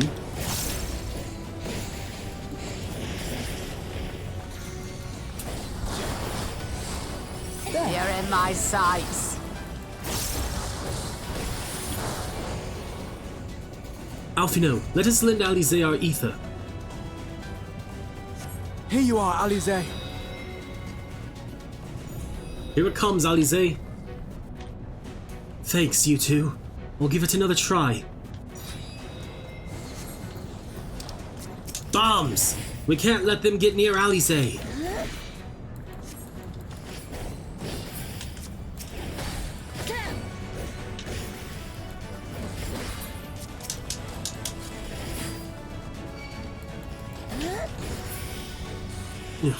I am nearing my limit. Curses, more of them. Spread out and hold them off. More! I need more ether!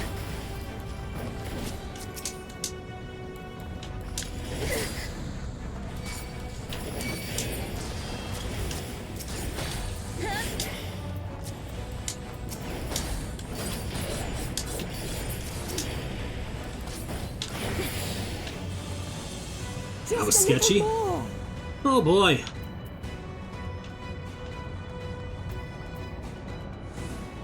Seven hells, there's too many. Leave this to me. Stand clear, all of you.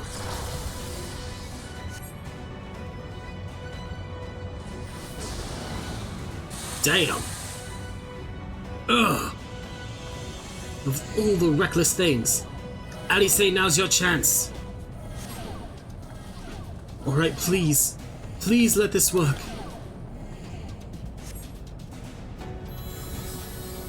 Oh, my head. The pain. The pain. Is it still not enough?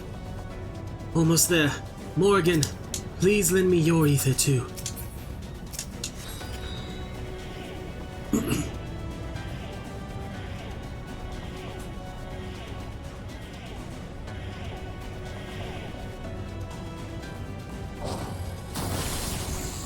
Ugh. You're dead now, girl. Finished. Done for. Dead. Oh no, you don't. No, Admiral. It's too dangerous. I made my decision before I came here. No matter what it costs me, Lemsa will have peace. No, Admiral. Slay the last one. Exterminate. Destroy. Slay.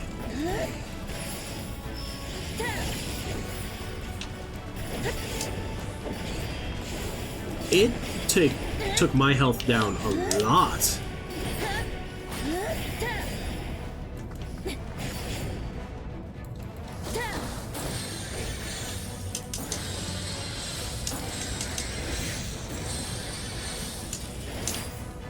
Oh boy.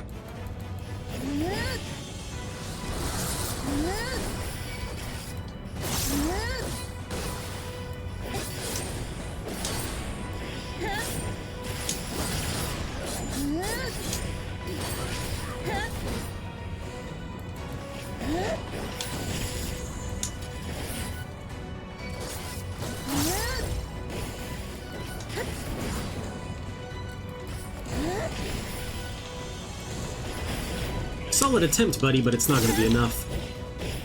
You're almost dead anyway. We'll do one last burst phase on you, and there we go. Morrighan, a little more ether. Just a little more, and I can finish this.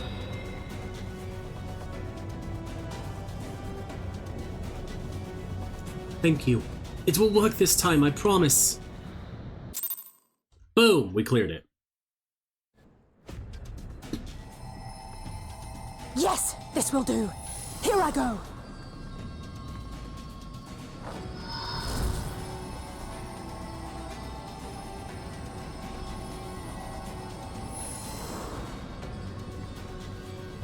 Go, Angelo!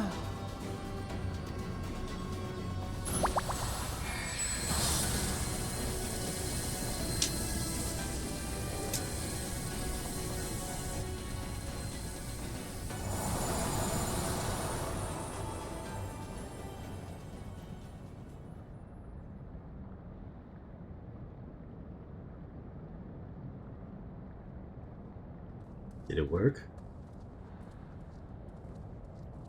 Did it work? I didn't remember that he said that. What?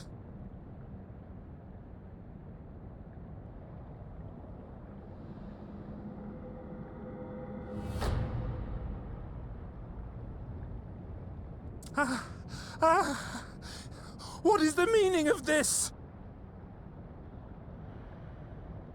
I'm sorry, but they died by your hand. You sacrificed them to summon Titan.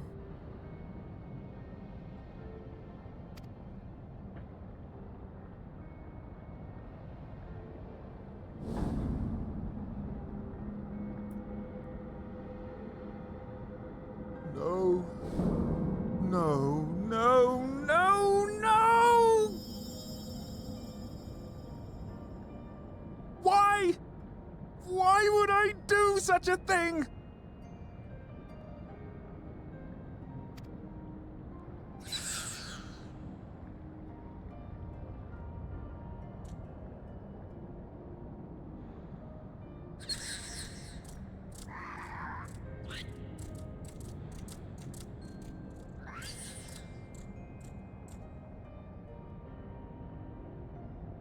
Would that there were a cure for the victims of the Tempered.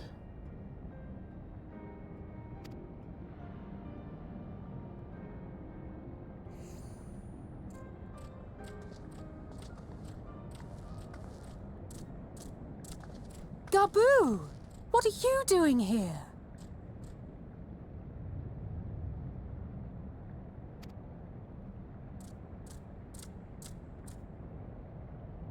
Patriarch, please listen to me.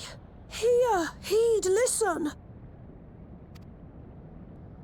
Told you he didn't listen. The Great Father we have been summoning is false. He only hurts us and those we love. For a long time, his voice filled my mind. It told me to do terrible things. Awful, unspeakable, terrible things. But I didn't give in to it, and you mustn't either.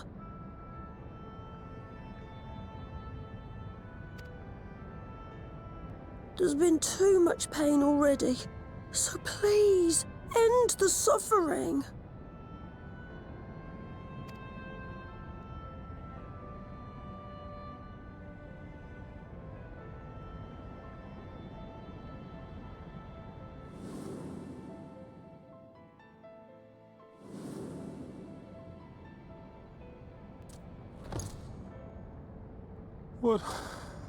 What have I done? We share this child's desire, Patriarch. An end to summoning, for it spells naught but misery for both our peoples. This part's pretty fucking badass.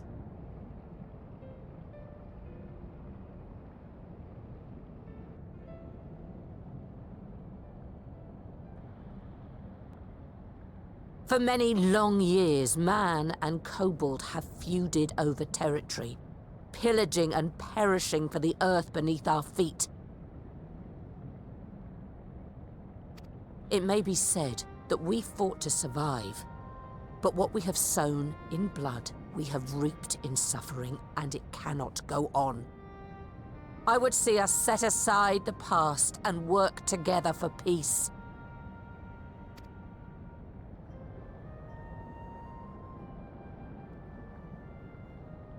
It was wrong of me to hurt my own in the name of the Great Father. Sinful, evil, wrong. But that doesn't mean there can be peace between us.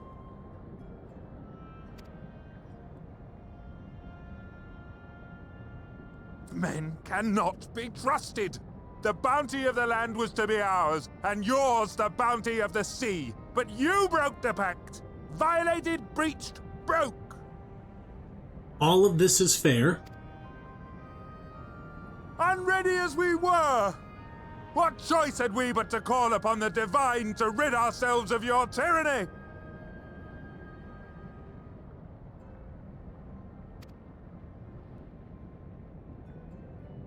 None, and I do not blame you for it.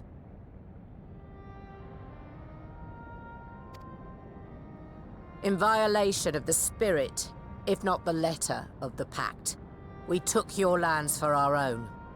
The fault lies wholly with us. On behalf of all Laminsons, I offer you my humblest apology. I pray you'll find it in your heart to accept it.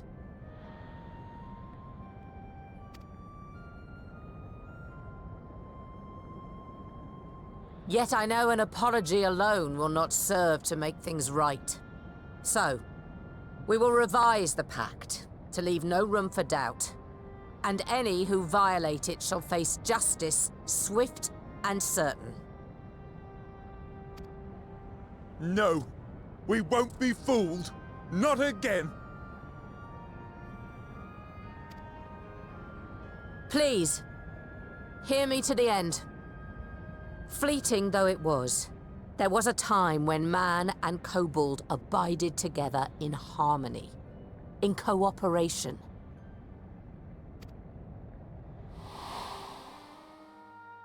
In those days, your people shared the secrets of smelting, knowledge which allowed Limsa Laminsa to thrive. Much of what we have, we owe to the kobolds.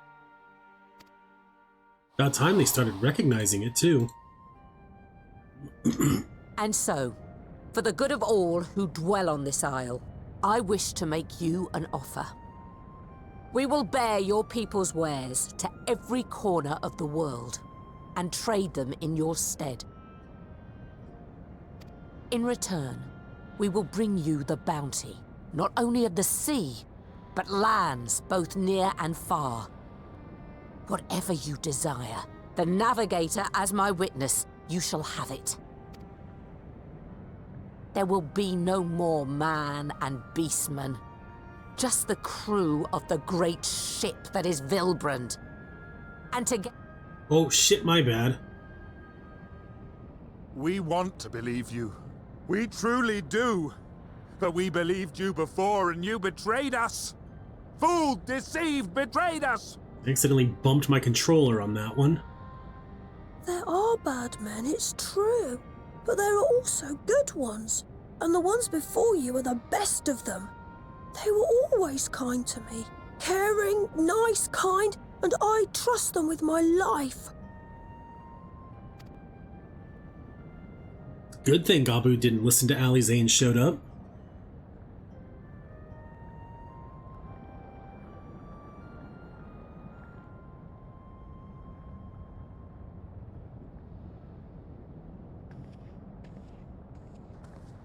Before I became Admiral, I was a pirate. I stole. I fought. I stained the sea red with blood. Such is my past, and I dare not forget it, however much I might want to.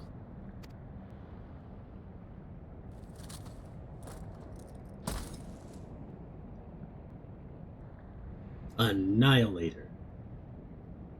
Or whatever it was called. That is death penalty. Never mind. The pistol I used to pass judgment on my own sire when he fell thrall to Leviathan and betrayed his comrades. It's loaded. If you were to point it at my head and pull the trigger, I would most assuredly die.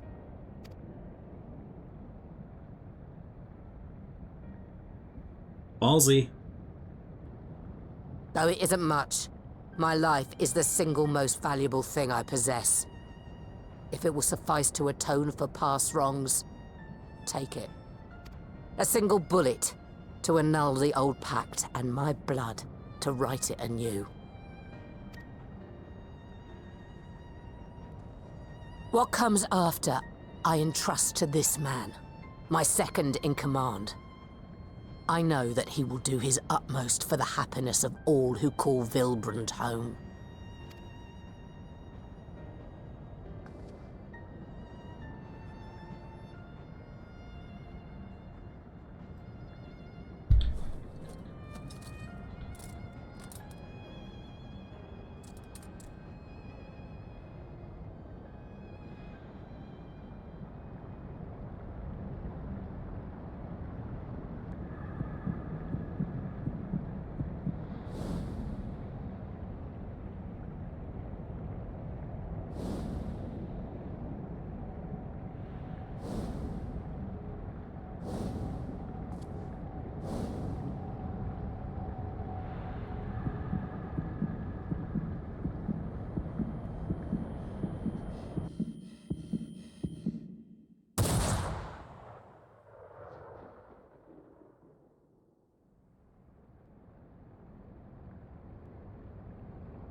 Watching this the first time, I was like, holy shit!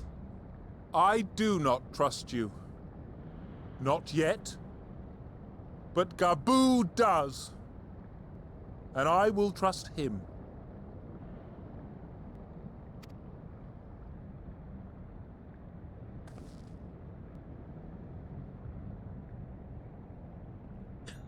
Alpha knows like my fucking heart.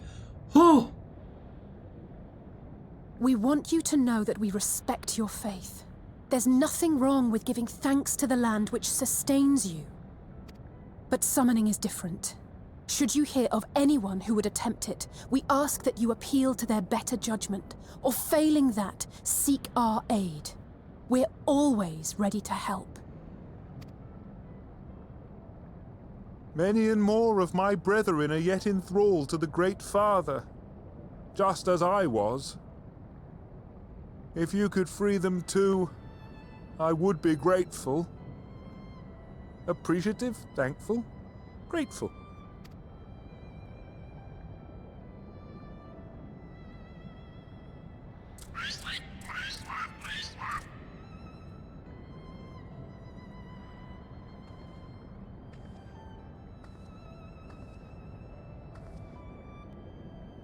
'Tis we who should be grateful, Patriarch. I thank you for affording us this chance.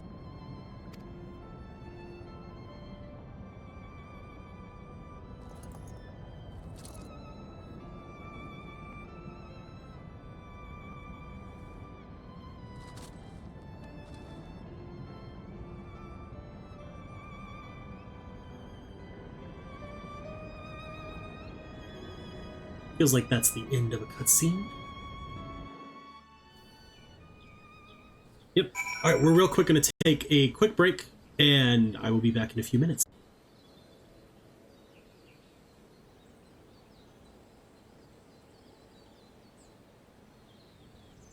Right.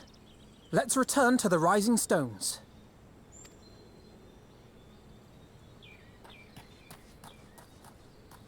Admiral, something strange is afoot at the floating city.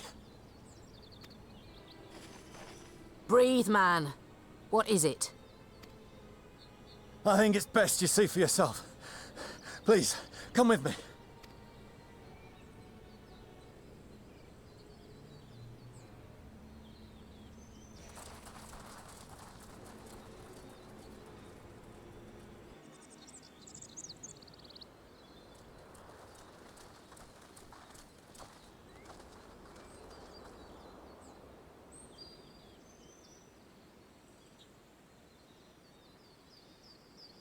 What in the world is that?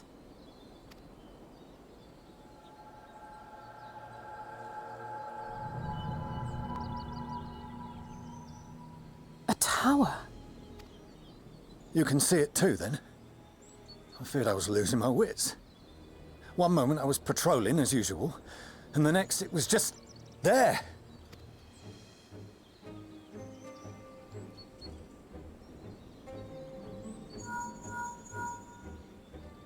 Yes? This is she. I am. I'm looking at it. What? Understood. Send the Elder Seedseer my regards. I wonder how long my microphone has been muted since I got back. The communications officer. It seems this isn't the only tower. They've sprung up all across Eorzea. Fantastic.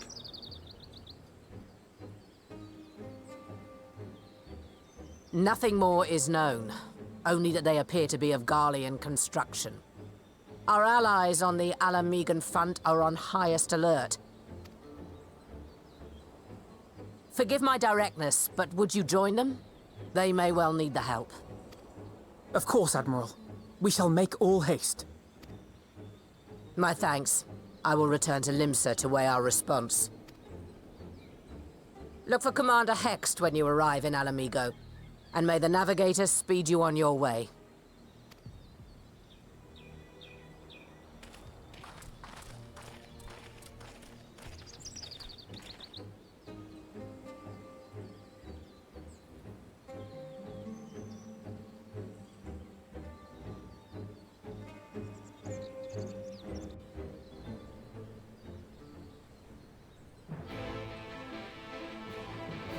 Okay. To Alamiga. Speak with Lys in the Alamegan Quarter.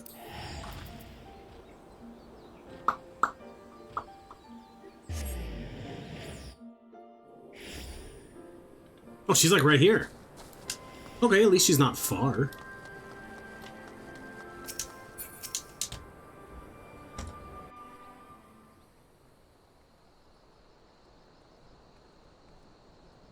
Thank you for coming so soon.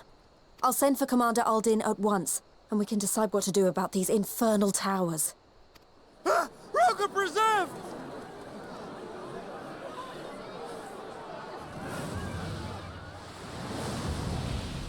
Of course. It can't be.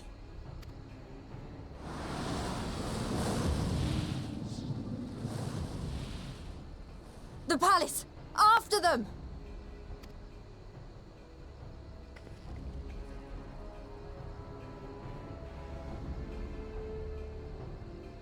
It actually looked like Lys was outrunning us.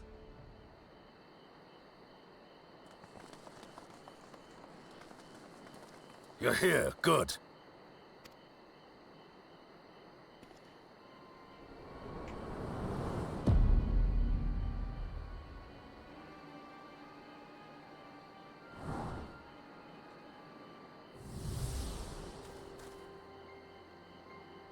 Well, well, well! To be received by such an illustrious cast! Why, even the hero of the piece is here! I feel quite starstruck. Is that Asahi? His body, more like. You don't fool us. Oh! You saw straight through it! Anyone would think you dealt with Asians before. Permit me to introduce myself. I am Fandaniel, and may I say what a pleasure it is to finally make your acquaintance.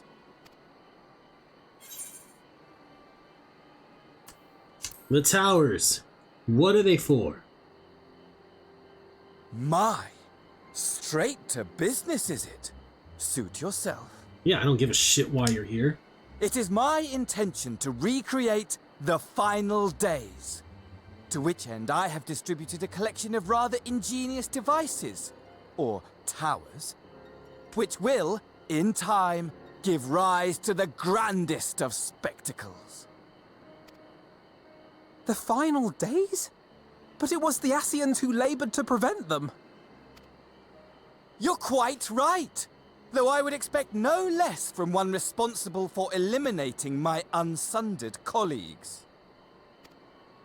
Honestly, the three of them were obsessed with restoring the one true world. As a sovereign individual, however, I never had much interest in such things. I mean, why bother when you're just another sundered minion? Admittedly, Elidibus was not convinced by that argument, but thanks to you, I'm finally free of his incessant nagging. Free to use my powers as I see fit, to fulfill my heart's desire. Which would be what? And my heart's desire is to lay this half-broken world to waste, leaving nary a fleck of dust behind! What? Why would you want such a thing? Because I want wretched creatures who ask such meaningless questions to die! You! And you! And you! I want you all to die! And I want to die too! Oh, yes! I want to die and take everyone with me in a paroxysm of pain and suffering! I'm different, you see, from the ancients who clung to dear life, and from you. So don't bother trying to reason with me. You will find I have no reason, or creed, or any such tripe. I just want to destroy the world. But please do resist with all your might. It will add to my enjoyment. And we'll kick your ass in the process. Now then, ladies and gentlemen, keep your eyes peeled, for the curtains have risen on the spectacle to end all spectacles. We, the Telophoroi, shall be your performers, and this very star our stage. What are the Telophoroi? I feel like... I don't know if we've heard it before in this playthrough, or if Aerolith has heard it.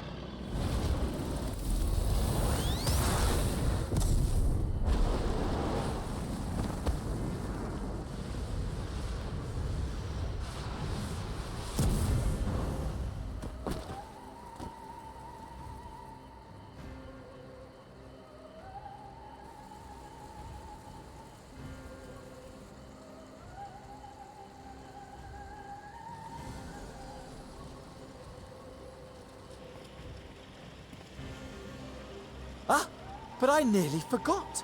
I have a message for you. My esteemed patron, Lord Xenos, eagerly awaits you at the heart of the chaos. While I wish only to destroy the world, he exists solely to relive a certain, transcendent moment with you. And it is for that reason he would reduce all to ash. Try to lure us out, huh? Pray see to it his dreams do not go unfulfilled. For if you should disappoint him,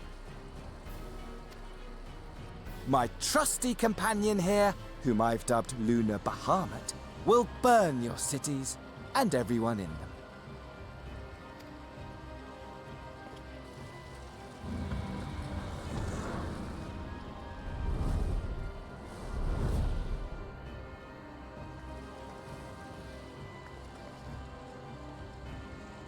Everyone out! My men will tend to the blaze. Okay. Whatever you say, General.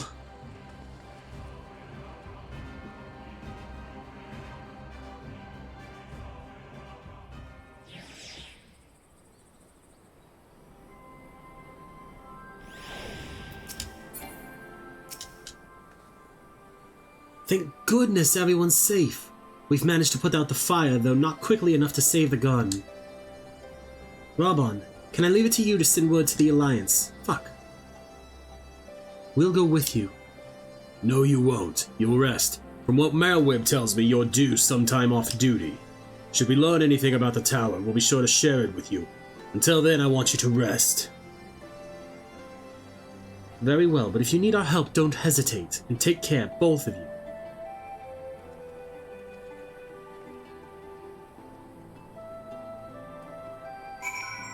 Alright, time to go back to the Rising Stones to finish up patch 5.4. I think we'll get a little bit started into 5.5. 5.5 has my favorite title of a post-patch. Death Unto Dawn. Which way do I go? Looking this way? Yeah, this way. And so I do kind of want to get it at least a little bit started. We have 9 quests left in post-game before we make it to Endwalker. Oh, you're back too. Good. We've received the reports from the Alliance. Since we are all here, perhaps those who bore witness to the events in Alamigo could treat the rest of us to a first-hand account. You got it.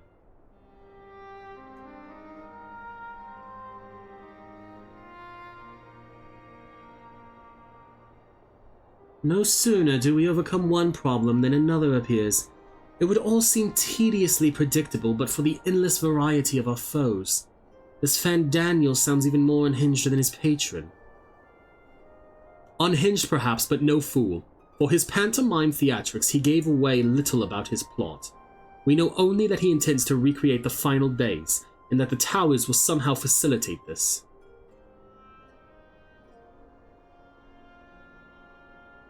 He also called his dragon Lunar Bahamut. Let's not forget that little detail. And the creatures did resemble the descriptions I've seen of the Elder Primal. That may be, but the fact that it answered to Fandaniel would suggest they are not one and the same entity. I think it more probable that it is some manner of simulacrum born of Asian magics. Whatever it is, for now we can but work closely with the Alliance and remain vigilant. I believe that concludes our news. What of yours, Y'shtola? I have been to see the Sultana. Knowing how quick the immortal flames are to dispose of their temper, I judged it best to provide them with the cure first. As soon as I had sufficiently recovered, I traveled to Uldar and delivered the porxies to her grace, along with detailed instructions on their use. Yet my visit chanced to coincide with the arrival of some troubled tidings. The immortal flames had been on the cusp of agreeing to a truce with the Amalja when negotiations abruptly collapsed. The Amalja claim that a number of their kind have been abducted, and that men are responsible. Naught is known of the perpetrators yet, But as the immortal flames went about investigating the abductions, they came upon one of Fandaniel's towers. On the subject of the towers, you may be interested to learn that they are not of exclusively Eorzean phenomenon. According to the Alliance, they have been sighted as far afield as Yorkshire. Then it would seem reasonable to assume that they are everywhere. We simply have not found them. Well, as you said yourself, we can do little now save remain vigilant. And since we are dealing with a dragon, ostensibly at least, I believe it would behoove us to enlist the aid of an authority on such foes. Estinian! Estinian? Now just a moment. If he could be persuaded to lend us his lands, I would be the first to welcome it. But the truth is, we will struggle even to find him. You let me and Quile worry about that. We'll sniff him out no matter where he's hiding. If indeed he is hiding. We have ways of locating him regardless, so if there are no objections, we shall depart at once.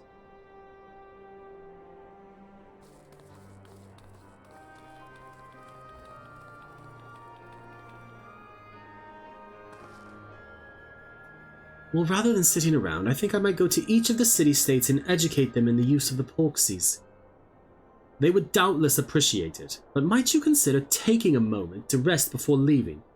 You would be fresher for the tasks ahead.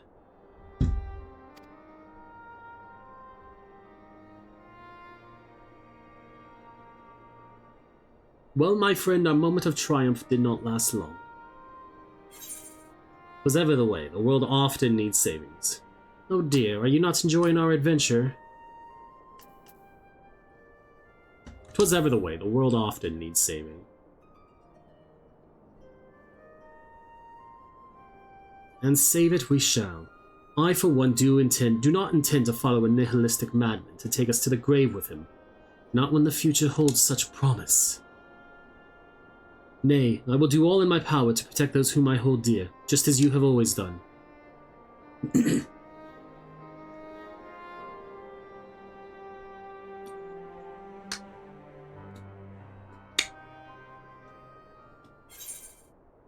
Future's rewritten.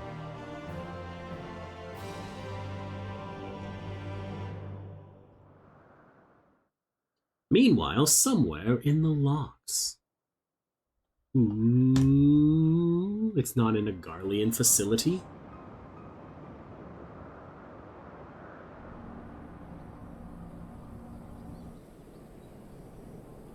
Okay, there's Lise. The scouts should have been back by now. I'm gonna go and find them.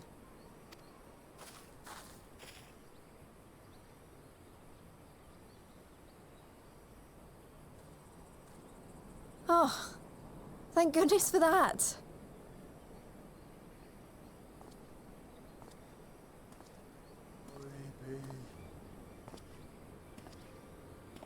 Glory be. Glory be.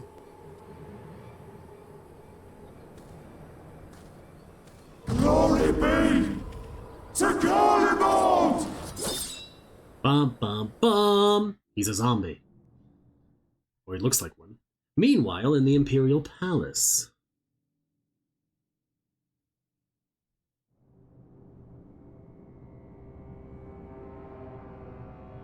I bore of these weapons.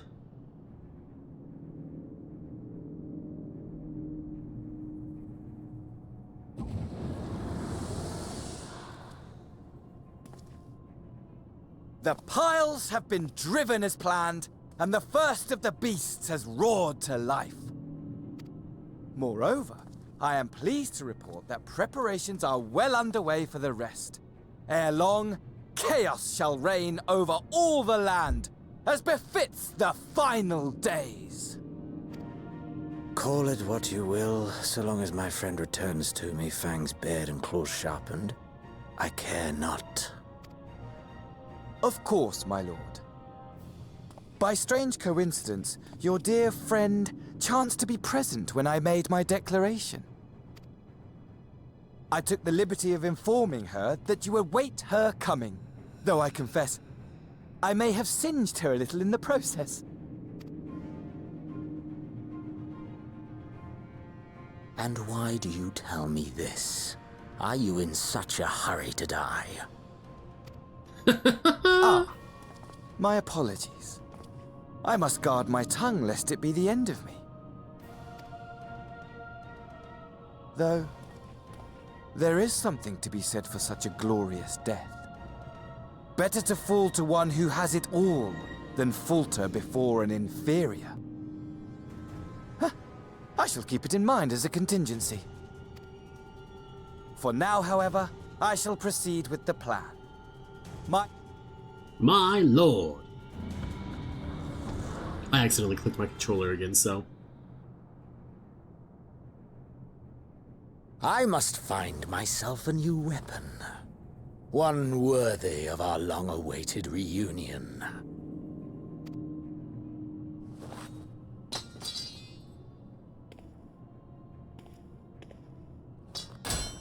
Damn.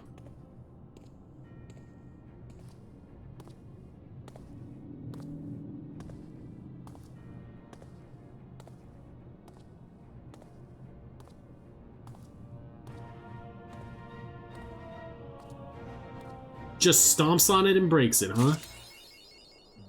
Alright. Next quest.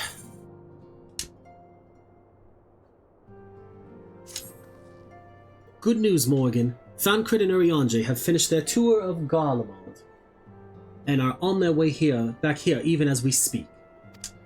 As we still haven't heard anything on the towers from the Alliance, I'm hoping they might be able to shed some light on things.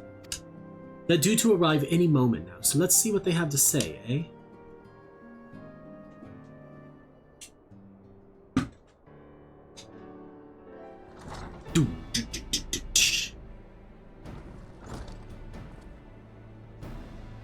Ah, welcoming party. You needn't have gone to the trouble. From what I hear, you've been more than busy enough as it is. Honestly, you might have waited for me to return before discovering a cure for tempering. As it is, I can't even pretend to have been involved. Well, if it's any consolation, I myself was little more than a spectator. The lion's share of the credit must go to Alice, Graha, and Morrighan. But I believe I speak for the rest of us when I say we are proud to have rendered what little assistance we could. As you will also have heard, though, it hasn't all been tales of triumph. Just as we were taking steps towards finally addressing the primal threat, a pile of fresh problems landed in our lap. Anyway, it's good to have you back, though I can't help noticing that we're one Urianger short of a scouting party. You haven't lost him, have you? Well, I couldn't lose him if I tried, and I did try. Repeatedly. But no, he decided to linger in Alamigo to apprise Raubon and the others of how the land lies in Garlemald. Then mayhap you could do the same for us? Indeed, it was just as Lys said. Worse, in fact. Devastation as far as the eye could see. Nerva and the Third, however, were notable by their absence. Might they have met their ends at the hands of Xenos and Fandaniel? Perhaps. Or perhaps they simply lost the will to fight.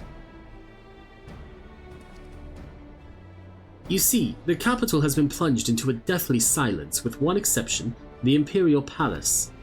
It was a busy place before the war, but it has grown busier still, with throngs of soldiers and civilians working there day and night to rebuild, or rather transform it. Transform it? Into what? That is a difficult question to answer. The construction is vast and unsettling to behold, like something from a nightmare. According to Urianger, certain aspects of its design were clearly devised with the manipulation of ether in mind. Magitech, in other words. Yet as nerving as a said edifice was, it was nothing next to the sight of its builders. They swarmed the place like so many insects, working with nary a word exchanged between them. No one overseeing construction, no one barking orders. It was as if they were possessed or tempered. We wanted to investigate more closely, but given our suspicions, it seemed wiser not to take the risk. If Fandaniel could bind Bahamut to his will, Might he have done the same to the people of Garlemald? Whatever the truth may be, this information is certain to prove valuable. You have our thanks. Well, be sure to save some for Urianger. Which reminds me, I have a message from Alamigo. Raban is hosting a meeting to discuss the latest findings on the towers, and he requested our presence. Then why not leave that to us? You must be wary from your mission. No, I'm fine. Those towers have been on my mind since I first spied one on the way back, and I'm keen to get to the bottom of this. In that case, I shall stay and begin looking into another matter. As I promised Cryo, we need not all attend. Very well. I suggest the rest of us make our way to Alamigo forthwith. The sooner we leave, the more time we will have to speak with Urianger before the meeting. Valid.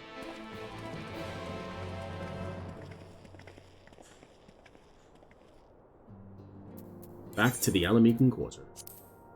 I feel like we were just there. When in game time, it's probably been close to like 3-4 months-ish. Because that's about how long is between each of the patches.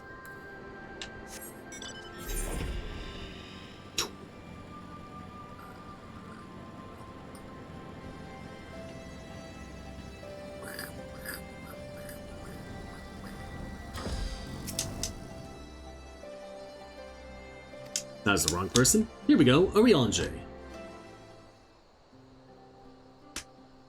My friends, much and more have I heard of your travails in our absence. Heartened am I to see you all hale and whole. As are we to see you safely return from your mission, Urianger. I trust Thancred made you feel welcome. Well, if it isn't Alphino and his merry band.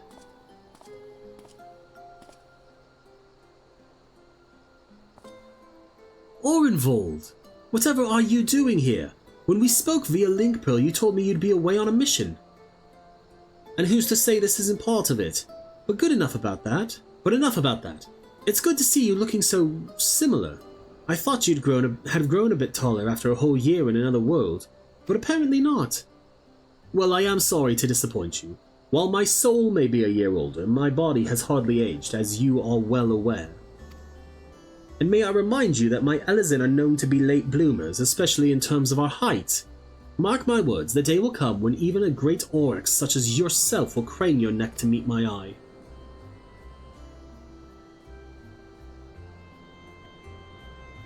Aye, it was not until my 20th summer that I myself outgrew my boyish proportions. No moon breeder towered over me nonetheless. Orenvold brings out the best in Alphino, doesn't he? They both seem so at ease in each other's company. It's almost endearing. So what exactly brings you here? Well, for Dorla, mostly. We need to go over a few things before we set out. Set out? Wait, does that have something to do with the towers? Yeah, what gave you that impression? Actually, tell me later. You've got a meeting to go to, and I'll see you afterwards, alright?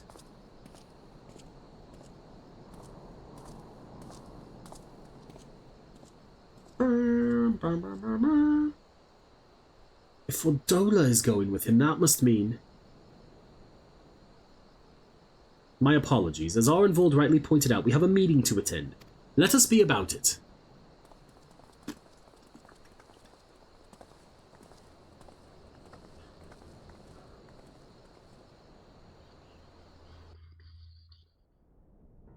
Oh, we're just going to go straight into the meeting. Okay. Ere we begin, I would like to offer my gratitude to Masters Thancred and Urianger. 'Tis no small feat to infiltrate the Imperial capital and live to tell the tale, much less in times of civil war.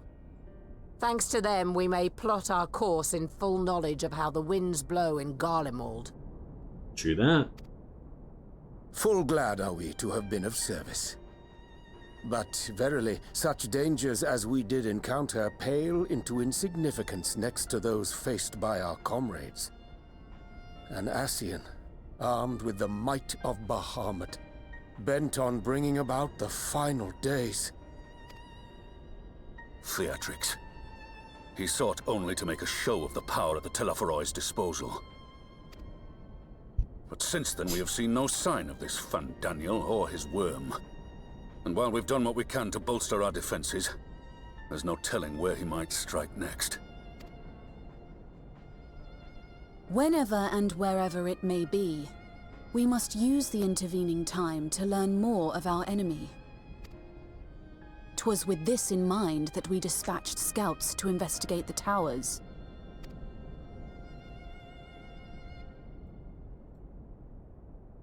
Our advance party took longer than expected to return. And when they did, they tried to kill us. Ooh. Luckily, I'd seen that sort of thing before, and we were able to restrain them before they did any harm. Then it was just a matter of letting the Porksies do their work. Are you saying they were tempered?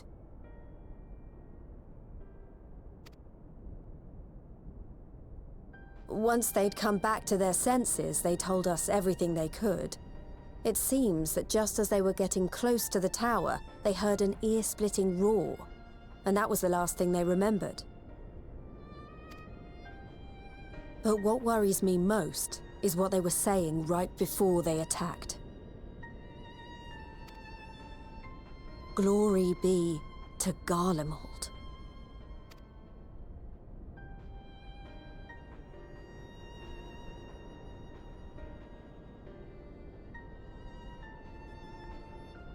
The Tempered have heretofore ever been thralls to primal entities.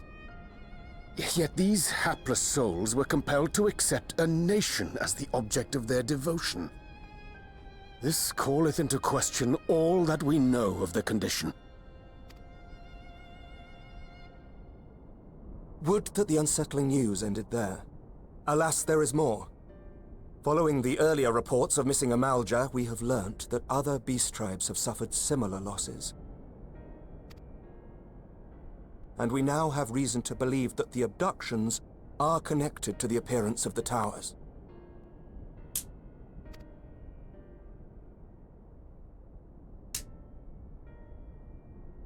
Our scouts sighted black-garbed figures leading shackled Ixal in the direction of the tower in Dravania.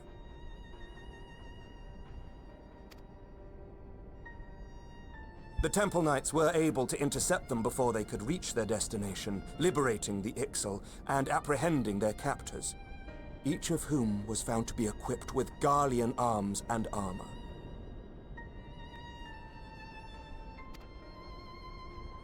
So the Empire is the common thread. Appears to be. With the support of Xenos, it seems likely that Fandaniel has rallied a faction of the splintered Garlean army to the banner of the Telophoroi. Lord Hien reached the same conclusion when I shared our findings with Doma. The plan had been to march on Garlemald from the east and west in order to force a peace treaty. But the situation has changed. Dealing with the threat of the towers must come first.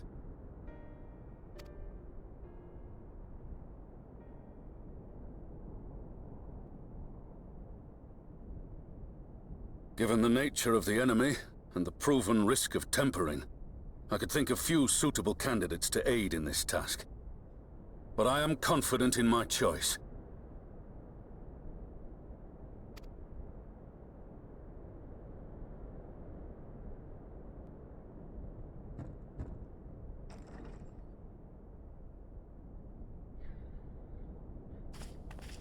What?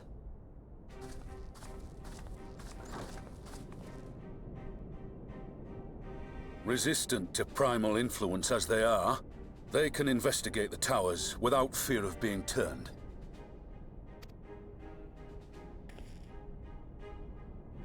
We are glad to put our gifts to use, Commander.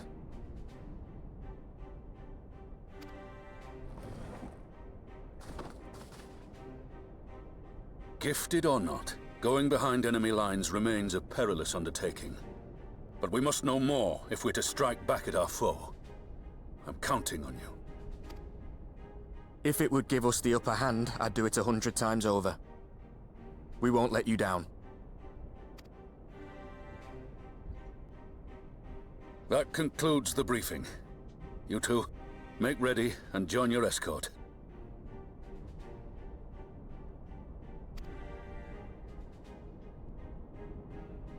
Are you certain about this, Arenvold?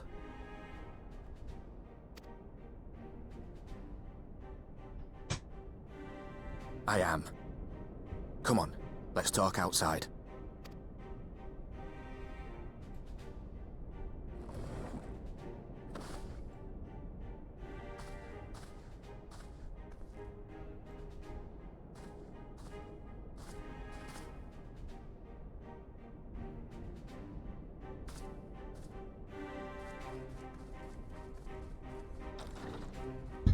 Okay.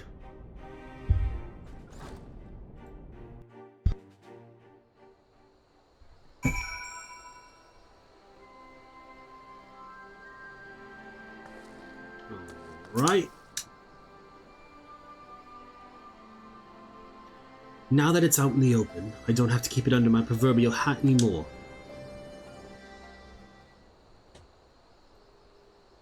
That's the button. There we go. So you know, I've already gone through all the formalities at the Rising Stones. Made sure to inform Jamoldra and Vmar at Ralga's Reach as well.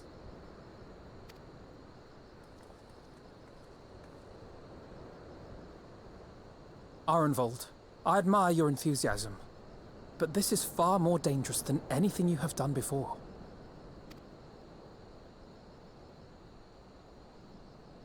I know the risks. And I also know what's in store if we don't stop Fandaniel from carrying out his plan. True that. With this power of mine, I can make a difference. If I stood idly by, I would regret it for the rest of my life. You can't tell him no, Alf. You know, not after that. And you, Fordola? Is this what you want? What are you asking me for? It's not like I have any say in the matter. Don't pretend. We both know Commander Eldin gave you a chance to refuse. And you didn't.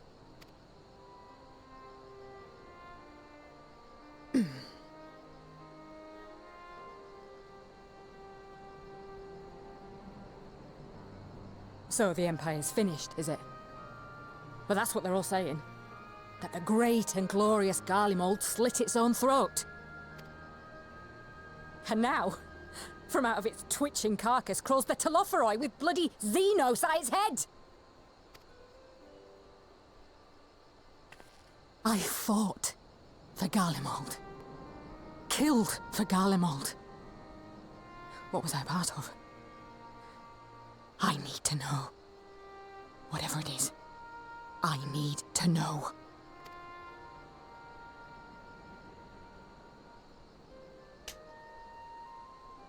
Very well. If your hearts are set on this, I shall not stand in your way. Good, because you don't have a reason to. Fist bump.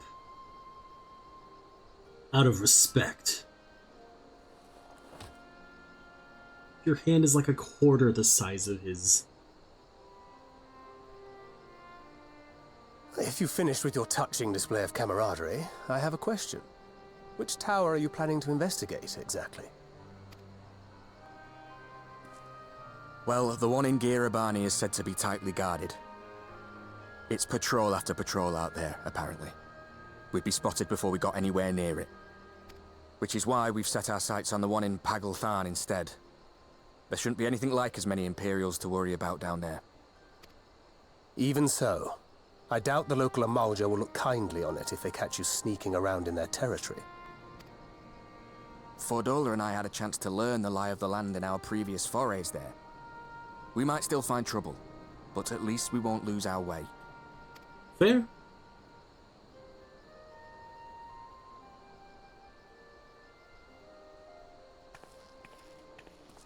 Well, we'd best not keep them waiting any longer. Mayhap when all of this is over, we could take another trip to Loxeld. I would have you know I've become a rather capable swimmer since our last visit. Debatable.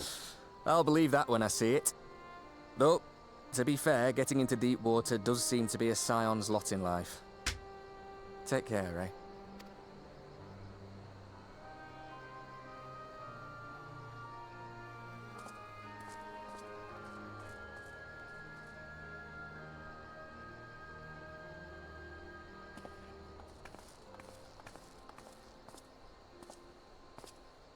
It means a lot, you know. You coming with me. I'll still owe you for saving my skin, don't I? Can't return the favour if I'm not there. I dare say you'll get your chance before long. That Fandaniel sounds like a tricky customer. Too much for the likes of me, anyway.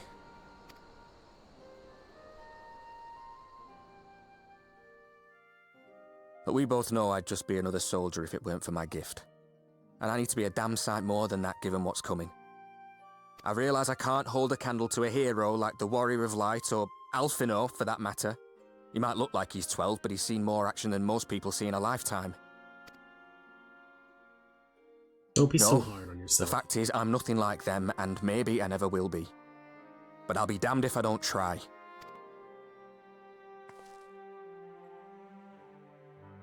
They're counting on me. On us. So let's give it our all.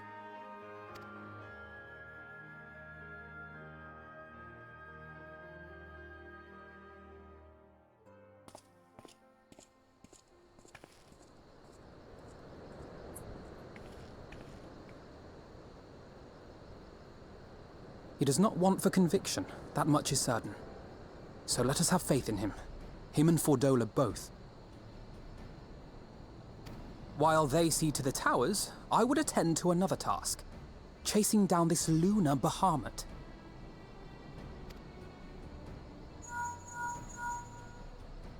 Ah, bloody thing. Can you hear me? It's Tataru. I'm happy to say we've managed to find Estinian. Woo! And I'm sorry to say he went running off again the moment we told him about Bahamut. But he did mutter something about heading to Ishgard, so if you're quick, you might still be able to catch him. Well played. We'll take the lead. Even if we set out this instant, he may already have left by the time we arrive. Have her send the Bonanza to Ishgard. It may prove useful should we need to give chase.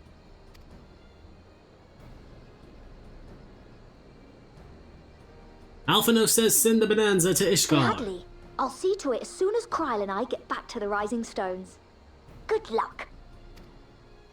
While you go off on your dragoon hunt, Urianger and I will return to headquarters. We have much to tell the others. I wish you every success in your search for our elusive friend. May we all meet again ere long.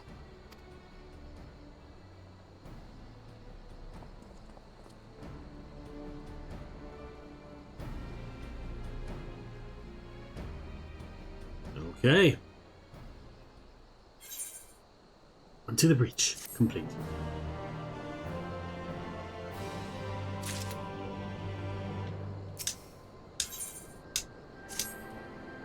So Estinian was bound for Ishgard.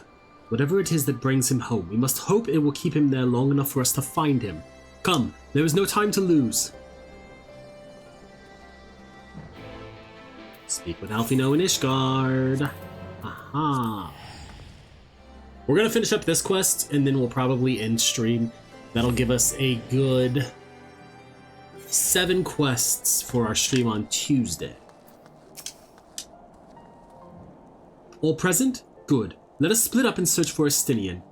Since we're relatively new to this place, Graha and I will look around the open spaces, the squares and markets and whatnot. You and Morrighan can delve into the nooks and crannies.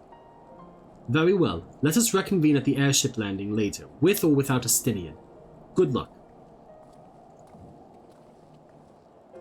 I think I shall begin at the Skysteel manufactory, so perhaps you could try the congregation? Lucia may well have heard news of our friend's return. Okay. Congregation. That's going to be by the Forgotten.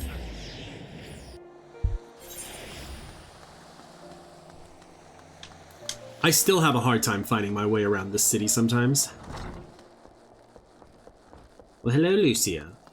I would like to speak with you. Good morrow to you, warrior of light. Lord Aimric sent word that you would be attending the meeting in Alamigo, so I gather you have not come in search of him. To what, then, do we owe the pleasure of your visit? I see. No, we were not aware Sir Estinian had returned to Ishgard. But as I expect you remember, he is wont to come and go as he pleases. Mayhap he came seeking an audience with Lord Aimric, only to find him absent. In any event, I am afraid I cannot help you. Perhaps one of your companions has fared better.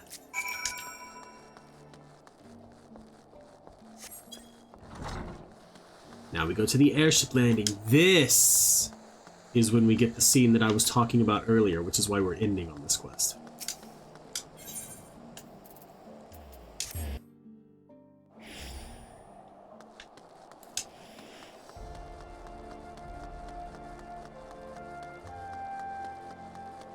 Jump the gate! Oh, they opened it for us.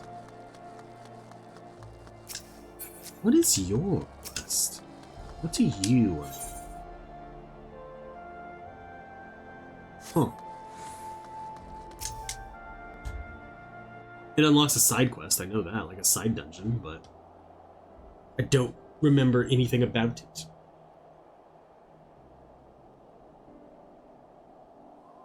No sign of him.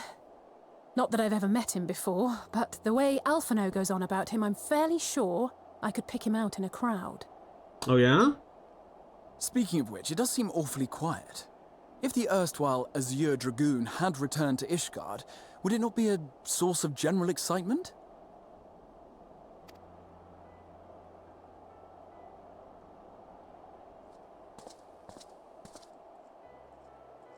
First the Scion's Coinkeeper, and now you. I'm beginning to think these meetings are more than mere coincidence. Not that I'm complaining. It's been too long. Too long? You look an ilm taller and twice as rugged. It suits you, Alphino.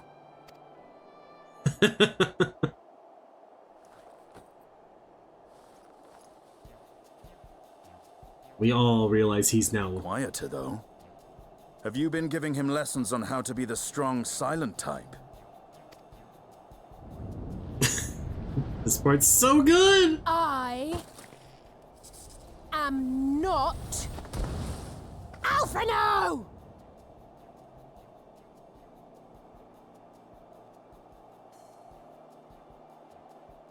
If the two of you are such firm friends, perhaps you should remember what he looks like. And what do you mean, rugged? Ugh! Had my brother mentioned what an oaf you are, I'd never have bothered looking for you in the first place. Estinian Wormblood, the Azure Dragoon. He who fought and felled the dread worm Nidhogg at the Warrior of Light's side. To think the day would come when I should see this living legend with my own eyes. Would someone mind explaining what is going on? Well, this is everything Alize. all right? I thought I heard Alize shouting.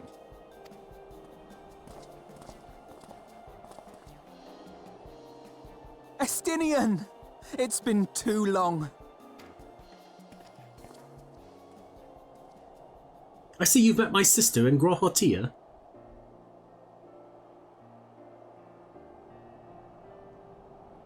No, it's quite understandable. That was hardly the first time we've been confused for one another. Nor, I suspect, will it be the last. Well, I, for one, will not be making that mistake again. Good. What I will say, for the second time today, is that you've grown. Inside and out. I can tell. One can't remain a spoiled little lordling forever, you know. But you're gonna try. At least someone's having a good time. You know, when we were growing up, Alphino would never befriend other boys because he couldn't stand the thought of not being in charge. Sees them as the brothers he never had. Thinks he learned how to talk with people rather than at them. Perhaps he sees them as the brothers he never had. This is gonna piss her off. Good luck to them. It hasn't been easy being his sister, I can tell you that.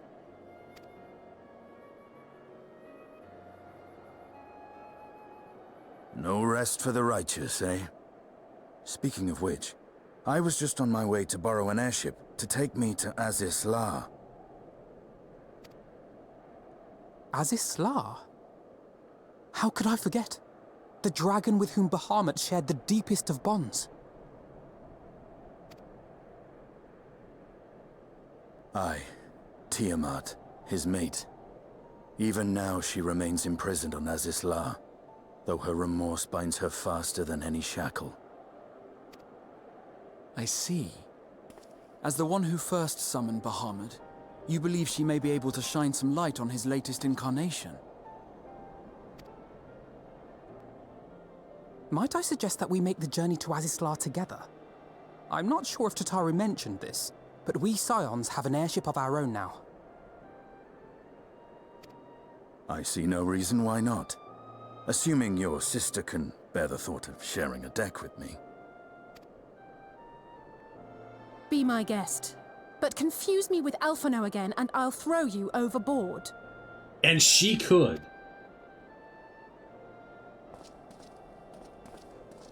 Ugh! I don't know who he thinks he is, but he's nothing like Alphino painted him to be. I will admit, he is not exactly as I imagined him either. Based on what I had read of the man, I think I was expecting someone a little less blunt?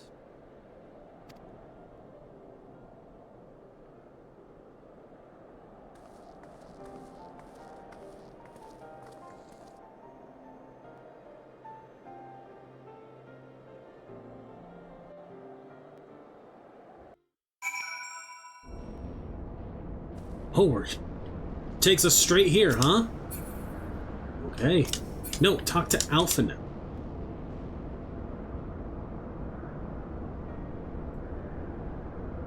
Okay. It has been quite some time since I last set foot in Azis La, but I understand the three of you were here rather more recently. I don't suppose you chanced to meet with Tiamat during your visit? Alas not. We had no cause to set foot here in the Delta Quadrant. But I have studied the relevant records, which is not to say I wouldn't appreciate a first-hand account of your dealings with her. Well then, Morrighan is the person to ask. As far as I know, she's the only one of us to have met Tiamat face to face. Even now she remains a prisoner of the Allegan Empire. Let's just say it helped that Midgard's Zormer was there to introduce me. I don't think it did, actually.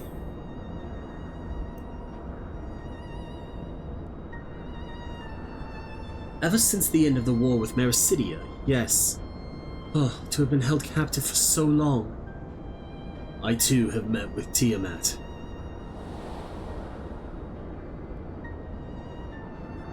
After the Dragonsong War came to a close, I came here to speak with her, a worm who had fought her own war against man in another age. I wished to know if she yet harbored thoughts of vengeance, and asked as much. She said no.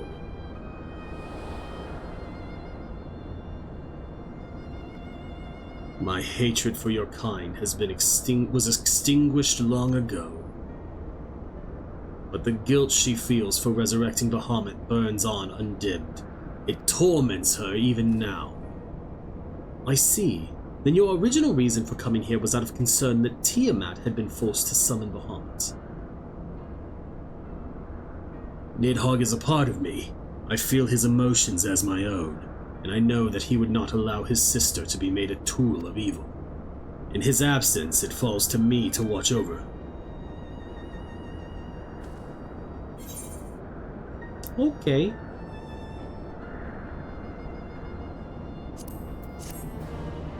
And with that, I want to say thank you all so much for watching. I hope you had a good time. I know this stream went a little longer than normal. We're sitting just over 6 hours, so YouTube, it's going to be a long one. Hopefully you stuck around to the end at some point eventually. As for everyone else on Twitch here right now, I probably won't be streaming again until Tuesday because, you know, Monday being the holiday and all of that. So I want you all to know, you know, happy holidays. Enjoy them if you are spending time with family. I hope it goes well. If not, just, you know, do the best you can to make it through the weekend. Because I also know sometimes visiting family can be a challenge. But take care of yourselves. Remember to drink some water. Enjoy the good food if you're having any. And I will see you all on Tuesday.